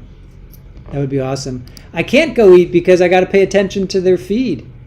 I can't go eat. I can't leave for more than like 2 seconds. All right, back to this. He is charged with murder in the death of his wife, Melissa. Her remains were found in southwest Atlanta in 1999, but they weren't identified until 2003. But the case then went cold. Now, she's the daughter of an infamous serial killer, Carl Patton, also known as the Flint River Killer. But he is not at this point, well, never was, suspected in this murder. Prosecutors say the evidence points to her former husband. But the defense says there are several gaps in the state's case, and many others could have killed Melissa. Let's take you back into court now. We're listening to the victim's mother, Norma. She's facing cross-examination by the defense. All right, for you that are coming in to the chat expecting to see Ali's sentencing, here's what's going on. Court TV was showing it, and Judge Schaller was right in the middle of the sentencing. She stopped about 45 minutes ago. She ended with, Mr. Ali has an offender score of 2 for his charges, and a score of 2 is a mandatory range of 12 months and 1 day to 14 months. And then Court TV decided to switch or stop, and they're now doing this. So thank you, Kate. Appreciate that. 5 Trial TV Live gifted memberships. Thank you so much. Oh, Daisy, the Corgi's mom, got one. Natalie got one. Christina got one. Frodo's Dojo got one. And PW3WB got one. So for you guys coming in new, we were in the middle of watching Ali sentencing, and Court TV, which is the only place that's covering it. They're the only ones that are streaming it. They just stopped showing it, and they switched over to this trial. So now it's like a wrestling match. Who's gonna blink first? It's like a game of chicken. Are we gonna give up on this, or are we gonna continue on? I say we continue on. I'm not ready to give up yet.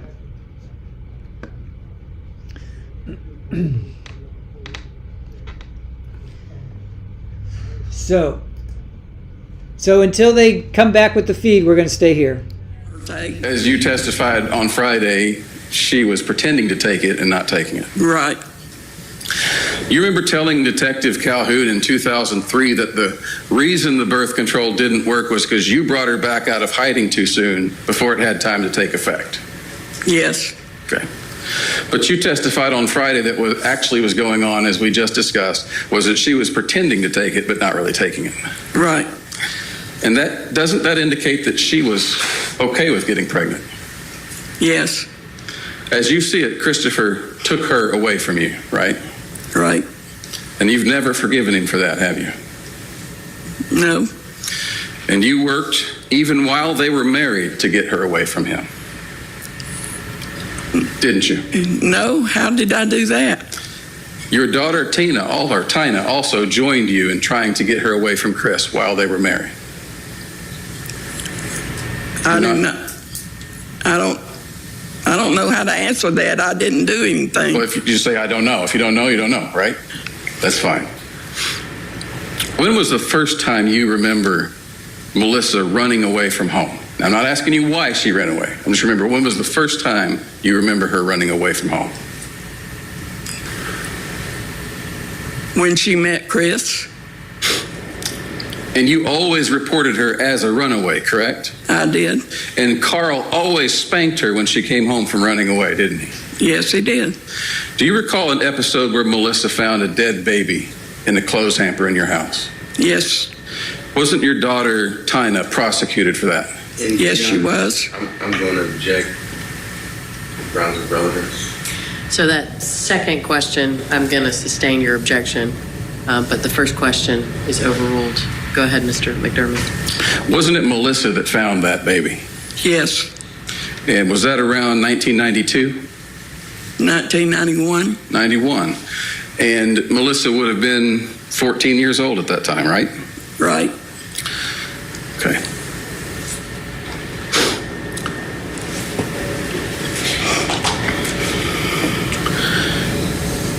Now, as you discussed, I think earlier in your testimony, you're aware that Melissa turned over temporary custody of her children to Christopher's parents in 1996. Yes. Mr. Fawcett, and you presented us with a letter on Friday that Melissa, you say, wrote to you before that. Yes. And have you read this letter? Yes. And in this letter, she states that that she's pregnant with Joey at the time, right? Yes. And she was anticipating that you might be upset about that. Is that fair to say? I didn't think so. You didn't think she was anticipating that? I'm assuming that's correct. No, you do not. Thank you. Can you read this line here just to yourself? And this line field, please.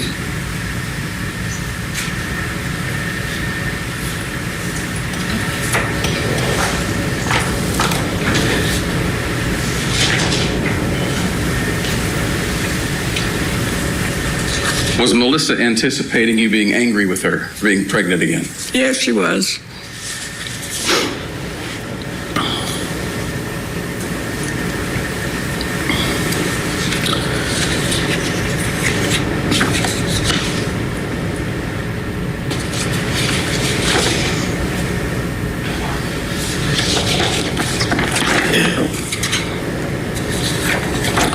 And is it your understanding from this letter that Melissa was expecting to have her tubes tied after this? I don't know. I don't recall seeing that in that letter. Okay, let's try it. Start. Oh, I'm sorry, read the underlined portions here. I'm sorry for the difficulty. It's in there, but that's not something we discussed. So did Melissa write to you saying that this was her last child and she expected to have her tubes tied afterwards? Yes. Okay. So when Melissa told a judge in October, November, I guess it was November of 1998, that she was pregnant, did you believe she was pregnant at the time? I did not know. Did she look pregnant at the time? I don't think so. Okay. And Would telling a judge that you're pregnant be something someone in her position might have done to try to get leniency from the judge? Speculation. Don't answer that, and sustained. Okay.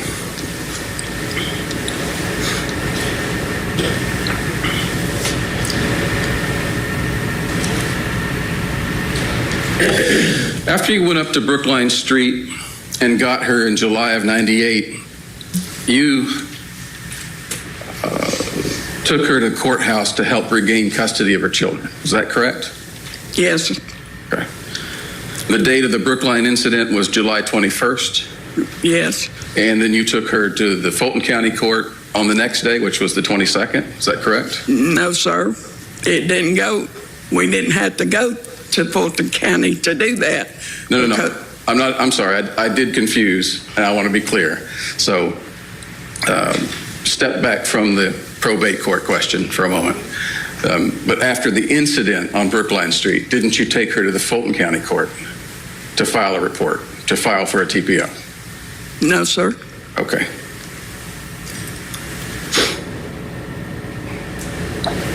Still with us, criminal defense attorney Josh Schiffer. And Josh, one of the things that's crystal clear, there is no love lost. She does not pretend, she's straightforward. All these different... All right. I really don't care what. I don't care. All right, so if you guys are coming in new, we're just waiting for Court TV to promise what they say coming up, sentencing on Washington versus Ali. They stopped it about an hour ago. About an hour ago they were showing it, and now they've stopped it. So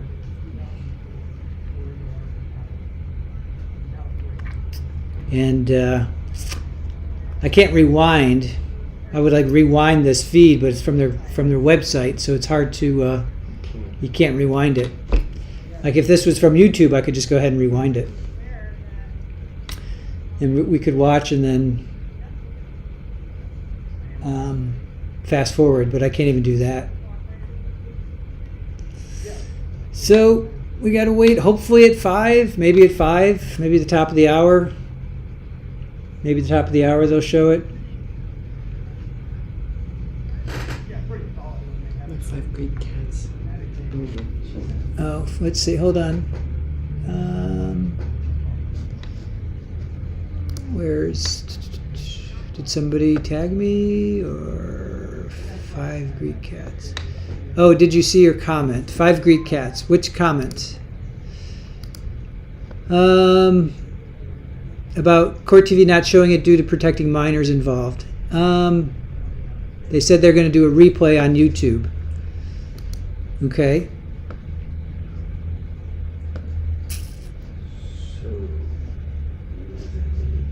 Well, they may do a replay, but it may be later. Top of the hour, we're on the East Coast. So we're in Florida, so we have 4:42 here. So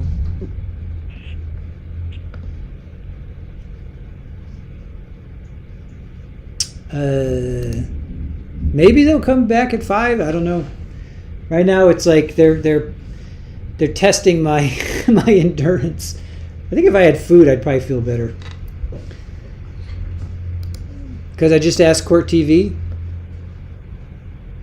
You have a pipeline into Court TV? Oh, wait, you were over there on their feed or something? So when are they going to show it? CTV stream says coming up, so that tells me they're going to intend to come back. That's what I think too. That's what I'm hoping for.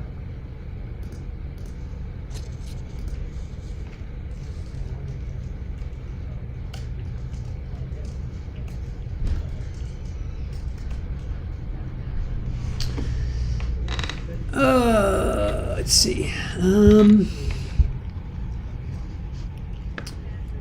They got to play it at some point. They do say coming up soon. You're a member of Court TV for 14 months?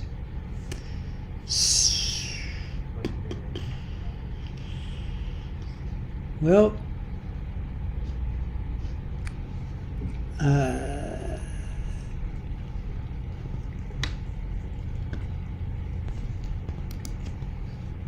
well, let me see. Let me go to their YouTube channel. Let me see if I can.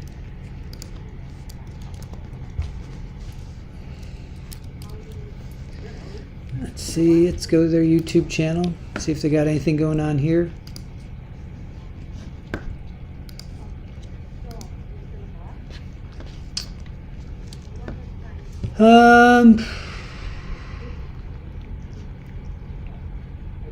So they'll probably release it later because right now it's not on their channel. They're showing the Wolfenbarger. So they may release it, but it's going to be later, and I don't want to end this stream and then what? You know, it'll be weird. So I'm just hoping that they show it maybe at 5.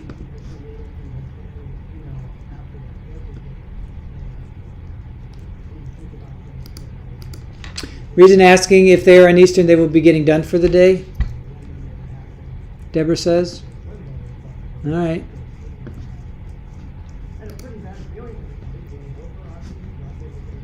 I don't know. We'll stay here. I guess we'll stay here.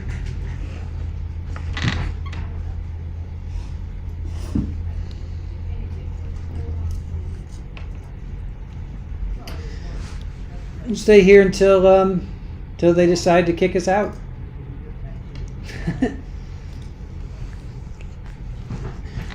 Let's see here.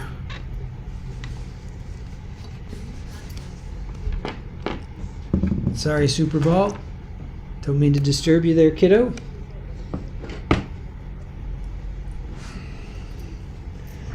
Yep. So, all right, we'll just stay here. And they're going to come back at some point.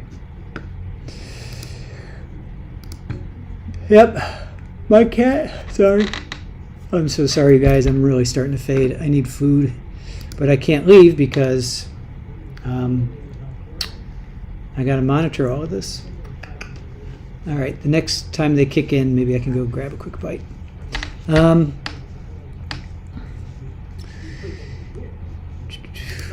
My 5 Greek cats staying here too, just in case.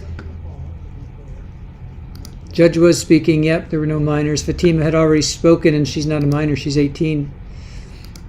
Shirley got both feeds on. Thank you for that. Not your fault. We are sorry. My 5 Greek cats. So Fatima take the stand for a victim impact statement. Yes, yes, she did. Well, she stood at the podium. She stood at the podium. Yes, I need to go grab just a banana or something. Let's see. Time for plan B, C, or D. No, we'll stay here. We'll stay here. Hey, Kevin. How are you? Thank you for joining us.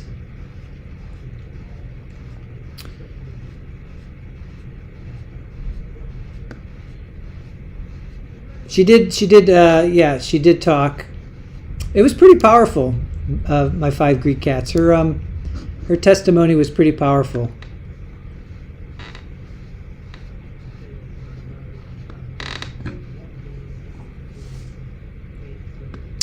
My fingers are crossed at 5 o'clock they'll come back. You were live streaming on your phone while walking my cats? You walk your cats? That's awesome. 5 Greek cats. That's so cool.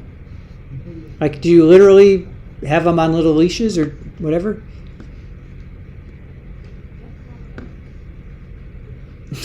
Please eat. We'll shout loud if anything happens. I'll be okay. I'll go grab something real quick. All right. Oh, wait. Hold on. They're showing this, so maybe that means they're going to go back to it. This is always good. All right. Back to Court TV, where we cover it all for you. So we're going to step aside from the Christopher Wolfenbarger case and now go back to Washington State because sentencing is back underway for parents Ihsan and Zahraa Ali. Now, Ihsan was found guilty last month of assault and unlawful imprisonment after he was caught on video attempting to bring his 17-year-old daughter, Fatima, back home after she had tried to run away.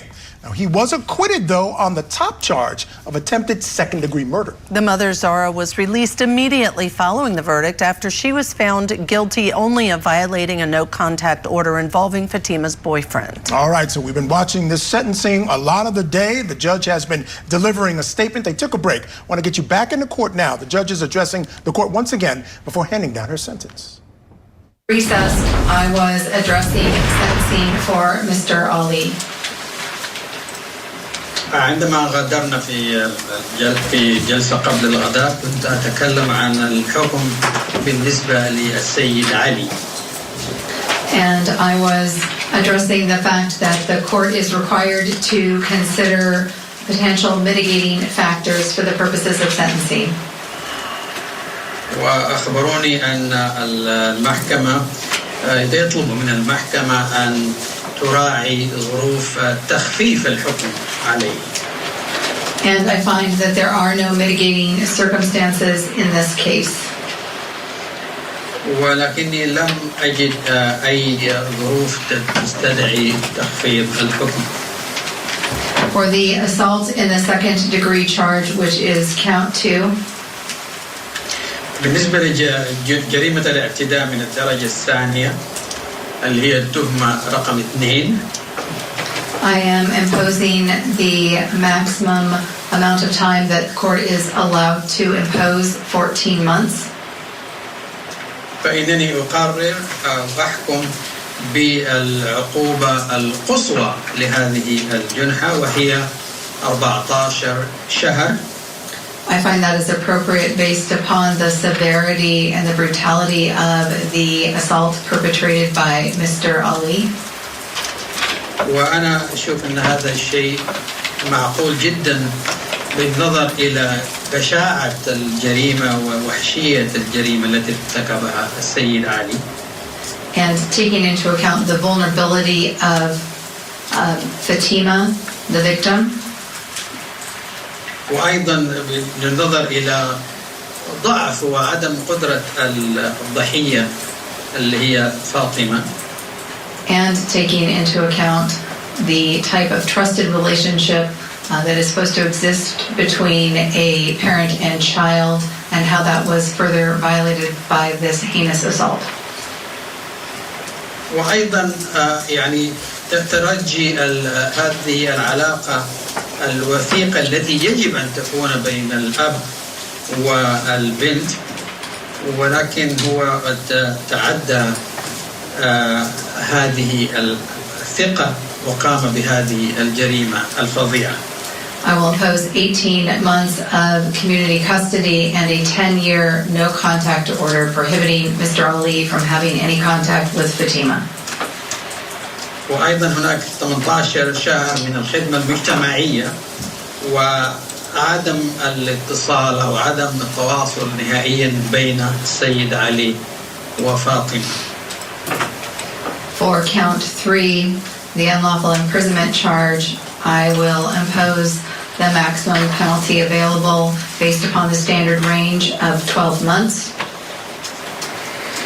أما بالنسبة للتهمة رقم 3 اللي هي الحجز غير القانوني فإنني أحكم أيضا بالعقوبة القصوى وهي 12 شهر.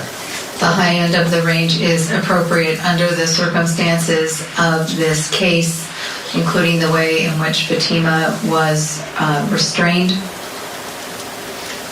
وهذه العقوبة القصوى أيضا تتماشى مع حجم الجريمة وهي اعتقال فاطمة أو حبسها في البيت. And the totality of all of the circumstances. وكل هذه الظروف الصعبة. 12 months of community custody. أيضا 12 شهر من الاحتجاز المجتمعي. While on community custody, Mr. Ali shall have law-abiding behavior. وخلال هذه فترة الحجز هذه يجب عليه أن يقوم بتصرفات جيدة لا يخالف. All right, Michael, we're just talking about she's still delivering it. Maximum sentence on each of them. I don't think we've heard yet if it's concurrent or consecutive. Yeah, that's the big question. We do have to hit this break at the top of the hour. We'll go back in there and get you caught up on what the thing is. But that's the big question, whether it's consecutive or concurrent for those two maximum sentences that she chose. That's right. Quickly, I'm not surprised she's giving the max. You? Not at all, not at all. All right, folks, coming up, we're going to out there in Washington. All right, so at least we got that.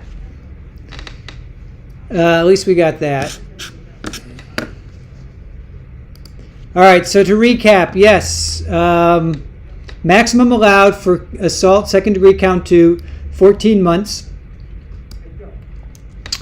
So she gave maximum allowed was 14 months. That was count 2 plus 18 months community custody. So plus this. So 18 months community custody and 10-year no contact for Fatima. Community custody means serving the sentence in the community instead of jail while under a lot of conditions. Thank you, Psychosaurus Rex, for that. And then for count 3, unlawful imprisonment. Unlawful imprisonment, she gave him the maximum 12 months plus 12 months community custody. So, and as they just said, it's now we need to know if it's consecutive or concurrent. But we already know that consecutive, let's see, count 3 is going to be concurrent with count 2, and count 4 is going to be consecutive with counts 2 and 3. So count 3 is to be consecutive. And count 4 was supposed to be consecutive. Count 4 is supposed to be consecutive. So she gave him 12 months, so that's going to be consecutive. The other one is going to be concurrent with count 2. All right, I guess we got still. Community custody is probation, basically. Yeah, Northwest, pretty much. Daisy says, has she mentioned anything about an ankle monitor or anything like that once he's in community custody? Not yet. Not yet. Is he allowed to leave the country and go back to Iraq? Not right now. I mean, not while he's in prison. Maybe afterwards? I don't know. Are you allowed to travel?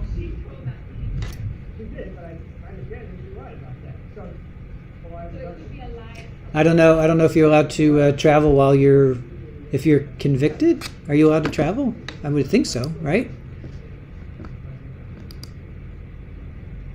He does have some credit. Yeah, he does. Yeah, no, he's been in jail since October 18th. So it's almost 10 months he's been in jail. So yeah. Aaron, can we hire a lawyer and sue CTV for psychological damage after today? That's pretty funny. That's pretty funny.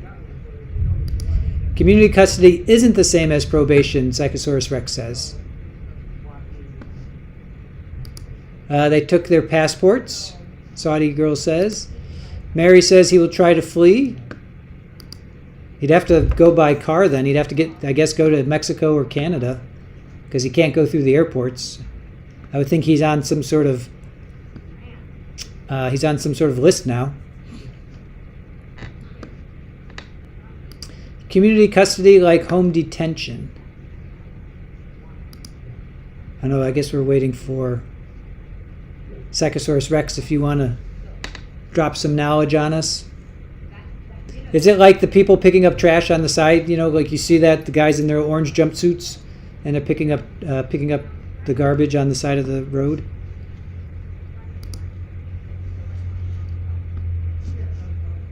Intentional infliction of emotional distress. That is pretty funny. No fly, yeah. All right, here we go.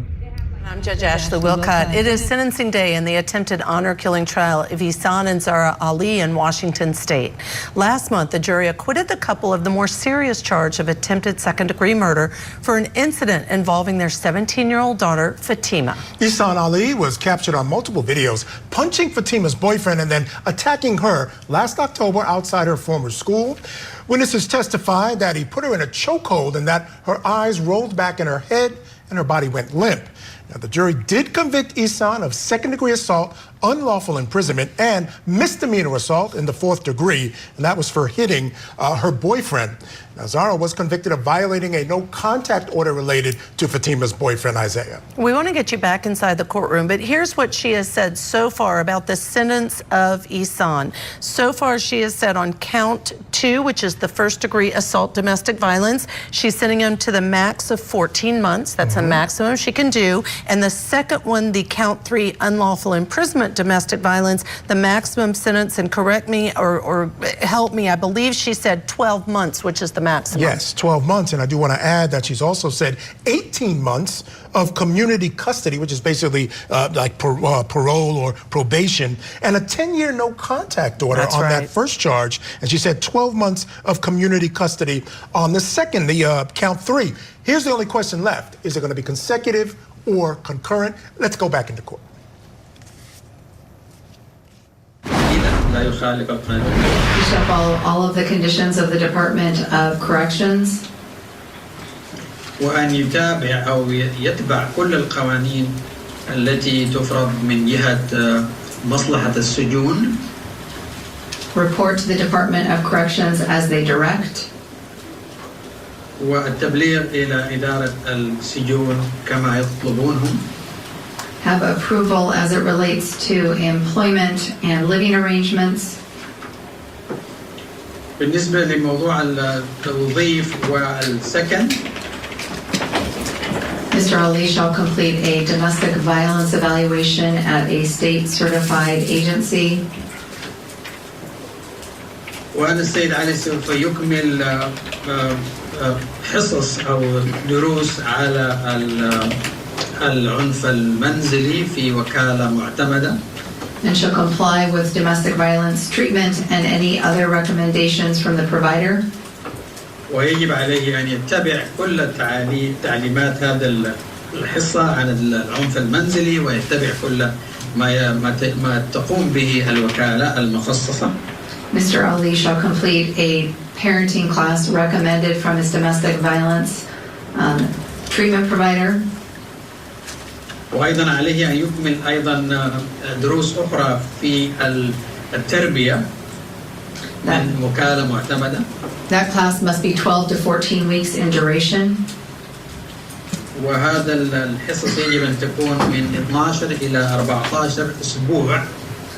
And I am going to set a review date because this will go onto our treatment review calendar.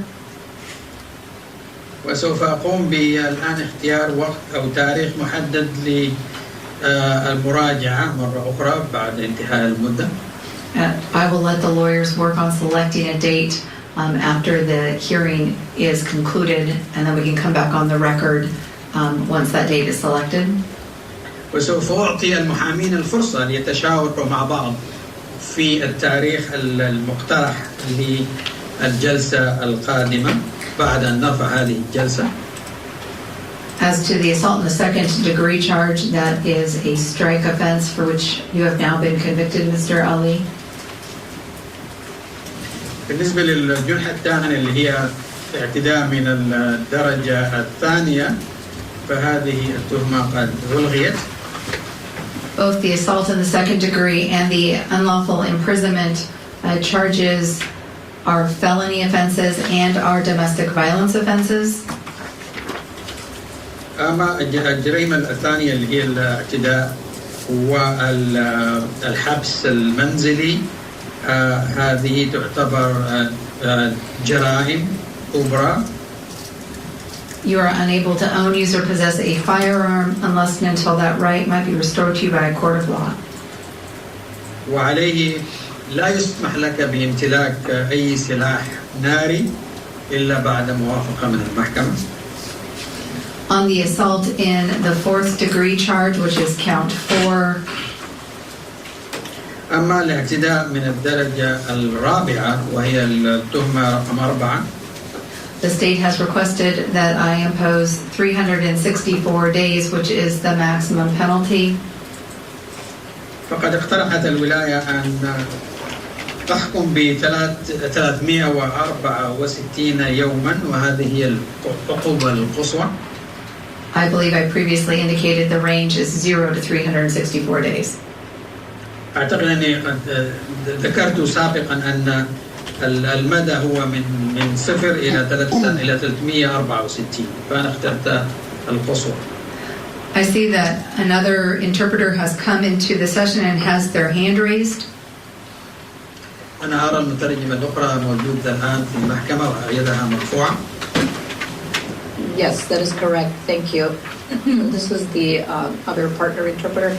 May the interpreters have a couple of minutes to consult on a quick matter as it pertains to interpretation, and then we'll be right back off the record. إذا ممكن تترجم هذا الشيء فأنا حترجم. المترجمة الثانية تريد تطلب من المحكمة إن المحكمة تسمح للمترجمين أنهم يقوموا بمشاورة بعض عن موضوع متعلق بالترجمة، ولكن إذا المشاورة هذه ممكن نقوم بعملها خارج المحكمة وخارج التسجيل.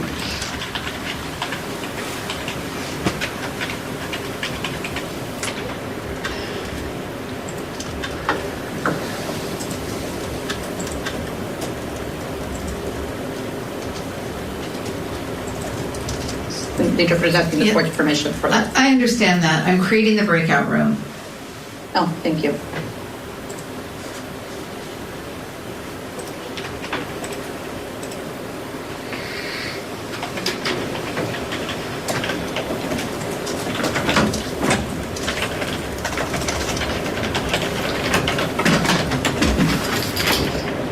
I will be in recess while the interpreters have a breakout room. All rise. Court is in recess. All right, so interesting development there. It sounds like there was 2 interpreters in the room. One is for Zahra, one is for Ihsan. Yes. Seems like Zahra's interpreter had an issue with an interpretation that was given by Ihsan's interpreter, and they want to go talk about, I guess, the way he interpreted something the judge said. I completely agree. That's what just happened. The judge sounded a little annoyed. It's frustrating, but you have to allow him to go talk to make sure that what's being said to the individuals is exactly what the judge is saying. And it's not an uncommon issue. No, Let's it's not. just point that out. It's not. This happens from time to time. Sure. Let's quickly bring in our guest before we head back into court. Joining us to discuss, attorney and former prosecutor Tommy Pope. Tommy, all right, here's where we stand. The judge has basically hit him on the top 2 charges with the maximum, 18 months and 14 months. 14 and 12. 14 and 12, excuse me, 14 and 12, total of 24. That was the max he could have gotten with those 2. Then he's got the community custody, 18 months on one, 12 months on the other, a series of conditions, including a 10-year no contact order for his daughter, Fatima. That's pretty serious business there, just what the state was asking for. Want to get your reaction quickly. I think the judge is salvaging what I thought when the jury came back, that, he basically was close to walking. I know that mom, did in fact, but it looks like she's going to stack it. I thought even today, coming into today before I heard it, that maybe we'd be looking at a time served situation for the time he'd already spent. But clearly she's planning on putting more on it. Yeah, I didn't think that would happen. Some people did, but it's interesting. She definitely went through every reason why she decided to do the max. She laid it out clearly. Brutality of the crime, the victim, the fact that he was under his care. Yes, that was in an a issue position for her. of trust. And just by the way, he's been in jail about 9 months or so. So right. If you're doing time served, it would have been 9 months at the end of the day. Yeah, so we're going to see what else she has to order. We're going to go back into court.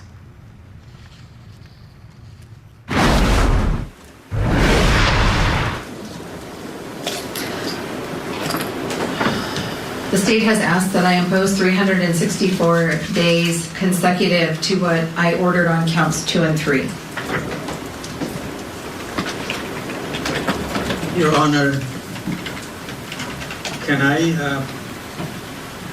make a correction according to the meeting that I had with my partner? Okay. Okay, going back to assault second degree, the interpreter has interpreted the strike as a stricken offense. And I would like to correct that the offense has not been struck. It is an strike offense. You can do that in a translated fashion. Yes, to the defendant, I can go back and go ahead. السيد علي بالنسبة للتهمة من الدرجة الثانية أنا قلت لك إنها هي قد ألغيت ولكن هذه الترجمة غير صحيحة. هي لم تلغى ولكن هي اعتبرت كنقطة واحدة تحسب عليه وهناك 3 نقاط يعني على نظام النقاط. فهذه نقطة أولى تحسب عليك وإذا عملت أي شيء ثاني تعتبر نقطة ثانية وهكذا. The state has asked that I impose 364 days consecutive to what I have ordered on counts 2 and 3. وأيضا الولاية اقترحت أن أحكم ب 364 يوما رقم تعاقبي متعاقب بالنسبة لكاونت التهمة الثانية والتهمة الثالثة. Assault in the 4th degree is a gross misdemeanor. الاعتداء من الدرجة الرابعة يعتبر جنحة كبيرة. Gross misdemeanors are generally filed in district court. وهي دائما ما تنظر في المحاكم الجزئية. Superior Court sees assault in the 4th degree charges if assault in the 4th degree is allegedly committed at the same time as a felony offense which is charged. ولكن المحكمة العليا والمحكمة الكبيرة هي تحكم في الاعتداء من الدرجة الرابعة إذا كان مرتبطا بجريمة أخرى تنظر في المحكمة في نفس الوقت. And that is what has happened in this case. وهذا ما حدث في هذه القضية. The other way that we see assault in the 4th degree charge is when the case is initially filed as a felony assault and later reduced. المرة الوحيدة التي يمكن أن ننظر فيها إلى الاعتداء من الدرجة الرابعة إذا كانت أصلا التهمة أدرجت في المحكمة على أساس أنها جريمة وبعد ذلك تم تخفيض الدرجة من جريمة إلى جنح. In 12.5 years, I have sentenced countless people on the charge of assault in the 4th degree. في خلال فترتي من في 12 عام ونصف قد حكمت على كثير من الناس في جرائم الاعتداء من الدرجة الرابعة. For including for significant assaults, such as something charged as an assault second and then either found guilty or pled as assault 4. هذا أيضا ضمن بعض القضايا التي هي كانت أصلا مثلا هي من الدرجة الثانية وتم فيها الاعتراف بالجريمة أو خفضت الجريمة من الدرجة الثانية إلى الدرجة الرابعة. In all of the cases that I have seen previously, I have never. All right, the judge laying out all the different terms of the sentence. And we're going to take a break, but up next, the judge continues her sentencing on Ihsan Ali in the attempted honor killing trial. And jury selection begins tomorrow. All right. So from what I was able to understand, and I'm sure these guys will break it down, they're judges and lawyers, they know more about it than I do. But she was in the middle of talking about the range. The range is, the state is asking for 364 days for the assault in the 4th degree, and 364 is the maximum. So it's a gross misdemeanor, and that's usually filed in district court, but this is superior court. So what that all means, I'm not 100% sure, but again, we have to wait and find out. We still don't know if it's consecutive or concurrent, so we're still waiting on that. But she did give him the maximum for assault in the second degree, count 2. She gave him the maximum, which is 14 months. She gave him 18 months community custody and 10-year no contact for Fatima. She didn't say anything about no contact with Isaiah, because he was, I think, 2 years. So he had a 2-year, and she didn't say anything about that. And then count 3, the unlawful imprisonment, the maximum was 12, and she gave him 12, plus 12 months of community custody. So we still don't know if those are going to be concurrent or consecutive. Still kind of waiting to hear that.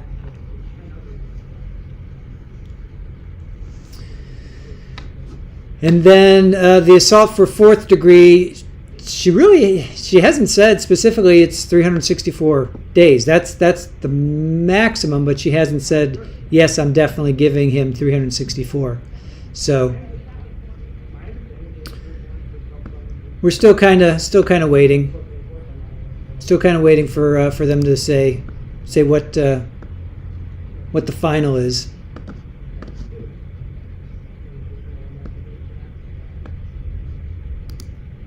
Did she say, Joan? Did she say the count 4 was consecutive? Let me go back to my notes. Yeah, count 4 was going to be consecutive. All right, so she still hasn't given us the exact time on that, the exact days. So count 4 was going to be consecutive. Count 3 was going to be concurrent. So all she can do is just add another 364 days.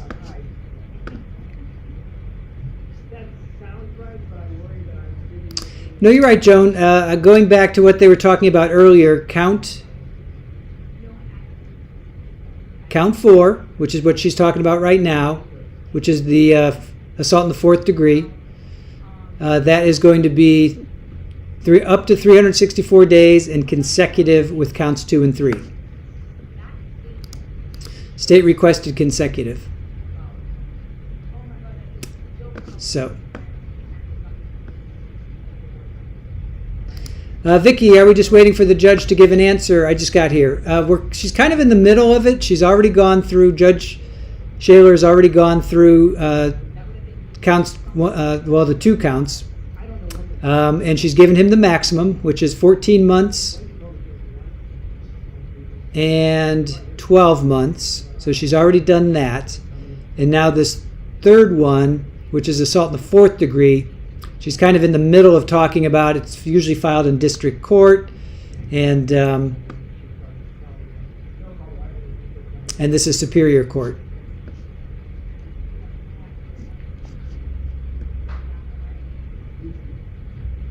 So we're just waiting for them to come back.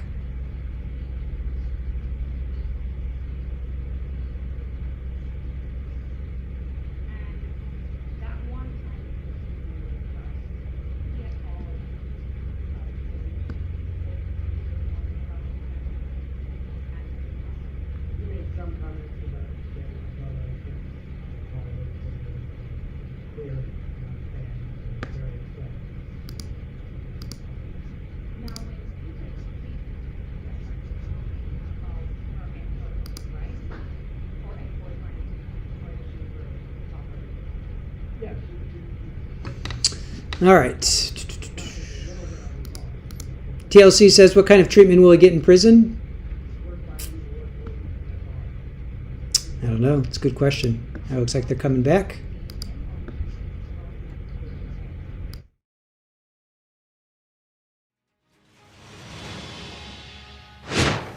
Welcome back. We do want to get you right back to Washington for more of the sentencing in the attempted honor killing trial of Ihsan and Zahraa Ali. Never had the state request that I impose a maximum penalty for the charge of assault in the 4th degree. وفي طول هذه المدة لم تمر علي أبدا محكمة أن الولاية والحكومة طلبت أن تفرض العقوبة القصوى على جنحة من الدرجة الرابعة. I'm not criticizing the state. I'm just indicating how this matter is before me and how I'm considering it. أنا لا أريد أن أنتقد الولاية، ولكن هذا ما هو معروض أمامي اليوم ويجب أن أقرر فيه. Frankly, it would be easy and satisfying to impose 364 days consecutive. بالنسبة لي من السهل جدا أن أحكم ب 364 يوما متعاقبة. Because it would feel like Mr. Ali was receiving a more appropriate penalty for his vicious assault on Fatima. لأني أعتقد أن السيد علي يستحق هذه العقوبة نتيجة لجريمته البشعة ضد الآنسة فاطمة. But I am imposing the sentence on the assault in the 4th degree for the assault on Isaiah. ولكن أيضا أنا أقرر هذا الحكم أيضا بجريمة الاعتداء من الدرجة الرابعة على أزيا. I instructed the jury at the beginning of the trial and in the concluding instructions a portion of the following.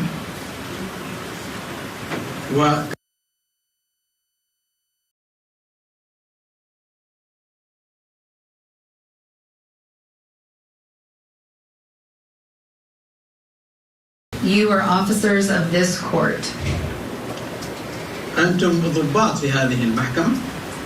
You must not let your emotions overcome your rational thought process. ويجب أن لا تتركوا فرصة لعواطفكم أن تتدخل في عملكم الرسمي. You must reach your decision based on the facts proved to you and on the law given to you. ويجب أن تتخذوا قراراتكم بناء على الحقائق المعروضة أمامكم والأدلة التي تعرض لكم. Not on sympathy, prejudice, or personal preference. وليس أبدا بناء على أي تحيز أو تعاطف أو أي مؤثرات خارجية. Those instructions apply to the work that I do as a judge. وهذه التعليمات هي جزء من عملي كقاضية. I cannot do whatever I want. لا أستطيع أن أفعل فقط ما أريد. I cannot let the emotion of Mr. Ali's horrific actions towards Fatima color the sentence for the charge where Isaiah is the victim. ولا أستطيع أن أترك مجال للعواطف في هذه الجريمة البشعة التي ارتكبها السيد علي ضد فاطمة وضد أزيا. I cannot impose my personal preference, which would include a long term of incarceration for Mr. Ali. وأيضا لا أستطيع أن أحكم بما أراه أنا شخصيا وأفرض وأحكم بعقوبة قاسية على السيد علي. If I were to impose 364 days today, it would not be consistent with anything I've ever ordered before. إذا قمت بالحكم ب 364 يوما اليوم هذا لا يشبه أي حكم قد حكمت به من قبل. For the charge of assault in the 4th degree. لجريمة اعتداء من الدرجة الرابعة. I am bound by ethics and the oath that I took as a judge. وأنا ملتزمة بالأخلاقيات وبالقسم الذي أقسمته كقاضي. With that said, the assault itself on Isaiah was significant. وعليه فإن الاعتداء الذي تم على أزيا هو اعتداء كبير. For all the reasons I've already articulated and for the reasons that Isaiah so well articulated in his statement to the court. ونتيجة للأسباب التي قلتها الآن وأيضا الأسباب التي أدلى بها أزيا في شهادته أمام المحكمة. Mr. Ali victimized a really defenseless young man for no reason. السيد علي اعتدى على شخص شاب ليس له أي حيلة ولا قوة بدون أي سبب. And it is Isaiah's good fortune that he was not more severely injured. ولحسن الحظ فإن السيد إيزيا لم يصاب إصابة بالغة. Mr. Ali not only had countless options as to how to handle things with Fatima, which he did not utilize. رغم أن السيد علي كان له خيارات عديدة جدا في أن يتعامل مع فاطمة ولكنه لم يستغلها. He had countless other options than to hit Isaiah with a closed fist to the head. ولكن هو اختار أن يضرب إيزيا بلكمة على رأسه. I'm imposing 364 days in jail with 182 days suspended, meaning that I'm imposing 182 days to be served consecutively to the time that I imposed on counts 2 and 3. I order a no contact order protecting Isaiah from Mr. Ali for the statutory time period allowed, which is 24 months. I reserve the issue of restitution as to all of the convictions. That time is to be served at the Department of Corrections. As to Mrs. Ali, Mrs. Ali was...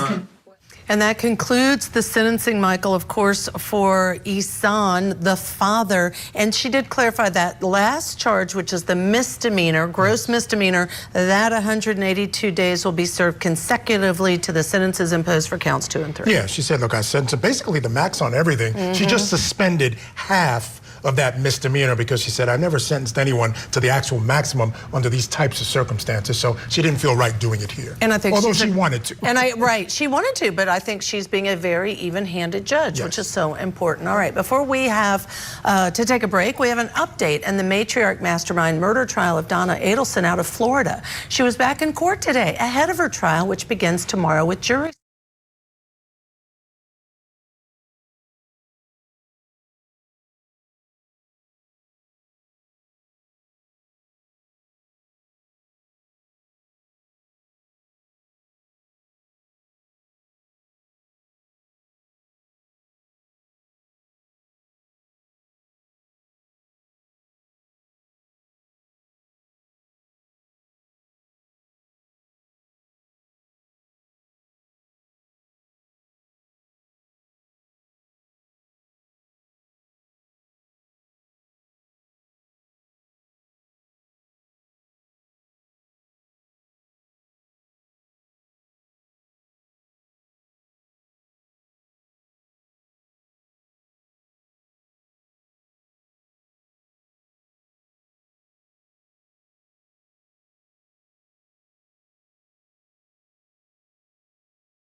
All right, so while we wait for them to come back, and I guess now they have to do Mrs. Ali. They have to do Zahraa Ali's sentencing. She was found not guilty on all counts except for violating a no contact order. So, you guys want to hear this? Sure. At this point, to quash the subpoena. Wendy was successful also a few years ago in quashing a subpoena by the defense to testify in Catherine Magbanowa's trial for her role in the killing. Magbanowa, who is serving a life sentence, was in a relationship with Wendy's brother, Charlie Adelson, who's also serving a life sentence for Markel's murder. And once again, jury selection begins in Donna Adelson's trial tomorrow. Court TV will bring you all of the developments as well as live updates. All right, let's step aside now for that break. When we come back, we'll head back to Washington for more of the sentencing phase. All right, so they are taking a break. Then they're going to come back for Mrs. Ali's sentencing. So that's what we're... All right, so just kind of to recap here. So she gave him the maximum. She gave Mr. Ali the maximum. So for the second, so let's see here. Second degree, count 2, assault second degree, she gave him the maximum of 14 months. She also did 18 months community custody and 10-year no contact with Fatima. Then for count 3, which was unlawful imprisonment, she gave him the maximum, which was 12 months. And then also 12 months community custody. He needs to complete a DV evaluation at a state agency. At treatment, he needs to follow the treatment, or other recommendations from providers. He needs to take a parenting class. Both of those are felonies, so he cannot possess or own a firearm. And then count 4, which was assault in the 4th degree, 364 days is the maximum, and it's a gross misdemeanor. So she says, she goes into it would be satisfying to impose the maximum, but she has to follow the law, or she doesn't, because that was for Isaiah. So the other 2 sentences were for his assault on Fatima, and then the last one was his punching Isaiah with a closed fist in the head. So she said she wanted to impose more because she felt, angry and sympathetic because he attacked Fatima. So because of that, she said, I can't do that. I can't let my emotions get away from me. So basically, she put that on the record. But she does end up 364 days, which was the maximum, but 182 were served. So 162 days consecutive with counts 2 and 3. So all in told, he's looking at 18 months plus 182 days. So, which is about another 6 months. So 18 plus 6, he's looking at like 24. He's looking at like 2 years. He's basically looking at 2 years. And then he's got a no contact order with Isaiah for 2 years as well. So to me, I think it was, I'm going with about 2 years. I'm going with 18 plus 6 months. 18 months plus 6 months. So to me, this is how I interpreted it. I could be wrong, but I'm sure they'll say at the end, which equals 24 months or 2 years. That's the way I interpreted it. That's what I'm going to go with. Let's see if that's what they come back with. So the maximum is 18 months plus the 6 months, which is 24 months, which is 2 years. So I'm going to go with that. Let's see what these talking heads come back with. See if they come back with anything else. That's what I think. She's got a no contact for 10 years. Leslie, no contact with her for 10 years. So if he steps in within, I don't know, 100 yards, 100,000 feet, I don't know what the no contact is, but if he comes within, Kevin, that's what you got, 2 years? Yep, thank you. No, it was 18 months was the top. 18 months was the most that he could get with the second degree assault. So 18 months was the most he could get with second degree assault. So the 18 months, and then the unlawful imprisonment was 12 months, but those ran together, and then the 6 because the other one, here we're coming back. All right, we're coming back here. Welcome back to Court TV Live. I'm Judge Ashley Wilcox. And I'm Michael Ayala. We do want to get you back to Washington State now for sentencing in the attempted honor-killing trial of Ihsan and Zahraa Ali. Now, Ihsan was found guilty of second-degree assault last month for attacking his 17-year-old daughter Fatima last October. And Zahraa was found guilty of violating a no-contact order for Fatima's boyfriend Isaiah. But the jury did acquit them of the more serious charges of second-degree attempted murder for each of them. Now let's get you back into court. The judge is beginning sentencing for Zahraa Ali.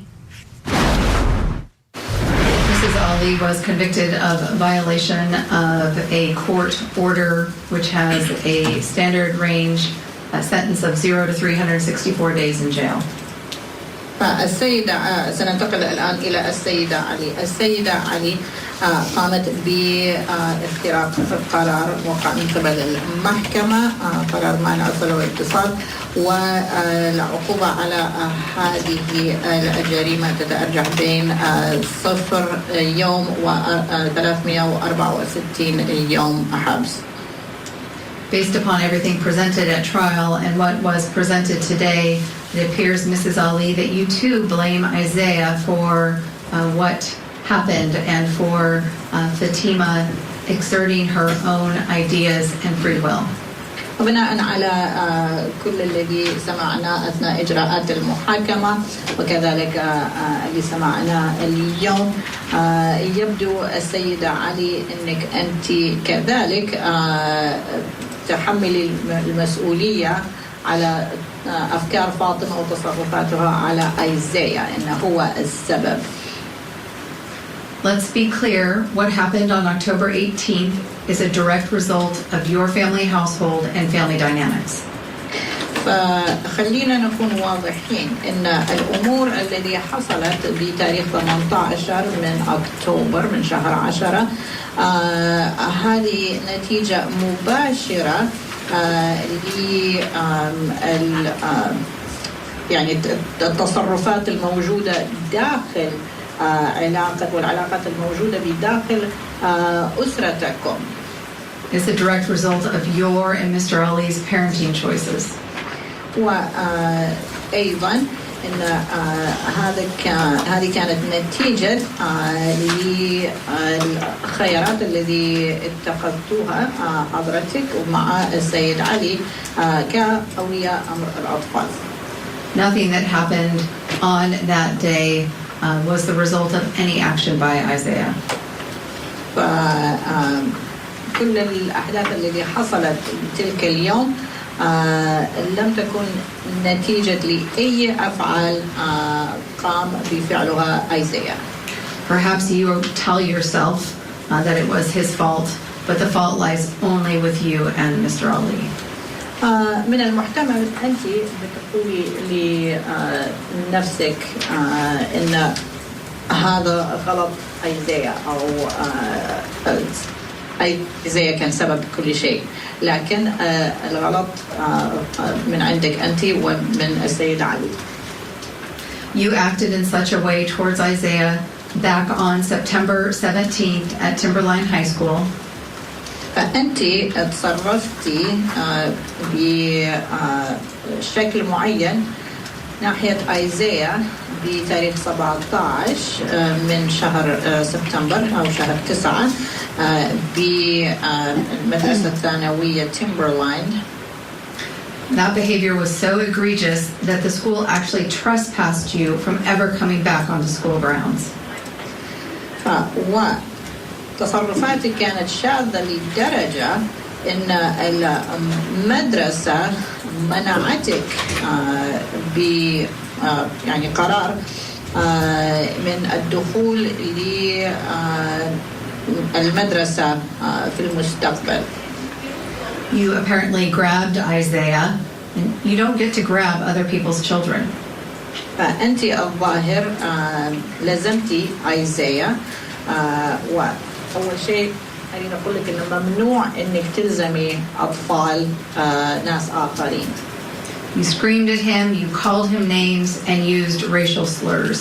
أنت صيحتي عليه فأنت شتمتيه بشتائم وكذلك شتمتيه بشتائم عنصرية. You don't get to scream at other people's kids and call them names. هذه تصرفات ممنوع عليك إنك تصيحي على أطفال ناس آخرين وتشتميهم. The fact that the school trespassed you from Timberline and from all school district properties tells me how extreme your behavior was on September 17th.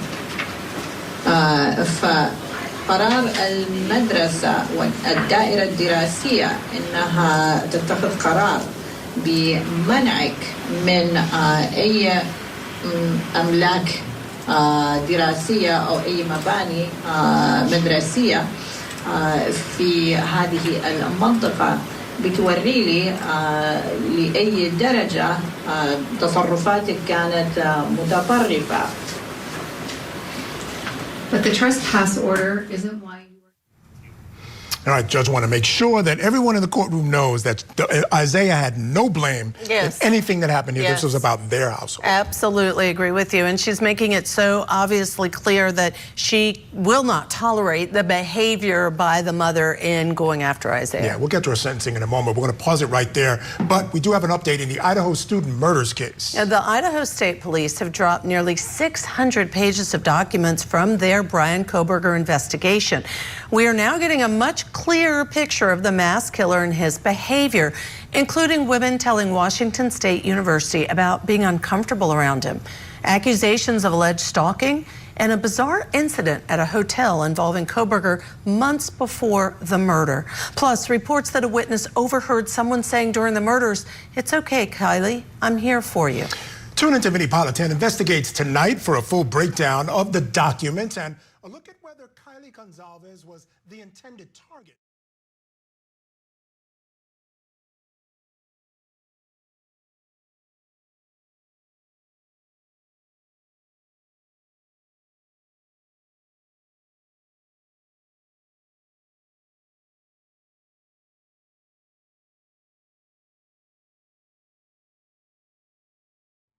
All right, so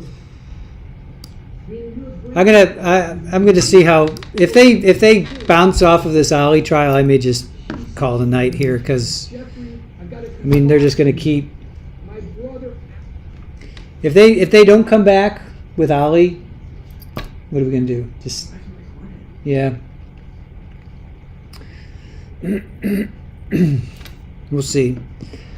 All right, well, the most she's going to get is 364 days. So that's the most. So we heard from Mr. Ali. So if they come back from this commercial break and they don't come back to the trial, I'm just going to end it. And we'll just drop in the comments what her final thing, because she can only get up to a year or less than 1 day, less than a year. So don't hold it against me.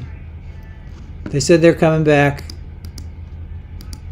They said they're coming back.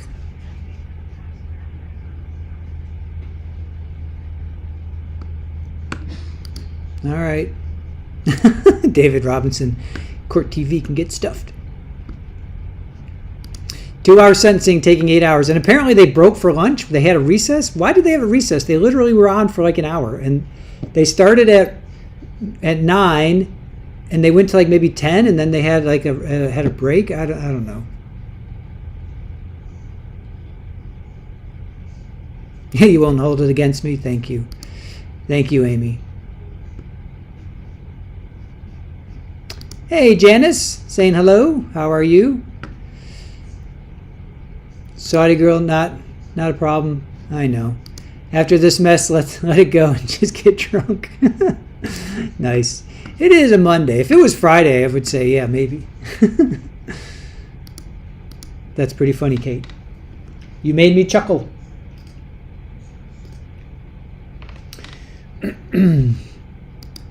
That's a good question. I don't know. Who does own Court TV? Annie says, I keep checking back in.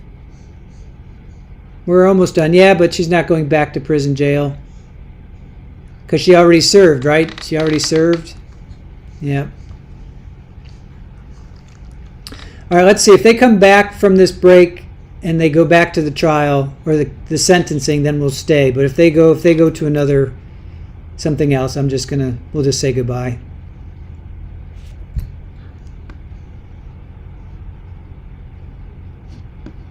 So the way I read it, Mr. Ali got 18 months plus 6 months, which equals 24 months or 2 years. Plus he has a 10-year no contact order with Fatima, and a 2-year no contact order with Isaiah. He also has to do community service or community custody for 18 months. He has to do domestic DV. Explaining it right now, Wendy. He got 2 years plus 10 years no contact order with Fatima, 2-year no contact order with Isaiah. He's got to do 18 months of community custody. So basically 2 years. You got 2 years, basically. Camilla, yeah, Zahra's just getting a lecture from the judge, pretty much.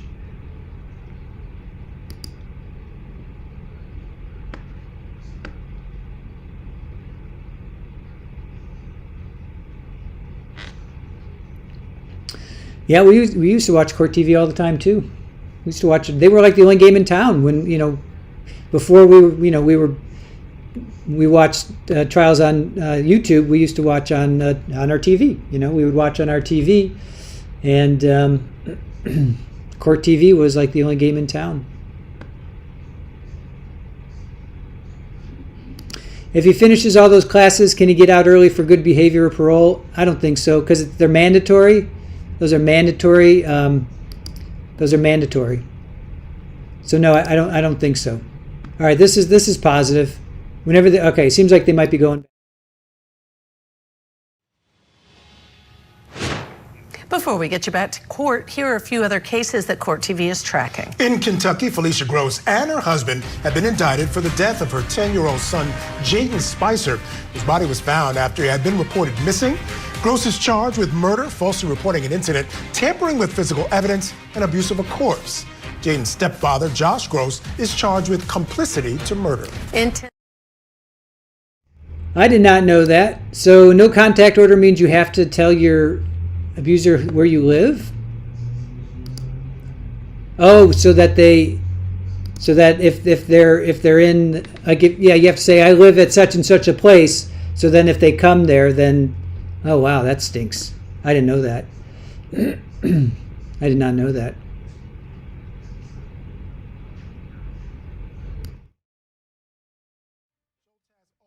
Rejected a chance to plead guilty to second-degree murder, which carries a sentence of 10 to 25 years. His attorney says he's developing new evidence that would argue for lighter punishment as part of a new plea deal. Let's head back now to Washington State as the sentencing of co-defendant Zahraa Ali, the mother, continues in the attempted honor killing trial. Then why you are here? You are here because of the court order you violated. لكن القرار الذي كان يمنعك من الدخول للمدرسة أو للمدارس هذا ليس هو القرار الذي جابك إلى هنا للمحكمة. اللي جابك للمحكمة هو اختراقك لقرار المانع الصلة والاتصال بالشخص. Isaiah's parents were really quite reasonable after your very inappropriate behavior on September 17th. أولياء أمر أيزيا تصرفاتهم كانت معقولة جدا بعد تصرفاتك المتطرفة الذي تصرفت بها تاريخ 17 من شهر سبتمبر أو شهر 9. They did not run out and get a protection order against you. في تلك الوقت لم يطلبوا قرار حماية ضدك. At that point, you were trespassed from the school and Fatima was no longer going to attend Timberline. في تلك الوقت منعوك من الدخول للمدرسة أو لأي مباني دراسية في المنطقة وكذلك فاطمة كانت تتوقف عن حضورها للمدرسة. Then you and Mr. Ali, believing that you knew best, brought the police to Isaiah's home just shortly before October 18th. وفي ذاك الوقت حضرتك والسيد علي كنتم تظنوا أنكم تعرفوا أحسن من الآخرين وبهذا جبتوا الشرطة معاكم لمنزل أيزيا وهذا كان بفترة قصيرة قبل تاريخ 18. And that is when Fatima ran away from you and Mr. Ali, and you were convinced that she must be at Isaiah's house. وفي تلك اليوم فاطمة هربت من حضرتك ومن السيد علي وأنتم كنتم مقتنعين بأنها هي موجودة في بيت Isaiah. And of course she was not there. وطبعا كما اتضح هي لم تكن هناك. But since you went to Isaiah's home and now knew where he lived, his dad felt that he needed to seek a protection order for Isaiah. ولأنك ذهبت لمنزل ايزايا ويعني الآن اتضح أنك عارفة مكان سكنه فوالده أحس بأن من المستحسن أنهم يطلبون قرار من المحكمة بحمايتهم. You were properly served with that temporary order for protection. وقام تسليم هذا القرار المؤقت للحماية عليك بالشكل الصحيح قانونيا. That protection order prohibited you from having contact with Isaiah. هذا القرار قرار الحماية لإيزايا منعك من أي صلة واتصال بإيزايا. Like the trespass letter and order from the school, it prohibited you from going to Isaiah's school. كما كان All right, let's bring back in attorney and former prosecutor Tommy Pope. Tommy, we're dealing with Zahraa now, and the judge hasn't delivered the sentence yet, but it seems like she's setting up something very serious. I tell you, from the beginning, when we spoke at last segment, I think she is slow and methodical and detailing. She wants them to understand exactly what she's doing and exactly why she's doing. I think, even barring the translation issues, this is as thorough a sentencing and a basis for a sentencing as I've seen in a long, long time. I just have to wonder, though, I agree exactly that she's making such a thorough finding and making a great record. I just really wonder if they're listening. And part of the reason I say that is the very thing she started off with, Tommy, when she was talking to the mother, which is, first of all, let me be clear. This was your family, your dynamic. Isaiah had nothing to do with it, and you acted in a way that was so egregious against him. I mean, she's setting it all out, but I think the fact that the mother chose to do this means she may not be listening at all or care what the judge has to say to her. I thought of that on the father, too, when she was delineating and, we're all listening to consecutive and concurrent and trying to figure it out. It just looks like he's just as mean as he was the day that we're looking at the video now, it seems to me, for him. And then for her, it's almost like she's detached, either intentionally or not, from the trespass issues and why you can't do things. And it seems to continue to be that they do what they choose to do, regardless of what the law says otherwise. Yeah, they do what they want. And it really stood out to me that she said, you grabbed Isaiah. You don't get to grab other people's children. You screamed and yelled at him, used racial slurs. You don't get to scream at other people's kids and call them names. And so she's pointing out, this mother's doing all these things that you don't get to do. But I don't know, this isn't the kind of mom that I think is listening and maybe saying, oh my gosh, I'm sorry I did this. Rather, I don't know. That's just my thought. Yeah, it's interesting because will she take back the case? What the state wants her to do is basically the defense wants her just to dismiss the case with time served. She served more than she normally would under any case that would sentence her to 364 days, which is the maximum for the offense. But they want her to take back the case and give her parenting classes, for instance, or other things. We already heard that the father has to take, 12 to 14-week parenting classes. And this kind of goes to your point, Tommy. Do you think that's going to do any good in a case like this? And will the judge ultimately do that with Zahraa? I think, it has potential really to kind of dovetail on what the judge said, to get their attention that, these things are unacceptable. We kind of skirted during the trial, the the reasons that this may happen culturally and otherwise, but you've chosen to be here. You've chosen to live here. And I think the judge is going out of her way to prove that we maybe have a different set of rules than you're accustomed to. And if you're going to be here, you're expected to live by them. So I could see her implementing it, whether it ultimately took with the mother and whether, it had any success. They may just, treat it as another inconvenience by the system. But I think, the judge is doing everything within her power, I believe, to get their attention. She is, and I do not think the judge is going to dismiss. I don't think that's the route the judge is going to go. I think she wishes she could sentence them both to more. I completely agree with you. Yeah. Tommy Pope, great to have you on. Thank you so much for joining us this evening. Folks, stick around. Coming up in our next hour, the sentencing hearing continues in the attempted honor killing trial of Ihsan and Zahraa Ali. We're going to get you back inside the courtroom to hear what sentence the judge imposes on Zahraa. So keep it here on Court TV.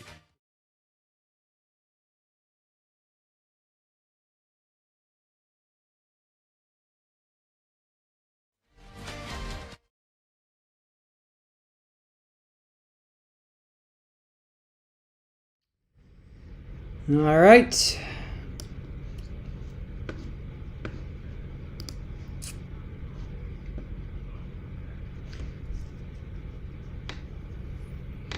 So yeah, it's coming up on the top of 6 o'clock hour here on the East Coast. West Coast, 3 o'clock.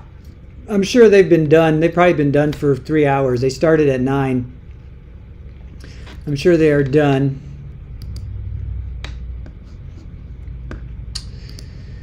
All right.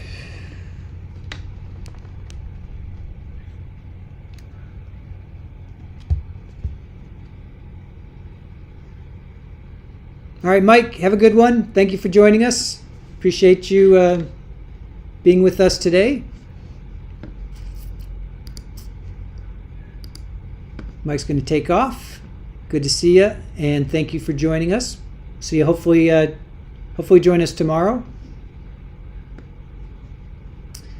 See, David says the courts can only do so much. She sentenced them only to have some control on what they can and cannot do. It's true. I mean, they have like a, scorecard, if you will, and they have to go through.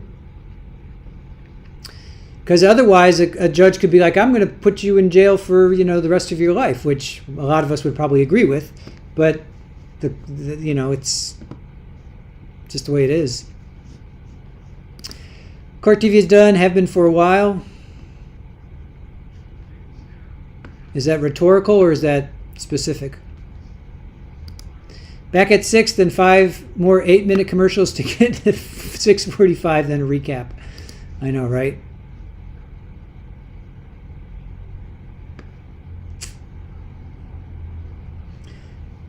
Well, we know for sure she's got to be done soon. I mean, she's talking about, there's only one charge. There's only one charge that she can impose. I mean, there's only one sentence because there's only one charge. She was found not guilty, meaning Mrs. Ali was found not guilty on all the other charges. So there's only one charge. So it can't take her that long, right? Can't take her that long. She's got to be done soon.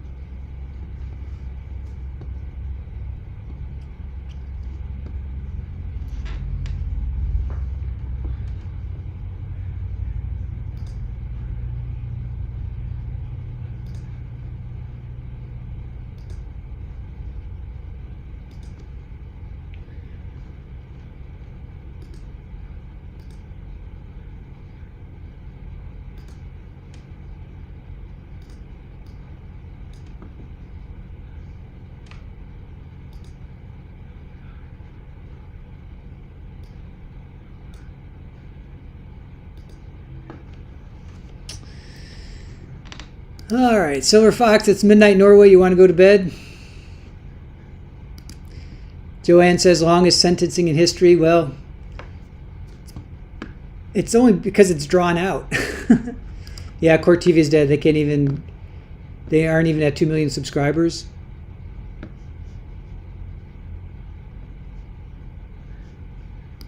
If classes is what's ordered, they have to sit, listen, and learn.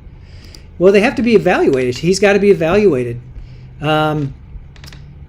She said he has to do. He needs to complete a DV evaluation at a state agency, that treatment, he has to follow the treatment and other recommendations from the provider. So then now it goes to this DV class.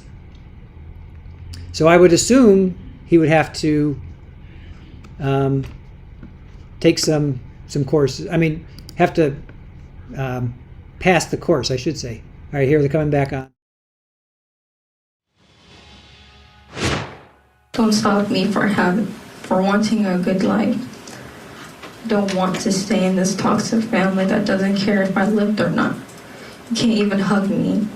Being a good mother is knowing that kids do bad things is okay, because kids can learn from their own mistakes. It's not my fault you hurt your kids. It's not my fault you got handcuffed. It's not my fault you are in jail. And it's not my fault you can't control your anger. Stop blaming me for your actions. I didn't ask you to put your hands on me. You're the one who you wanted this to happen, not me.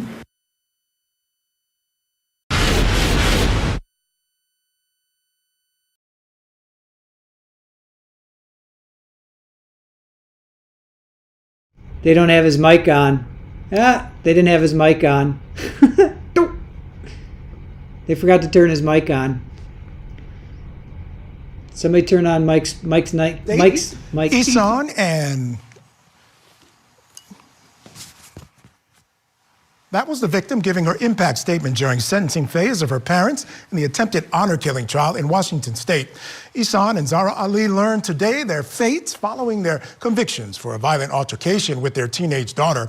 Ihsan was found guilty last month of assault and unlawful imprisonment after he was caught on video tackling his 17-year-old daughter Fatima to the ground and choking her during an attempt to take her back home after she had run away.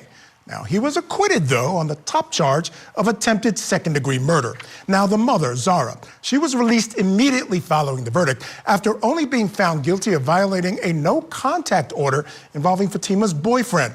Now, the judge ultimately sentenced Ihsan to 14 months in prison and a 10-year no-contact order with Fatima for the second-degree assault charge, 12 months in prison for unlawful imprisonment charge, and 365 days in jail for that fourth-degree assault. And that's a 2-year no-contact order with Isaiah. And for that 364 days, she suspended half of that. So essentially, he'll serve 182 days. So let's go back inside the courtroom now. The judge is reprimanding Zahraa Ali through an interpreter, and she's getting ready to hand down her sentence. كما كان يعمل القرار الذي منعك من دخول المدرسة وأي مباني في هذا الإقليم، مباني تابعة لدائرة الدائرة الدراسية، هذا القرار قرار الحماية كذلك يمنعك من الدخول إلى المدرسة. Haneen was with you when you were served with that temporary order. حنين كانت موجودة معك أثناء توصيل أوراق القرار المؤقت لك. I know from the testimony at trial that you prefer Haneen as your interpreter. من إفادتك في إجراءات المحاكمة أنا فهمت فاهمة إنك تفضلي حنين كمترجمة لك. On October 18th, you knew and understood you were to have no contact with Isaiah. في تاريخ 18 من شهر أكتوبر شهر 10 أنت كنت تعلمين وكنت فاهمة إن ممنوع لك أي صلة واتصال بإيزايا. You knew because of the trespass order and the protection order that you were prohibited from going to Timberline. كذلك أنت كنت عارفة بسبب القرار الذي منعك من الدخول للمدرسة وكذلك بسبب القرار الموقع من المحكمة بالحماية إن ممنوع عليك الذهاب لمدرسة Timberline. You didn't care, and apparently you don't feel bound by court orders or school directives. الظاهر لا تهتمين بهذه الأمور. والظاهر أنت ليس لديك قيود، وهذه القرارات ليس قيود لك، لا قرار محكمة ولا قرار مدرسة. You willfully violated the protection order in several ways on October 18th. بتاريخ 18 من شهر أكتوبر أنت قمت باختراق هذا القرار بنية اختراقه. During the course of the trial, Mr. Leary argued on your behalf that you were simply a concerned parent looking for your child.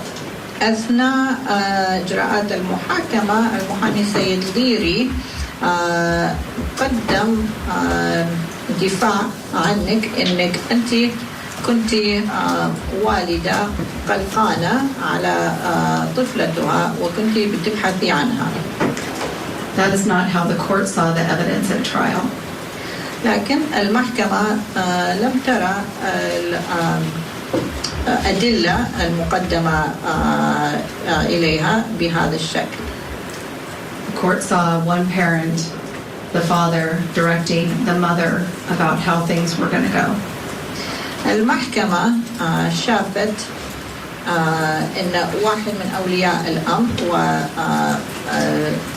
وبشكل أدق الوالد كان يعطي تعليمات للوالدة عن هذه الأمور وكيف المفروض الأمور تمشي.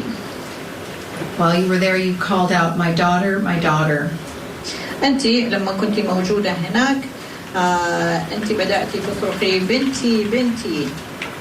Your daughter, what? بنتك ماذا؟ Was just strangled unconscious by your husband and her dad? Because that's what happened. بنتك واللي حصل إن زوجك هو والد البنت هو الذي قام بخنقها لغاية ما أغمى على البنت. Everything that happened at the bus stop was because of Mr. Ali's uncontrolled rage. كل الأحداث التي حصلت بمحطة الباص حصلت بسبب الغضب الذي لم يسيطر عليه وعلى نفسه السيد علي. It was not because of Isaiah. وليس بسبب Isaiah أو أي شيء عمله Isaiah. Mr. Ali could have easily killed Fatima on that day. في ذاك اليوم السيد علي كان من الممكن أنه يقتل فاطمة بكل سهولة.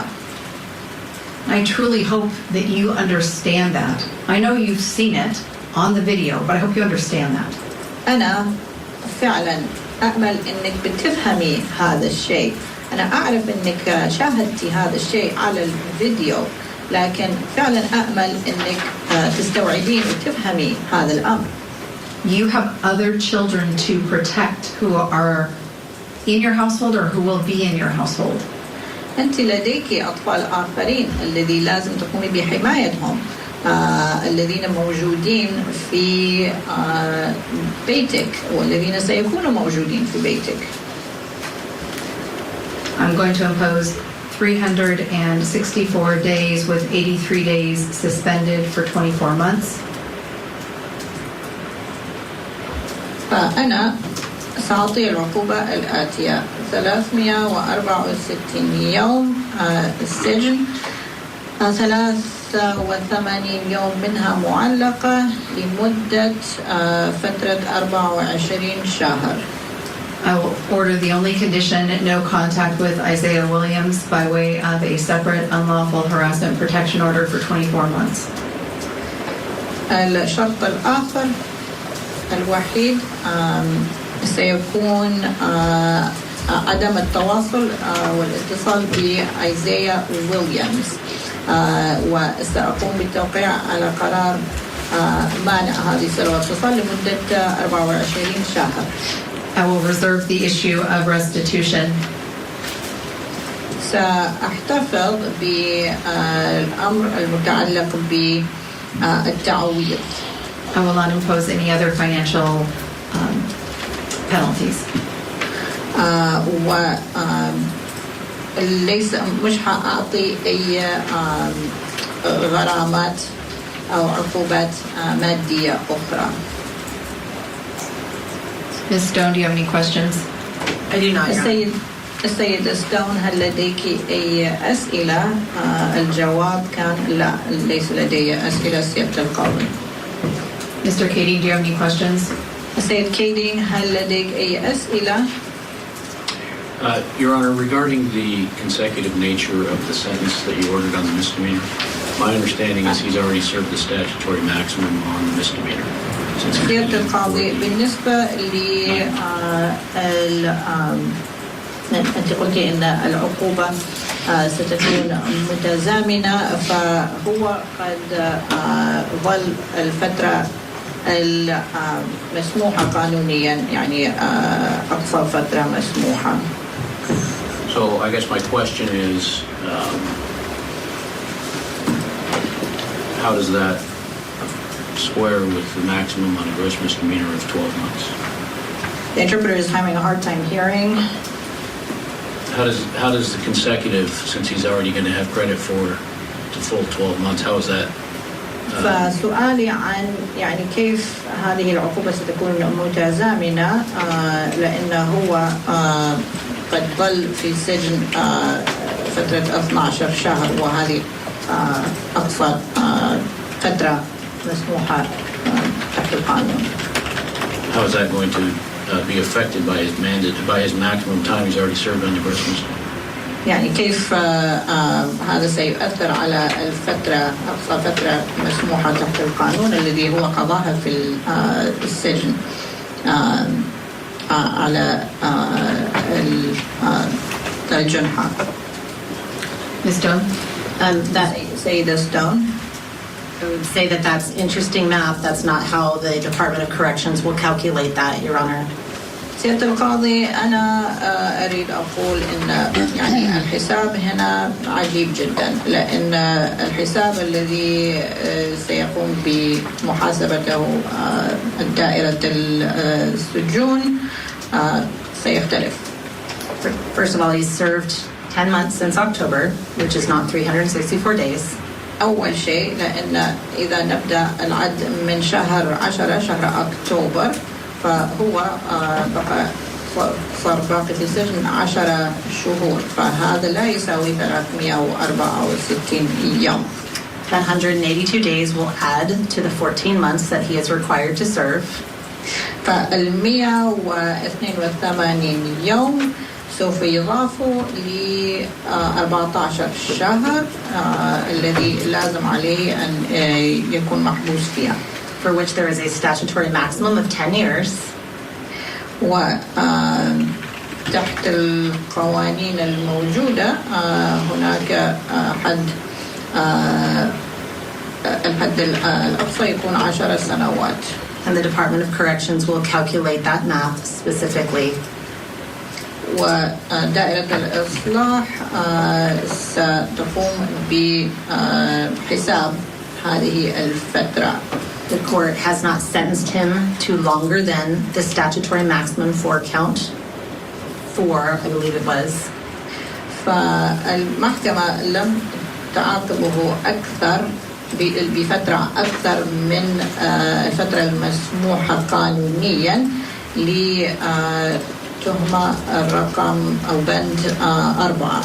The prohibition is on the imposition of a sentence beyond the statutory maximum, not the service of a sentence at the statutory maximum. والشيء الممنوع هو إصدار الحكم الذي يفوق الحد الأقصى من فترة العقوبة، وليست الجلوس في السجن لنفس الفترة التي تفوق هذه الفترة المذكورة. And certainly the sentence does not remotely reach the 10-year maximum for count 2. وعلى تهمة رقم 2 فترة العقوبة الذي أصدرتها المحكمة لا تقرب للحد الأقصى المسموح تحت القانون. Plainly, it would be no different than any other mixture of Class A's, B's, or C felonies where the individual is being sentenced for a particular charge, and that is beyond what the scope would be on another charge. فهو هذا الموقف لا يختلف عن إذا كانت هناك جرائم من فصل A, B أو C، وإذا العقوبة تم إصدارها على تهمة خارجة عن هذه التهم التي ذكرناها. All right, so the court trying to determine exactly how long Ihsan will serve. What we find out about Zahraa, she's basically getting time served. The judge suspended the final 83 days on her total year on that misdemeanor that she was convicted of. All right, coming up next on Court TV, the sentencing in the attempted honor killing case of Zahraa and Ihsan Ali continues. So keep it here on Court TV.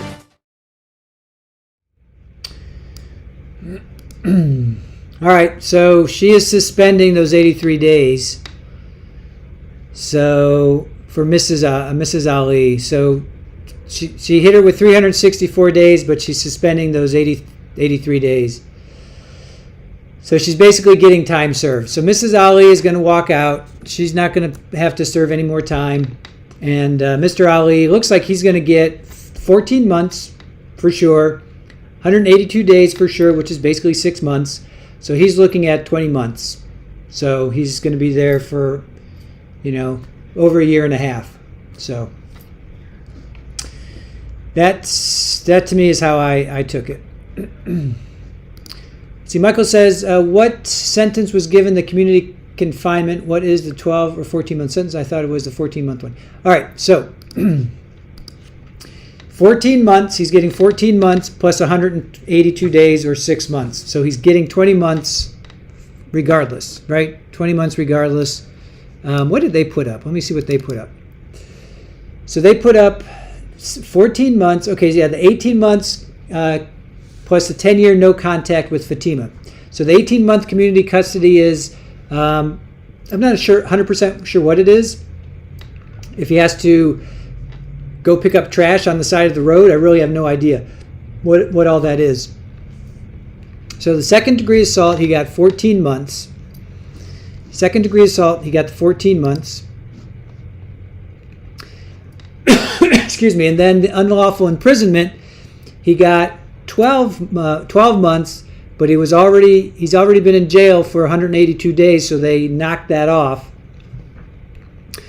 Well, actually, he's been in jail longer than that, but they knocked it off. They knocked off half a year. So that's why he's only getting 6 months for the unlawful imprisonment. Then for that, he's got, again, 12 months of custodial or community custody. So the bottom line is Mr. Ali is going back to jail for 20 months. He's going back to jail for 20 months. That's the bottom line. Mrs. Ali got time served. That's the long and short of it. Mr. Ali is going back to jail for 20 months. Mrs. Ali is going to walk out because she's already done time served. And then he's got a no contact order for Fatima for 10 years. She's got a no contact order for Isaiah for 2 years. So I hope that helps explain it to you guys.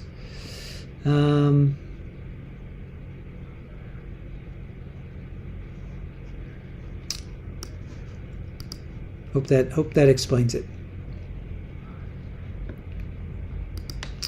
Kevin says, yes, but every prisoner where he's staying is going to know this now, and they will do everything to jam him up.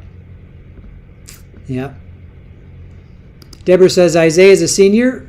He might go to school somewhere else for college. Joanne, you got a bail for the evening. All right. Thank you, Joanne. Thank you so much. Please, guys, give Joanne some mod love. She's a fantastic moderator here on Trial TV Live. We were dual streaming today, so please, please, please, chat.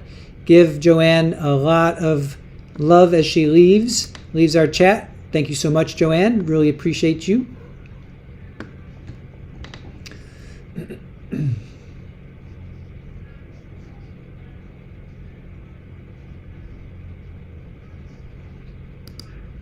Thank you, Joanne. Have a wonderful evening. Psychosaurus Rex, yes, another one of our fantastic mods. Widespread Panic, Another one of our fantastic mods. Giving all kinds of love. All kinds of mod love.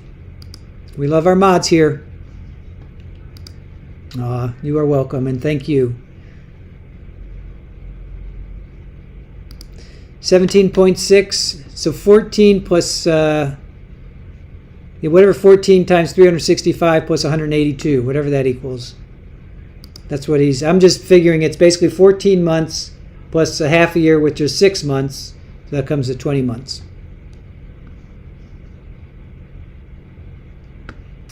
Trout TV Live saying, have a wonderful evening as well. All right, let's see. Maybe we can actually finish this. Let's see if we can finish this. All right, folks, before we head back to court, I want to bring in our guest for this hour. Joining us to discuss is attorney and former prosecutor Randolph Rice. Randolph, great to see you as always. Thank you so much for joining me on the program. First and foremost, let me get your thoughts on what's happening in that courtroom. It's taking a little longer than usual because there's an interpreter issue. They couldn't pay to bring the interpreters back, so they're doing it via Zoom. That's why we're listening to both languages as the judge begins to read her sentence. But essentially, they're trying to figure out now exactly how long Ihsan is going to serve. It sounds like right now, the max he's going to do is 14 months. They're trying to figure out if that year that she tacked on consecutive will actually be a year, or has he already served the maximum, so it's not necessarily going to be added on. So what do you make of the sentencing thus far? Well, it's always smart to make sure you know exactly what your client is going to be serving before you leave the courtroom, because what happens is that he gets put into some detention center and all of a sudden he's writing and calling and saying, when am I getting out? What's going on? And you're starting to try to do the math and the math doesn't add up. So it's very smart of them to make sure that they're all clear before they leave this courtroom. Fair enough. Now, the judge essentially is sentencing both of them to the maximum. And she's kind of bound by law as to how much she can actually give them. She seems very regretful of that because, again, 14 months, they're going to run those first two charges concurrently.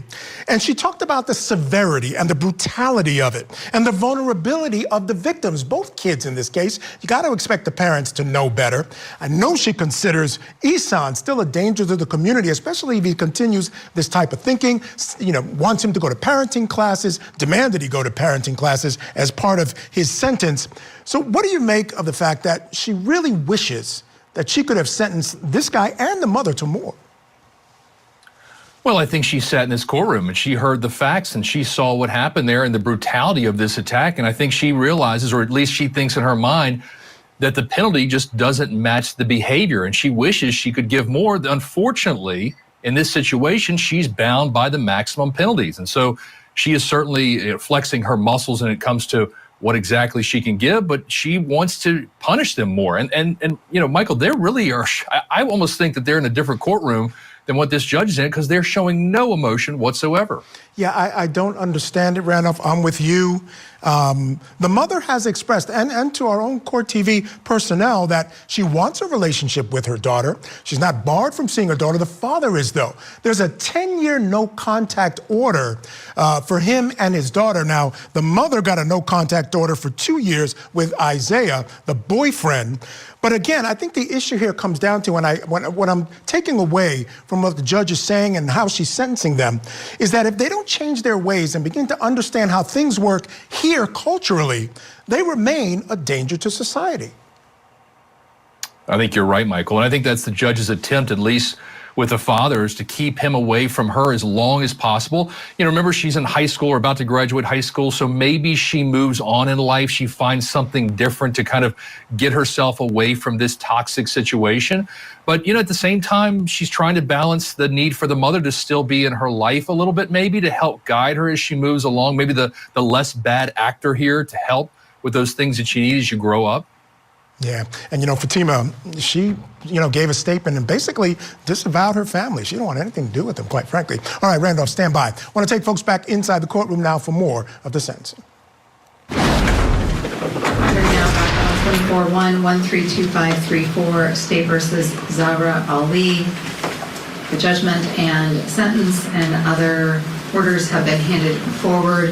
Mr. Leary, have you had an appropriate amount of time to go over this with Mrs. Ali? I have, Your Honor. السيد ليري، هل اتيحت لك الفرصة لمراجعة هذه الأوراق مع السيدة علي؟ he heard you. I have. No. And you were able to review the paperwork with Mrs. Ali with the interpreter. I was, Your Honor, and I fixed. وراجعت هذه الأوراق في صحبة المترجم. I did, Your Honor, and I fixed Madam Interpreter's name and date, and indicated that she interpreted as opposed to translated the documents as I reviewed them with my client. ونعم، وأنا أخذت إفادة من المترجمة أنها قد قامت بترجمة شفهية للأوراق وليس ترجمة مكتوبة حرفيا. I am signing the judgment and sentence in open court and in Ms. Ali's presence. الآن وقع الحكم النهائي في محكمة مفتوحة وفي حضور السيدة علي. I have signed the rescission of the no contact order that protected Fatima Ali. وقد وقعت على أمر عدم الاتصال الذي يحمي الآنسة علي فاطمة علي. That protection order or no contact order is rescinded because Ms. Ali was acquitted of the charges involving Fatima. وأن هذا القرار قد تم إلغاؤه نتيجة لحكم البراءة الذي صدر بحق السيدة علي. I have signed the no contact order regarding an anti-harassment order protecting Isaiah Williams in open court and in Mrs. Ali's presence. وقد وقعت على قرار بحماية وعدم الاتصال لحماية السيد إزايا ويليامز في حضور السيدة علي. The order is valid for 2 years. وأن هذا القرار ساري لمدة 2 Mrs. Ali, you have 30 days from today to file a notice of intent to appeal either the verdicts of the jury or the court's sentencing today. السيدة علي، لديك فرصة 30 يوم للاستئناف في هذا القرار الذي صدر من هيئة المحلف. Anything further from the state, Ms. Stone? وأيضا الحكم الذي صدر مني أنا القاضي. Not from the state, Your Honor. عندك أي تعليق؟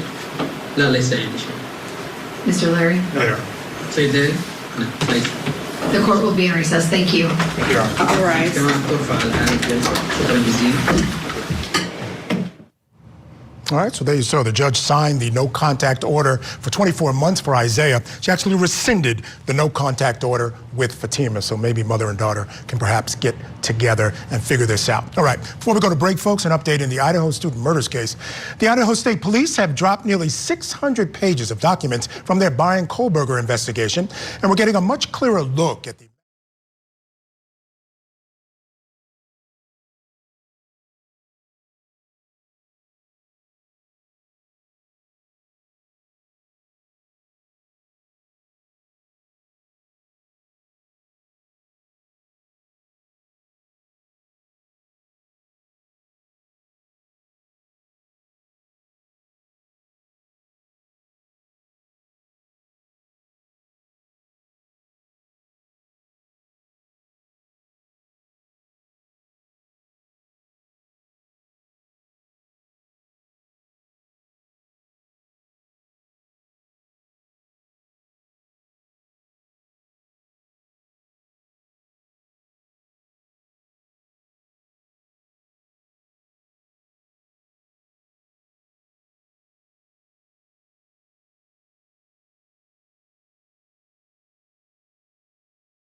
Okay.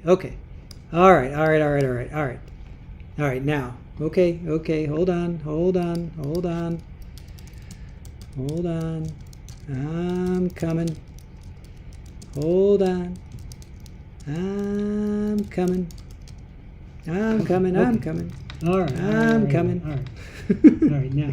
Okay, Hold okay, on. Hold on. Hold on. Hold on. All right. Hold on. Now let me get my, let's see here. All right.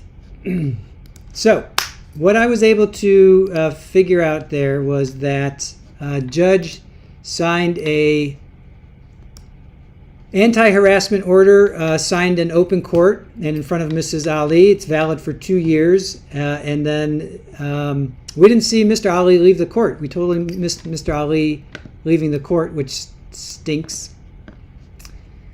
All right, am I back? Anti-harassment. All right, I am back. Now we hear you twice. All right, hold on. Let me get my act together. No, you should only hear me once. All right, it's been a day. All right. It's been a long day. All right. So what I heard, I hope you guys can hear me. If not, read my lips. Read my lips. It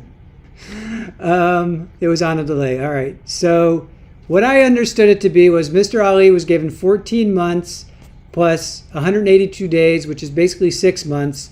So roughly 20 months. And he goes back to jail. Mrs. Ali was time served, so she's free, but there is an anti-harassment order signed for 2 years for Isaiah. Now, Mr. Ali has a 10-year no contact with Fatima. So that's what I had. That's what I had. So, all right, guys, I'm done. I haven't eaten since 8 o'clock. I had breakfast at 8, and I had a couple nuts here and there. So I'm getting a little loopy. I got to go get some food, you guys. All right. Thank you so much for joining us. Really appreciate it. Please, please, please join us tomorrow. Donna Adelson, we just found out. Jury selection will be aired, will be streamed. So we are going to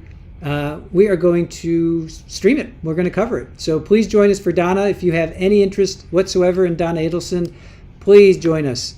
Apparently it starts at 8:15, which is going to really not make me happy because that means I'm going to get up at like 5. So anyway, I am loopy. Yeah, I got to go eat. All right, guys. Thank you so much for joining us. Please give our mods some serious mod love and Aaron because we were dual streaming and you guys did great as a community. A little wonkiness here and there, but overall you guys did really great. Really appreciate our community. You guys make it what it is. So thank you to Aaron. Thank you to our mods. Normally I show Super Bowl at the end of a stream, but I can show you a tail. Here's her tail. Here's Super Bowl. Oh, nope, she didn't like that. Come here. Come here. Come here. Nope. Come here. Oh, I got a little fuzzball over here. I'll show you. I'll show you Fed. Come here. Come here, my little cheddar. Oh, I can't do that. He's sound asleep. Let me see who. Let me try and find. Oh, here's one that's not asleep. Here, you. Come here. Yo. Come here. Oh, okay. All right, so here's Riker. Here's Firstborn. Here's little Riker. Hi. Hi. So this is Firstborn. Sweet little Riker. Yeah, look up. So this is our Firstborn. Sweet little girl. All right, guys. So with that, Fed is, yeah, he's over there. He's back there sleeping. Super Ball's tail she's right here.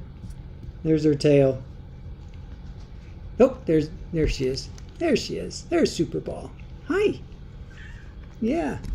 Paulie's down here. Paulie's there walking around. All right, guys. Have a good night. Thank you so much for joining us. Thank you to our mods. Thank you to Aaron. We love you guys. You guys are a great community, great chat. Hopefully join us tomorrow for Donna Adelson, and we will see you then. Have a great night. Bye.